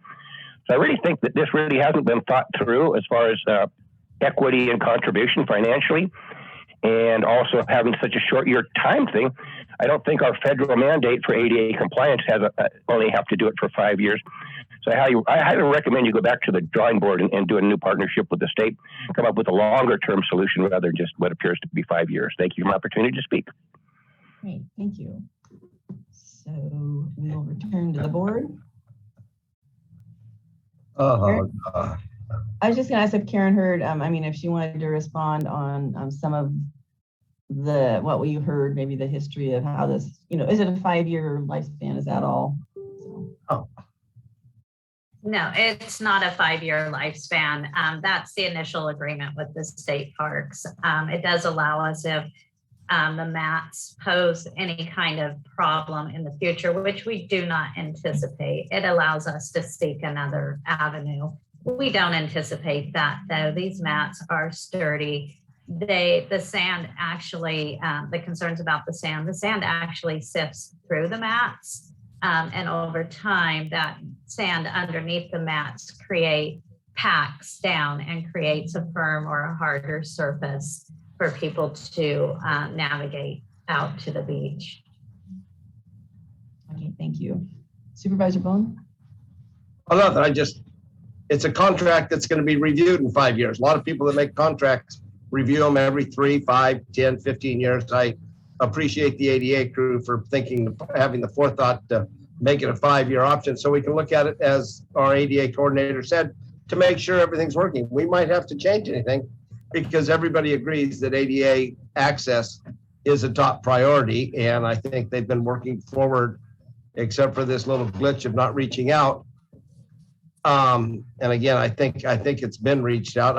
I don't know if we should wait a week or if everybody's happy. I don't know what it's going to change much. I guess the only thing I would do is make sure if we do vote on this today, that it is that the concerned parties are brought in and it can be changed if they find anything that doesn't work. But I mean, it doesn't sound like that they've got a lot of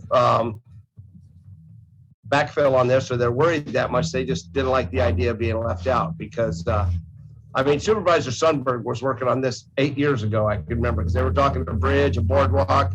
That we met, and I went down there with him one time and met with him. So I know he put a lot of effort forward, and I know he was the beach chairs were talked about then, and we've got 2 or 3 of them out there now. So the access to the beach is a big deal. So if we can solve everybody's concerns, I don't have a problem moving forward. If we're not, could we have a quick get together next week? Just put this on next week's consent to go through. Thank you. My thoughts, 20%. Actually, today you're 25%. That's true. Bushnell? Thank you through the chair. So I wanted to inquire whether we could just pass this today, move forward, but have it come back I think it would be the 24th on consent, just to make sure that everything's been addressed and the public's been, had their say. And that way, if it hasn't, we could pull it again and move forward. Thank you. I think that Karen, what do you think about that? That seems reasonable. So I think that's something we can accomplish in 2 weeks. Okay, so then I guess I would make a motion for staff recommendation, including public engagement in the next 2 weeks, and to return on the consent calendar for the date of, let me look, I'm sorry. January 25th. And Hank has his hand up. Well, we have a motion. Hank, did you have an issue with, do you need something else in the motion? Yeah, through the chair, as staff, I would request that it not be time limited, to give us enough time to schedule a meeting, make sure people are available, talk through the issues, and okay. It'd be good just to have the license to try to seek agreement before we come back to the board. We'll try to come back as soon as we can. Okay, so I'll change that then to return on consent as soon as possible. Thank you. Is there a second? Okay, thank you. And Supervisor Madrone? Yeah, thank you, Chair. Well, I want to applaud Karen Clower and the ADA folks for trying to move things forward, and Hank and his staff. And I appreciate that we're going to take a step back and meet with the interested parties, the crab fishermen, horseback riders, et cetera, ADA folks, and make sure we've got this right and then bring it back. So that's why I support the motion. And like I said, I applaud these efforts. I think we all want to see better access. I also hope that we can get some funding from the Conservancy or somebody else to deal with that south access out of the campground. Being an ADA campground, it'd be really nice if there was ADA access out of the campground, but that's going to require us to move out of the estuary area with the current pallet board trail, which is kind of rough, and move upstream slightly and come out of the dunes over Strawberry Creek, which will require a bridge. So it's a little bit more expensive project, but I hope that we can work together to try and accomplish that one as well, because that access is kind of messy right now. And I know, park staff and Hank have been working to try and figure that one out as well. None of these things happen overnight. It all takes funding. And we're incredibly appreciative of the Coastal Conservancy for continuously providing help to the county on projects like this. But grateful that we're going to step back and work it out with people and then come back in a couple of weeks. Thank you. If there's no other questions or comments from the board, I think we can go for the roll call vote. Nikki? Okay, thank you. Supervisor Bohn? What? Yes. Okay, Supervisor Bass? Yes. Supervisor Bushnell? Yes. And Supervisor Madrone? Yes. Thank you. Motion passes 4-0. All right, thank you. So I suspect that some people are hungry, maybe even some of the people at home. Should we come back at 1:15? Is a half hour enough to throw down some food? Mostly? Okay, let's come back at 1:15 so at least we won't be getting cranky because we're hungry. So.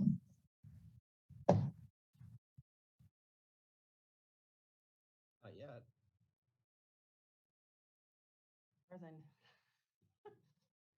All right, so do we have everybody? Looks like we have everybody. All right, so now we're back to the matters initiated by board members. And this one is one that I'm bringing forward. This is also in conversations that I had with Supervisor Wilson before the end of the year. I want to present some ideas we have. There's ways I think we can change the template to make sure that we can accomplish the work of the county while it's still giving a healthy amount of opportunity for public comment. And each year the chair assesses what the situation is. When I was very first chair, I changed the time of public comment. It used to be at 1:30, and often we were done with our meeting and then we had to come back. And so we changed it to the morning because it made more sense at that time. Right now, we're finding ourselves having a hard time getting through the actual work that we have to do as far as making decisions. So trying to look at things a little differently. This conversation is happening in counties all over the place. And in fact, I will be going to our clerks of the board to talk about some things that they'd heard while meeting with others and asking their information. But, you want to have the increased public comment for sure. That's a good thing. It's just that when we can't do the work that we have on our agenda, it makes it harder. So that's where, my concept is, or the idea of moving it to the end of the day. And I'll mention a couple of these other items, and then we can certainly hear from the clerk and have some conversation. I think, there's a lot of conversation on time limits, and I'm not married to two. We're just talking about what's going on in the county world out there. What I would say about changing the time limits would be that more people would actually get the opportunity to speak on an item. So that is a consideration. The limiting of agenda items that are time set, I think that's pretty obvious. We've had so many where we've had to jump all over the place, and it really is confusing to the public, and it's confusing to us, I think, and to staff. So I'd like to be able to have more certainty in when people can expect to hear their items without getting stuck behind a time set. And then also we're talking about Zoom etiquette. We don't know how much longer we're going to be doing this, but it could be for a while, or some of us might be for a while. And so what we'd really like to see is have as many people stay on the screen. I mean, if you have to grab a bite to eat, cup of coffee or something, we get it, but we want to see everybody's face on the screen so that people know that we as a board are engaged in the whole conversation. So those are just some of the basic ideas there, and looking forward to the conversation. Normally, like I said, it's usually the board chair that can just decide without taking it to the board. So, but I thought input was important. So Tracy, did you want to share? I'm picking on Tracy because Kathy's unable to be on with us regarding, you guys were at an event recently where best practices were discussed among clerks and such. You mind, it'd be really helpful, I think, for the group to hear some of what your takeaways from that was and what others are doing. Sure, thank you. So just working here in the office and having seen what's been going on the last few months with the new hybrid type of board meeting, and hearing some of your concerns, some of Vice Chair's concerns, and just the overall board with handling these long meetings under this new platform, you know, it kind of drummed up some of our own questions. Well, in December, the clerk of the board, Kathy Hayes, and I attended the California Association of Clerks and Elected Officials. It's called a New Law Conference. It's held in Sacramento each year in December.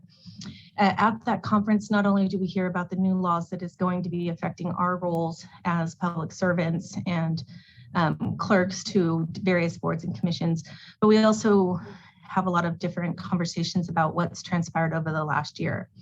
The big topic was best practices for boards of supervisors and handling the influx of the hybrid meeting with the large number of public comments, some often disruptive behavior, and just various ways to handle that, with the idea that a board of supervisors meetings first primary job is to get to the business at hand, to work for the county, to get through the agenda, to take care of the business. We encourage input. Everyone agrees that Zoom has added so much public comment, which is healthy and what, you know, the Board of Supervisors are looking for. But it's also really had to create some changes in various agenda formats, etiquette, et cetera, to help facilitate the best possible meeting that we can push out. So when we did meet and start speaking about this, we brought up some ideas and shared some of the information that we found. This is not a Humboldt County issue. This is every county that's had to go to this hybrid model issue. And so we did address different ideas such as limiting public comment, moving public comment to different locations on the agendas. And there's been some really creative and some really great ideas out there. Tracy, I go back to the limiting public comment. I think you meant limiting the public comment period per item, because we want time, yeah. I'm sorry about that. But we'll get more. I just wanted to go back and, because I know that's what we were, you know, I knew that. Right. So, so for instance, Chair Bass had asked if we would put it out to the Clerk Forum, which is an association that allows everyone in different counties to participate in information. And we asked a question about what other counties are doing as far as some of the topics that are on our list here. And so if you want to take up the first item, I can share at that point, or if you want to have discussion with the board. But I just wanted to share that, you know, this is every county issue, and that there's a lot of really great professional and very meaningful ways to just better conduct a meeting for everyone, including the participants as well as the viewers and the constituents. Well, since you mentioned going through things, I think it could be helpful, if you don't mind, if I mention a few of these regarding, say, where do other counties have their public on, you know, non-agenda items? So that was kind of a hot topic. And so we did a polling. I did a polling. Unfortunately, I just got some a very short amount of results. At the time of the conference, there was a variety, but the majority of people say that they put the public comment on non-agenda items at the end of an agenda so that the business can be conducted on the agenda prior to that time. So I had a survey for just 9 counties, sampling from San Benito, Orange County, Mendo, Shasta, so all sizes. And of those 9, there were 7 that put it at the end of the agenda. One county, they rotate it every single meeting as needed based on what's being brought forward on that agenda. So if they have several public hearings, if they have a very heavy agenda, they might put it at the first, they might put it at the end. It's really a week-to-week kind of situation. And then there was one county that put it at the beginning of the meeting, but limited it to 20 minutes. One county put it at the end of meeting and limited it to 30 minutes total. So there's a variety out there. Well, and I did want to say you'd get more response. We did this yesterday because I was curious to have more information. So I suspect you'll get more in. What about the time? You know, we talked the 1, the 2, the floating. Do you mind giving us a little rundown on what you heard in that? So at the new law, we discussed that in quite some extent. Luckily, we weren't the county that was being talked about the most. That would be San Diego. They've had some issues down there with time and limiting. They had started at 3 minutes. They had gone to 2 minutes. They had gone to 1 minute. They're now sitting back at 2 minutes per comment on every topic. San Benito is at 2 minutes, and the other 7 counties that I got response from are still doing 3 minutes per public comment. Some of them do have some strange parameters as to the first 10 speakers get 3 minutes, or there's a total of 30 minutes and only the speakers that can fill that amount get 3 minutes. So, and it's always the prerogative of the chair, and that was the running theme throughout. A lot of the discussion was that if you know you're having a conversation about an agenda item where you're going to have 150 commenters, the board chair can state at the beginning of the meeting that they are going to limit the time to 1 minute per commenter, or they could limit the time to an hour total. It's kind of the chair's prerogative. There was a lot of talk about board rules and the chair bringing back board rules every year when they get elected as the chair to accommodate their needs. So it's great having this conversation with the entire board. Unfortunately, Virginia, the pressure falls on you. But no, sorry, it wouldn't be the first time. So yeah, so there, so that was kind of the information we found out about that topic. Well, and the ones that do 3 minutes, they also, however, are the ones that if it's a bigger agenda or, you know, based on what the issue is, they do change time limits so that more people can speak. And the consistency is as far as council was concerned, because county council always sits on the council, at the conference with us. And as long as you're consistent for all of your constituents, that you may limit the time that they are allowed to publicly speak.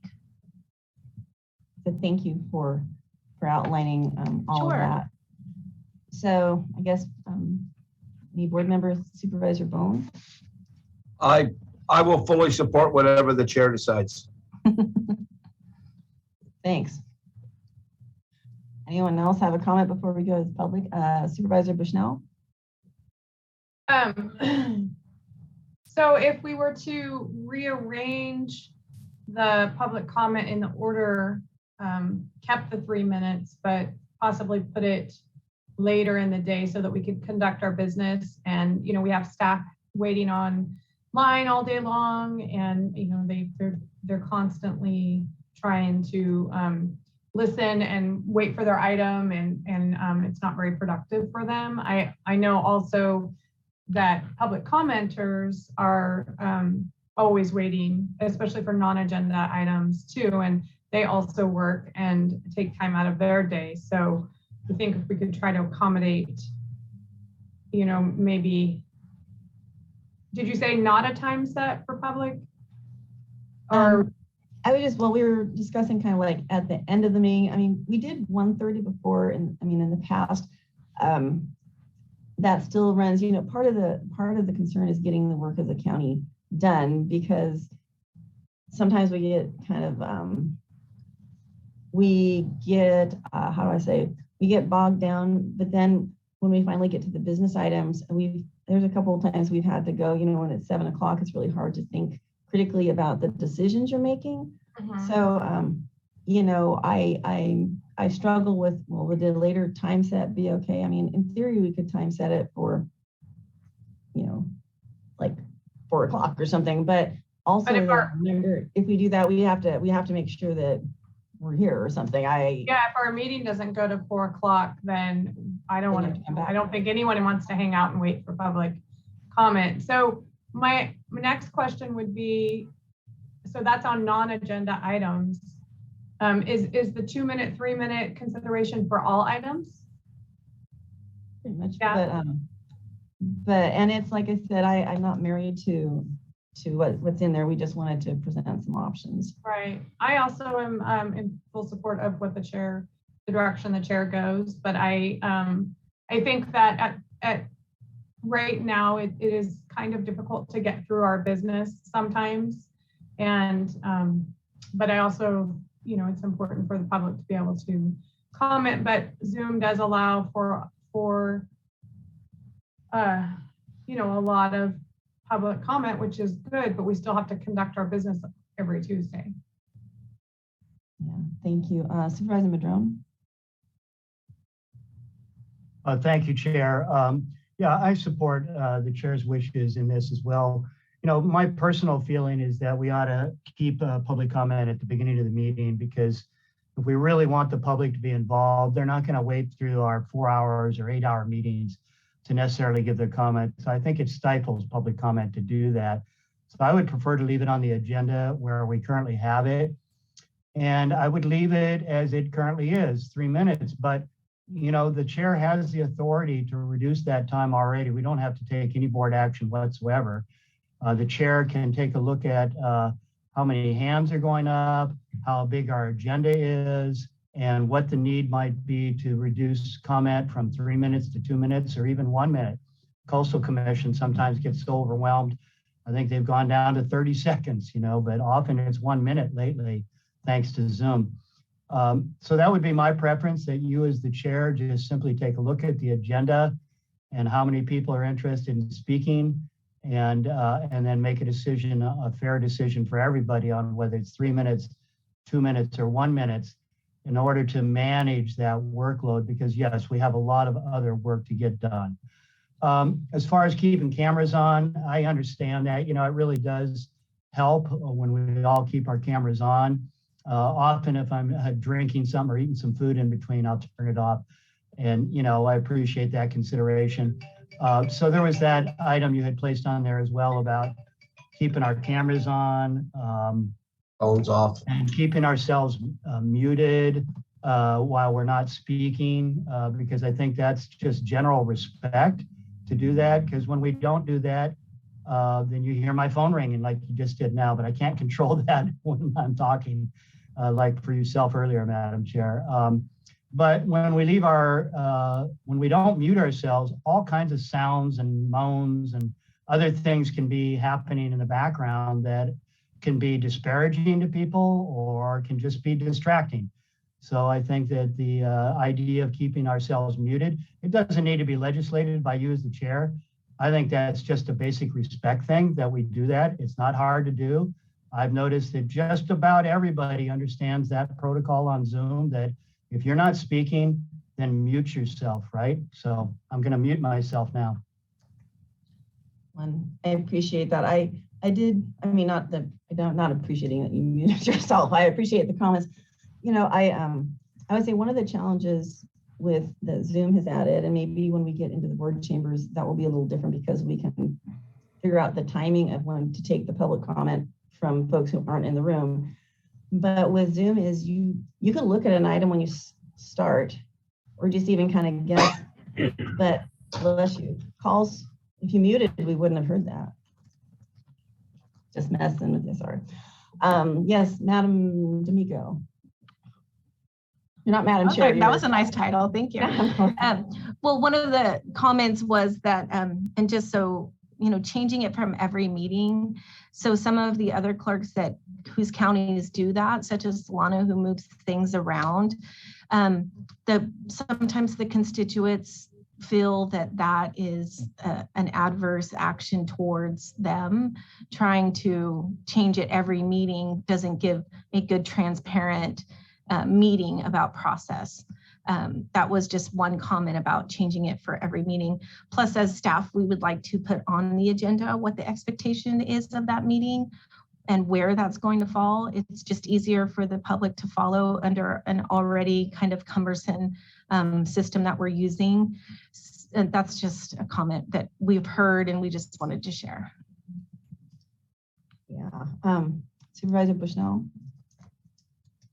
I agree with Tracy's comments that having it be not consistent is not very kind to our public. I think that would make the process much harder and much more aggravating, and not let it, I think it would be harder to get that public comment that we're looking for if it wasn't consistent. I think whatever we choose or however the chair chooses, it should be consistent and always be. If we're going to make a change, then it should be consistent so the public can anticipate that. Well, and I wanted to say one of the ideas that had come up that Supervisor Wilson and I had talked about, and it's like I said, when people are in the room, it's a lot easier to see who's interested in speaking. But one of the other ideas was doing a segment at one part of the meeting and then finishing it at another. But that's really difficult on the clerks. We don't have a clerk staff like some of the others do. And so, Tracy, can you kind of remind me the challenges of what that would cause for you guys? I mean, because that's one way you could have it early and then later as well, but it's harder to manage. Just as an example, when we have a lot of time sets on an agenda and we start taking an item up and then 20 minutes into that conversation or say public comment, we have to stop and go to time sets. And then we go to the next business item, and then we have to go back to public comment. With Zoom, a lot of people fall off and feel like they didn't get an opportunity to speak. So splitting it into sections, the general consensus is that, that's hard for the people that are calling in. I'm answering the telephone while you guys are in a meeting. And when we cut public comment off because we have a time set and then we come back to it later, that's when we get a lot of calls saying what happened, where's my opportunity? And so by splitting it in two sections, it's just more difficult to manage because people feel they are lost on the agenda and don't know when it is going to be their turn to speak. So that's why just doing a consistent, here's what's going to fall on the agenda. They can call and check in on the phone call or turn on the meeting, see where the agenda is, and kind of decide from there when it is they need to call. And I don't want to throw monkey wrenches and things. I know the idea of time setting of a comment is tough, but I'm wondering if we can working with the staff, in county, all of them, to try to get the business items totally loaded up front, and that to me would be a way to do that. But I know we can't gauge what that would be, because I really want. I'll disagree with Supervisor Madrone just from the standpoint that we're trying to stifle. I think I want to find a time where people get to comment and we're not bless you, not looking at, oh my God, we're not going to get our work done. And I'd rather us be able to get that piece done and then give people the real opportunity to share their concerns with us in a time where we're not all looking at the clock going, oh, we'll never get to that item. So I see it a little differently, but I've also been on the boards where it's been two different places, and so it's an interesting discussion. Supervisor Bohn. Well, and I don't think people realize when we have actually the business of the day going on. I remember been here quite a while. Our first few meetings, and I had to go ask why, was we would have people from every department here on consent items. I mean, 6 or 8 people, even if it wasn't pulled. And then they'd sit there until we took our first break or noon. And I started doing the math on how much we must be spending on people. And it's the same thing. We have people waiting around to, and especially when we go back in chambers, people actually on the payroll. You get 10 or 15 people on the payroll for an hour. I mean, that's a half a day's wages for someone. So, I mean, it starts adding up for, quite a bit so the business at hand and then following it with the public comment. I mean, I hope the people making the public comment are as committed to that comment as we are to listening to it. But there is a consequence for that. So, and some days it's not very long. Some days it's a lot longer. And I think it's not the idea of stifling them. It's being efficient. I heard somebody say the other day we should all travel 55 on the freeway because we'd save so much gas. Very efficient, but sure slows down travel. So that's kind of the way we're looking at it, I think. And again, I fully support you in whatever you decide, Chair. Thank you. And I appreciate that. I did want to ask Tracy. So if we move something around and we decide after a month it's just not working as well as we thought, is there anything that keeps us from, reassessing the situation? Nope. I mean, I've been here for 10 years now too, and we've done public comment at various times. I think as long as our office relates to the general public and the constituents, what the board's agenda is typically looking like, then it's better for everyone. So if at some point you choose to move public comment and we need to change it, we just let the public know on that Friday before agenda.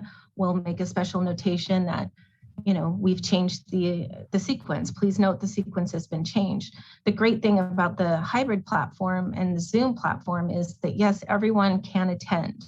And if you know that your item is at the end of the agenda, you can be listening or watching and getting other work done. And that was the great thing. And the participation level has been great. It's just, this is just a best practice for the boards to get the business at hand done. So those changes can be made whenever you see fit. Well, because I could also see, generally we all try to gauge how meetings are going to go, and sometimes we are incredibly off, right? Unfortunately, I did want to ask, I see several staff, department heads on. I thought I'd ask to see if any of them would like to comment, especially when we're talking about employees waiting around to be, to have their item heard. So any of you interested in commenting? I just see your names. Apparently not. Okay, well, why don't we go out to public comment and we'll do that, and then we'll come back and definitely have, oh wait, sorry, Director Mattson. Well, you asked for my 2 cents, you'll get my nickel. We certainly, at the department head, we love time sets, especially when we have outsiders coming in. I like the idea of getting the business of the county out of the way earlier rather than later. It is your meeting, we're at your purview. So we'll do whatever you want us to do. But on our end, the more certain we are online and the flexibility to do Zoom. So like Tracy said, we can be doing other work until our item comes up. That's a great option. So one of the thoughts, you got mine. All right, thanks. Okay, well, I think we're gonna go, we do have some hands up in public comment. So we're gonna go there.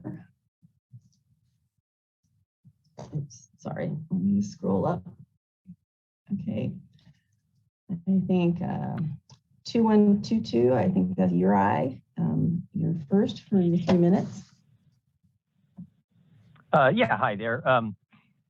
I would like to pretty much agree with Supervisor Madrone's comments. I think he hit it, most of those marks. Definitely agree with faces on the screen. I think that is helpful. One thing I get a little bit of a concern though, if Supervisor Wilson was a big part of initiating this discussion and he's not in attendance today, we really should have, his position on some of this too. And aside from that, kind of picked a bad meeting to try to show how much you need to shorten it, because this meeting should be over fairly soon, I would think.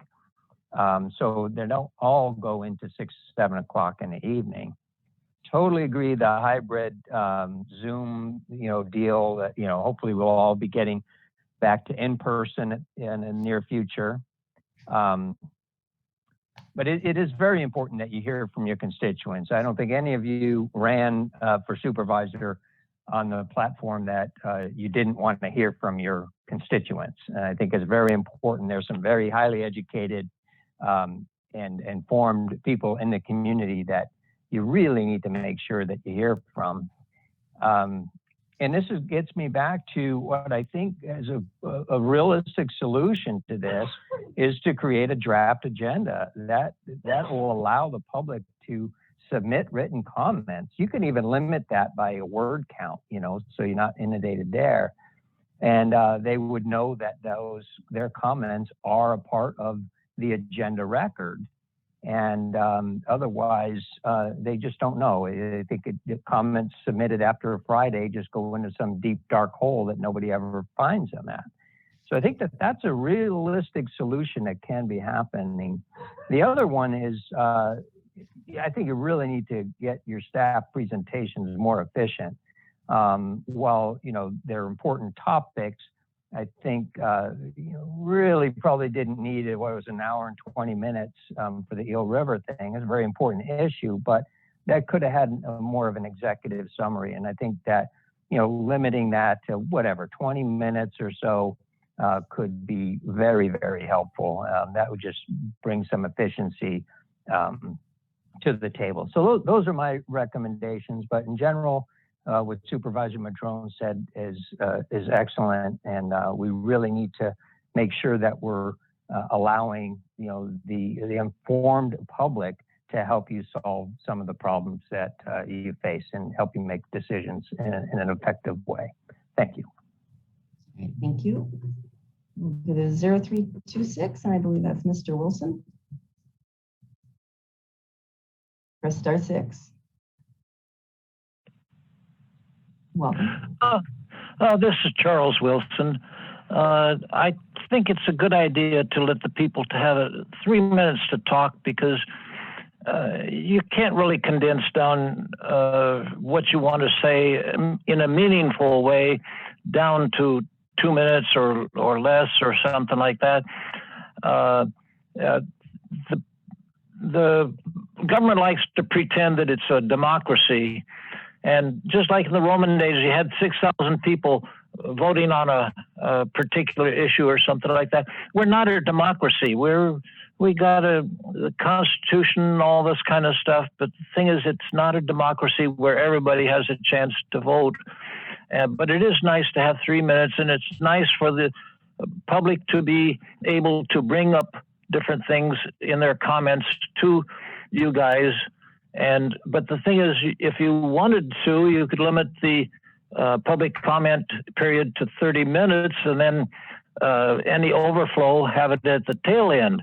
Now, some jurisdictions, they like to put the public comment at the last, so that the people have to wade through 2 hours, 3 hours, 4 hours before they get to comment, and then they go away and they don't comment. So that's one way to eliminate them. It's a sort of like the university used to do with the computer and engineering curriculum. They'd try to scare away everybody. But I remember back 20 years ago, Bonnie Neely had her redevelopment or something like that. I forget what the name was. But the thing she was talking about, the property taxes were going to increase 9.2% per year for 40 years. And the thing is, she said there's 40 people waiting to talk, and I was third in line, but she said everybody that was in favor got to speak first. And I think, well, that shouldn't be the type of thing. Or you get Seaman over there, and the mayor of Eureka, she says one guy doesn't have his mask on. You only get 2 minutes. You don't get 3 minutes. Oh, you have only 8 seconds left, and shut him up. And, you know, this is the kind of stuff you don't want to have. And so I think it'd be nice to have the one period at the beginning, just to limit it to the certain 30 minutes, and then after that, put it at the tail end. Thank you. Thank you, Mr. Wilson. 5288, it's your turn. Press *6 to unmute. Ken Sawalski here. Well, I've been doing this for quite a while. Chuck Fiancho was in there. Well, he started out every single meeting. He was there speaking. I think some of you remember Chuck. I had no problem with the 1:30 as far as that goes. As long as everybody and everything in your life, or most people, like certainty. And it's been explained, you know, Tracy said that it didn't work when you're bouncing around. Like, that's the opposite of certainty. Some people, especially if they want to drive in from out of the area, have a difficult time getting there by, let's say, a time certain of 9:30 or something, as far as that goes. And so 1:30 seemed to be kind of a workable thing. You would be, most of your meetings go to 1:30. So that's an option there. The time sets, you know, as was spoken for, I've always, you know, said the more time sets you can do, but just make the time set a short time set. And now there's 15 minutes for a staff report, and allow another 15 minutes to go and make a decision. Then we could all speed up a little bit in that thing, and maybe some of us would speak a little less if things were moving a little bit quicker. Number 4, following appropriate Zoom etiquette. This is something that I've been harping on for a long time. We'd like to see the pictures of each of you on the sidebar, not on the top or the bottom, because that's frequently masked by the call-in phone numbers. We would like to know you're there. I think it's transparency, and I think that's a great thing to do. Other thing I do, I also strongly support that the board members be muted themselves during the meeting. They raise their hand just like we do, and then they're allowed to speak. It was mentioned before that it is quite disconcerting to have things in the background, phones, dogs, someone laughing at your comments that you make, ridiculing you kind of under their breath there. That does not play well as far as the public's perception, as far as your willingness to listen to us, to mock us that way. So I think that's a great thing that you have there. The number of items on the agenda for time certain, you know, again, keep them short, put as many as you can in there, give us as much certainty as you can, and we'll do our best to work around that for you. Thank you for my opportunity to speak, and I have no problem with 2 minutes.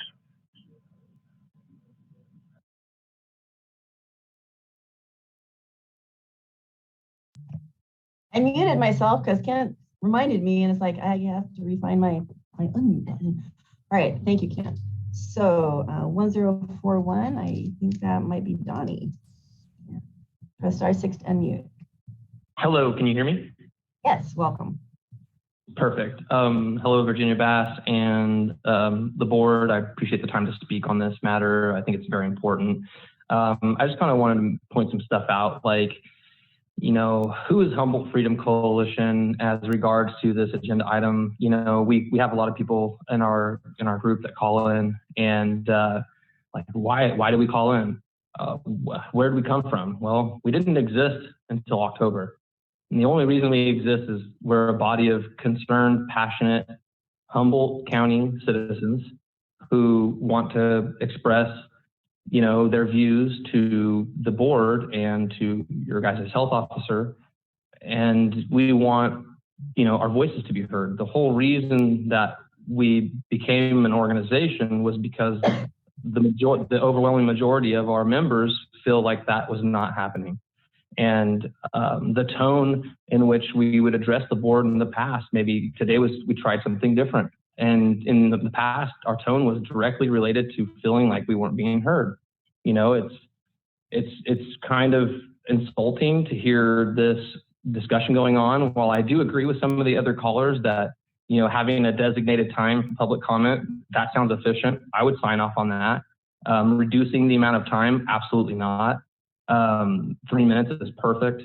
it's a standard across the nation. But giving us all the kind of courtesy to know exactly when public comment's going to happen would be really, really fantastic. Also putting an actual time on specific agenda items, because let's all be real, the only reason we're having this conversation is because when you guys have COVID on the agenda, Humboldt Freedom Coalition comes out large to basically express our positions, and in the complete absence of any countering positions or any other passionate people against. So when I see it, it seems to me like these other citizens in our population just don't care, or don't have the time, or are not passionate enough to care. But the ones that do are pretty unanimous in their position. And so it would be great if we could see a little bit of leeway from the board. I mean, if you guys were to say change the mask mandates and not, and basically go against these whole idea of vaccine passports, I'm certain you guys wouldn't even be having this discussion, because the amount of people calling in would just reduce, because that's the days that these meetings go long. It's for that specific conversation. It's for the ongoing fraudulent emergency that's being put forth by the leftists in your guys' health department, Ian Hoffman and Sophia directly. So, I mean, it's on you guys. You heard what's happened with my son. That's happening across the entire, school board area in this county. You're sowing division. Donnie. Thank you, Donnie. That's 3 minutes. Unfortunately, goes really fast. I'm sorry about that. And then 0326. Wait, we already had 5300. Pardon me. Sorry about that. And if you're 5300, press *6 to unmute. Yeah, this is Adam Lustig, Lost Coast Populist, calling in from District 4. I'd like to kind of continue with what Donnie was saying. I've been calling in, I think, pretty much every meeting since August, and this abundance of calls is around the COVID issue. I'm 48 years old, and never has the government interfered in my life like has been going on during this 22-month extended emergency.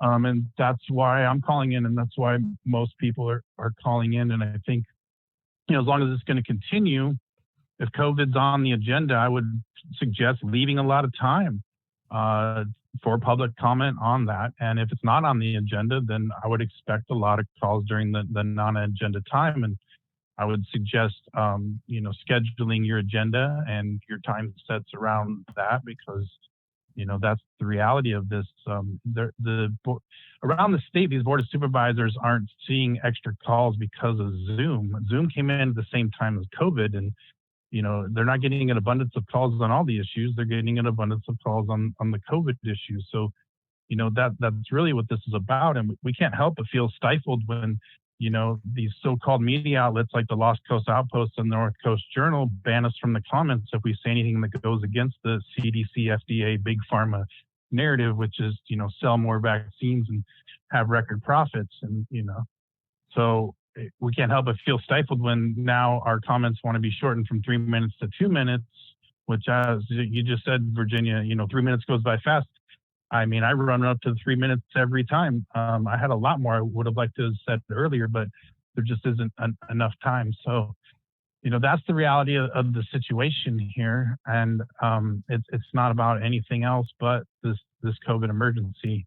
And people are commenting about that because it's affecting their life in an unprecedented way. And that's really the situation that we're dealing with. So, that's all I got. All right, thank you, Adam. So we'll go back to the board. I wanted to mention a couple things. One, I think it's not, I don't think it's, and this is only my opinion, about the COVID situation in specific. I think in Humboldt County, one of the reasons we've had such an increase is because we have such a large county. So I know that there's people from Supervisor Bushnell's district that are really thankful, and they're able to call in more frequently. And so there is also increase due to that, but it's a combination of many things.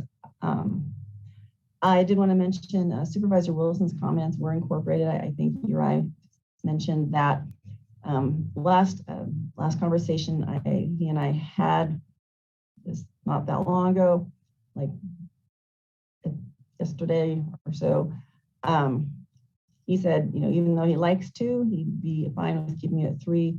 And he thinks at the end makes sense because then we get our work done. And staff, I know we overburden you as it is. I also understand wanting a specific time to be heard, especially if people are, you know, at work or unable to be. And this may be too difficult. So I want to ask your honest opinion that if we put something in late afternoon, I know that sometimes meetings don't go that long, but most of us are still in the building. We can come back to hear public comment. How would that be with you guys if we wanted to put something in the later afternoon? I mean, I'm just asking from the standpoint of looking at options. And then I see Supervisor Bohn's hand is up, but I was asking staff, but I'll go to. Oh, I thought you were asking us. I'm sorry. I'll go back to mute, not moan. No, that's okay. You can. I just wanted to ask Tracy first, and I'll go to you, and I'll go to Michelle. I'm just asking the question. That's all. I'm sorry. What specifically were you asking? Oh, I was going to say because we know that our staff is small and shorthanded, and there's a lot of things that seem easy to do that really aren't easy to do because it demands a lot of you, especially with the hybrid model. My question was, if it was made for a later afternoon time set so people knew when it was, how difficult would that be as far as I'm trying to find something that is not in the middle. I can't find in the middle, but something that allows the work to definitely get done, but still allows people to know when they can comment besides just the best guest. From staff's perspective, we can accommodate wherever on the agenda that you all would like to place it. Typically 1:30, a lot of times that's set aside for public hearings because those do have to be noticed through planning and building or public works, et cetera. And it's a lot easier to put those at the 1:30 time set. That's typically what we hold time set for, is anything that has to be publicly noticed, because that is generating neighbors, people involved, you know, associates. And so that's what we like to see for a time set. But we can move the agenda template to fit whatever is good for you all. It just seems that, you know, yes, there's more public comment, which is good, but more public comment does sometimes bog down the business during the meeting. We can accommodate whatever you would like. We just ask that you give us notice so that we can publish it on the agenda so that people are aware of any changes that we make to the agenda in advance. Okay, yeah, because there's different things. It's like, how do you make it time set and still be able to finish the work of the board? Because that is what we've been struggling with, is getting the business actually done. Well, but taking the public comment also, you know, a big piece of our business. And so how do we do both? If you look at the past meetings that we've had just in the last 2 months, typically what happens though is if you get involved in an agenda item and a time set does pop up, you end up having to stop that conversation and come back to it. And that's the difficulty by doing time sets, is then people are left in the attendance queue as well as on the phone, staff, et cetera. So if you just place it somewhere on an agenda, they can view the meeting or listen to the meeting and know where we are at the time and follow it. Okay, thank you. Supervisor Bushnell, and then Rex. Thank you, through the chair. I would prefer myself, I'm just, you know, putting my opinion out there. If we're gonna have it in the afternoon, not to have it at 4 o'clock, say 4 o'clock if the meeting's, I would prefer it to be at the end of the meeting if we're thinking about the afternoon, to just state it will be at the end of the meeting instead of 4 o'clock. And I'll just use myself as an example, not that we have to do anything for me, but I travel home 2 hours and I have no service. So if I was gonna have to try to get home from here, say our meeting ended at 2, it doesn't have to be for me. That's just, I'm just making a scenario.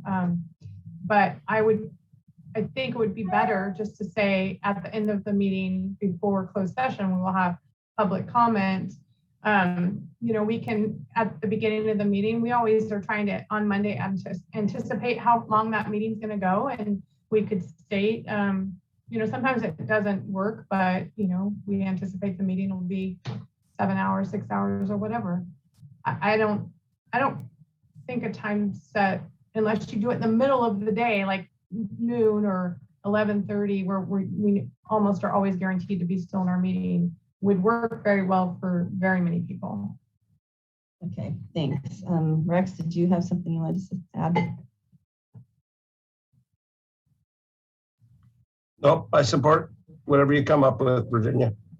I mean, I have the same issue. I'm on 2 different committees in Sacramento now, and usually they meet on Wednesday morning, so I'm traveling once or twice a month to head down there and then get back Wednesday afternoon, evening. So, I mean, getting out of here at 5:30, 6 o'clock at night is always a pleasant, but I had a, excuse me, I did have, and I remember this when she brought up, back in 2004, 2005, Roger Madrone changed it. And he moved around. And the problem is the afternoon meetings would get done early. And there was an issue where only 3 people would come back to the afternoon session. So they had a quorum. So that I don't think that will be a problem, because the nice thing, today's day and age, we can all check back in since it's we don't talk back in the community comment. We would all be able to listen remotely somewhere, as Michelle was saying, somewhere where we could hear it and things like that. So I don't know. I like the 1:30, but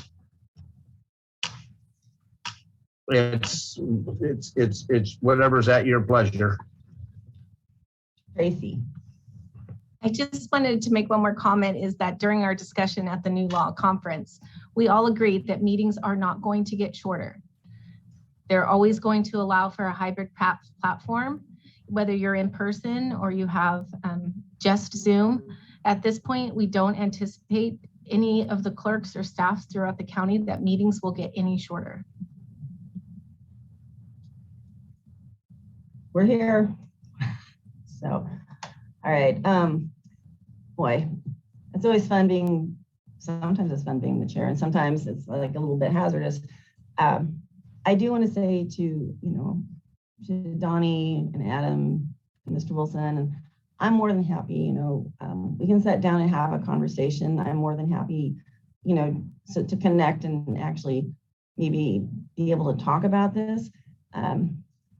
My preference is at the end of the meeting, but still give 3 minutes. But now I'm also hearing Supervisor Bohn saying 1:30. And so I'm not sure if that would really solve our dilemma, perhaps. Or go to the end. I don't care. Well, no, I mean, I like time set though. I mean, that's the one thing I think if we are going to be pushing it, we should give them an opportunity. Yes, Supervisor Bohn.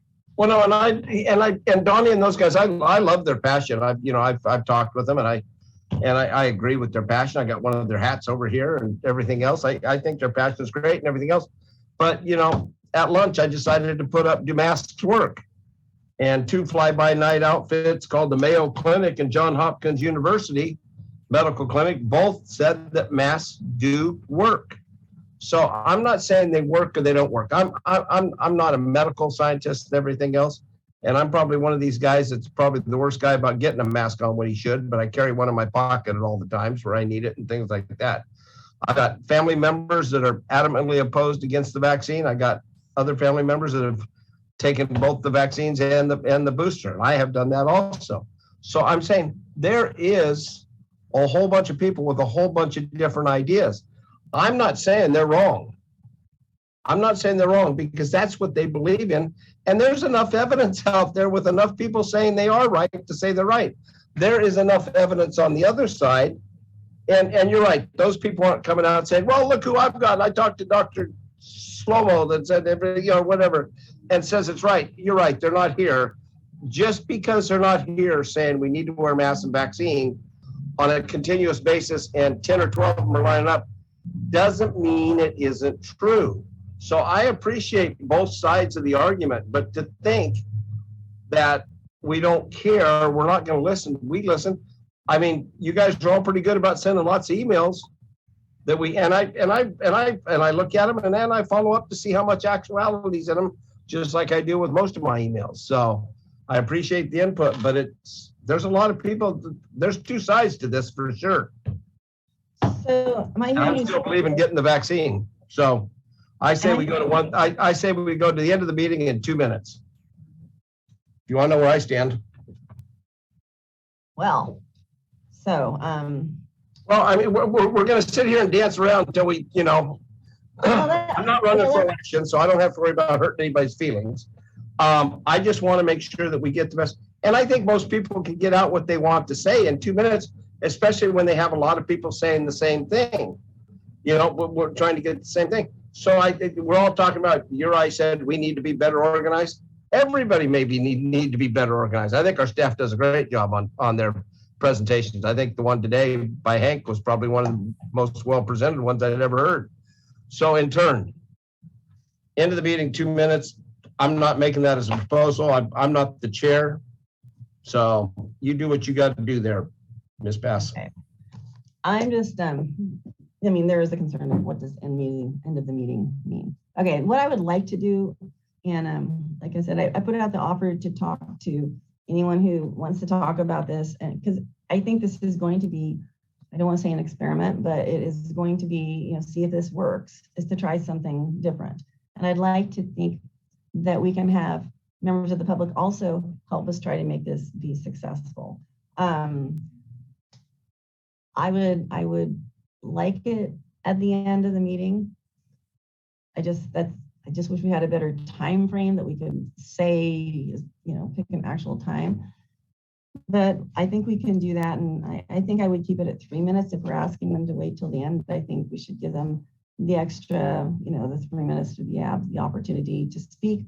But that 3 minutes goes with every other item that we have, and the recognition that the chair can shorten that time for an item if it feels necessary. So, Supervisor Madrone, I hadn't heard from you in more recent, and I know you have different thoughts. I just wanted to ask you if this is something you can at least support trying and see how. As I said, I would support what you want to do, Chair. And if we put it at the end of the meeting with 3 minutes, I can support that. Okay, and I will commit to those who are listening or watching that when we're putting it at the end, I will do my best to try to tell you when I think that's going to be. At least you don't know you have to be on for the entire meeting. So I'd like to think that people can be able to plan their time a little more efficiently than just having to listen to us try to get to an item. Is there an actual vote needed on this? I mean, because this is at the discretion of the chair. Tracy. Oh, Jefferson Billingsley. Yes, I was going to say me, but Jefferson's there. Thanks, Chair. No, I don't think so. I think it's within the existing rules your board already adopted. Okay. So I apologize for people that may not like this approach and say, please help us, give it a try. And if we can be more efficient, not just with your time and our staff's time and our time, we'll get more done for the community on the whole. Supervisor Madrone. Yeah, I just wanted to add that I don't think we could ask for a better chair. I think you've proven that over the last year and other times. You have a really big heart. You're a good listener. You're incredibly respectful to everybody on all sides of issues. And I think that speaks volumes about the respect for the public input. And so, you know, I just wanted to make sure, and you know, Rex has said this and others, you do an incredible job and I support you. So I know the rest of the board does as well. I truly appreciate that. All right, so there's not a motion needed, Ms. D'Amico, on that, according to the attorney. Okay. All right, so with that we're going to give this a try. Like I said, give it a month to see how it goes. And I'd appreciate everybody. I'll do my best to work with everybody, including anyone who wants to call in. Supervisor Bushnell. So thank you through the chair. So to clarify, we'll be doing public comment on non-agenda items at the close of the meeting before closed session. Closed session, yeah. Okay, thank you. Like I said, we are going to do a test, and I'd like to think it's going to be successful. So it's the beginning of a new year. Let's see what, let's make it a good one. So, all right, with that, then we will move on to our last item, which I believe is closed session. County Council Billingsley. Thank you, Chair. It's the intention of the board to meet in closed session pursuant to Government Code 54956.9 D1 to discuss existing litigation in the case of Pyle versus City of Eureka, County of Humboldt et al., case number CD 2101577. All right, thank you. And we'll go see if there's any public comment on this item. I'm not seeing any hands up, so we will we'll go into closed session and we will be back shortly. Is this what I suspect should be a fairly quick one? This should be less than 5 minutes. Okay. All right, so we'll adjourn to closed session and then we'll be back.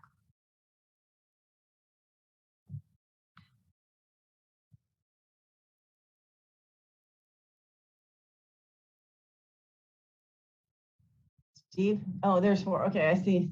Okay, we got Michelle. We got plenty. County Council Billingsley, can we have her report out of closed session? Yes, thank you, Chair. The board voted 4-0 with Supervisor Wilson absent to authorize the Office of County Counsel to defend the action.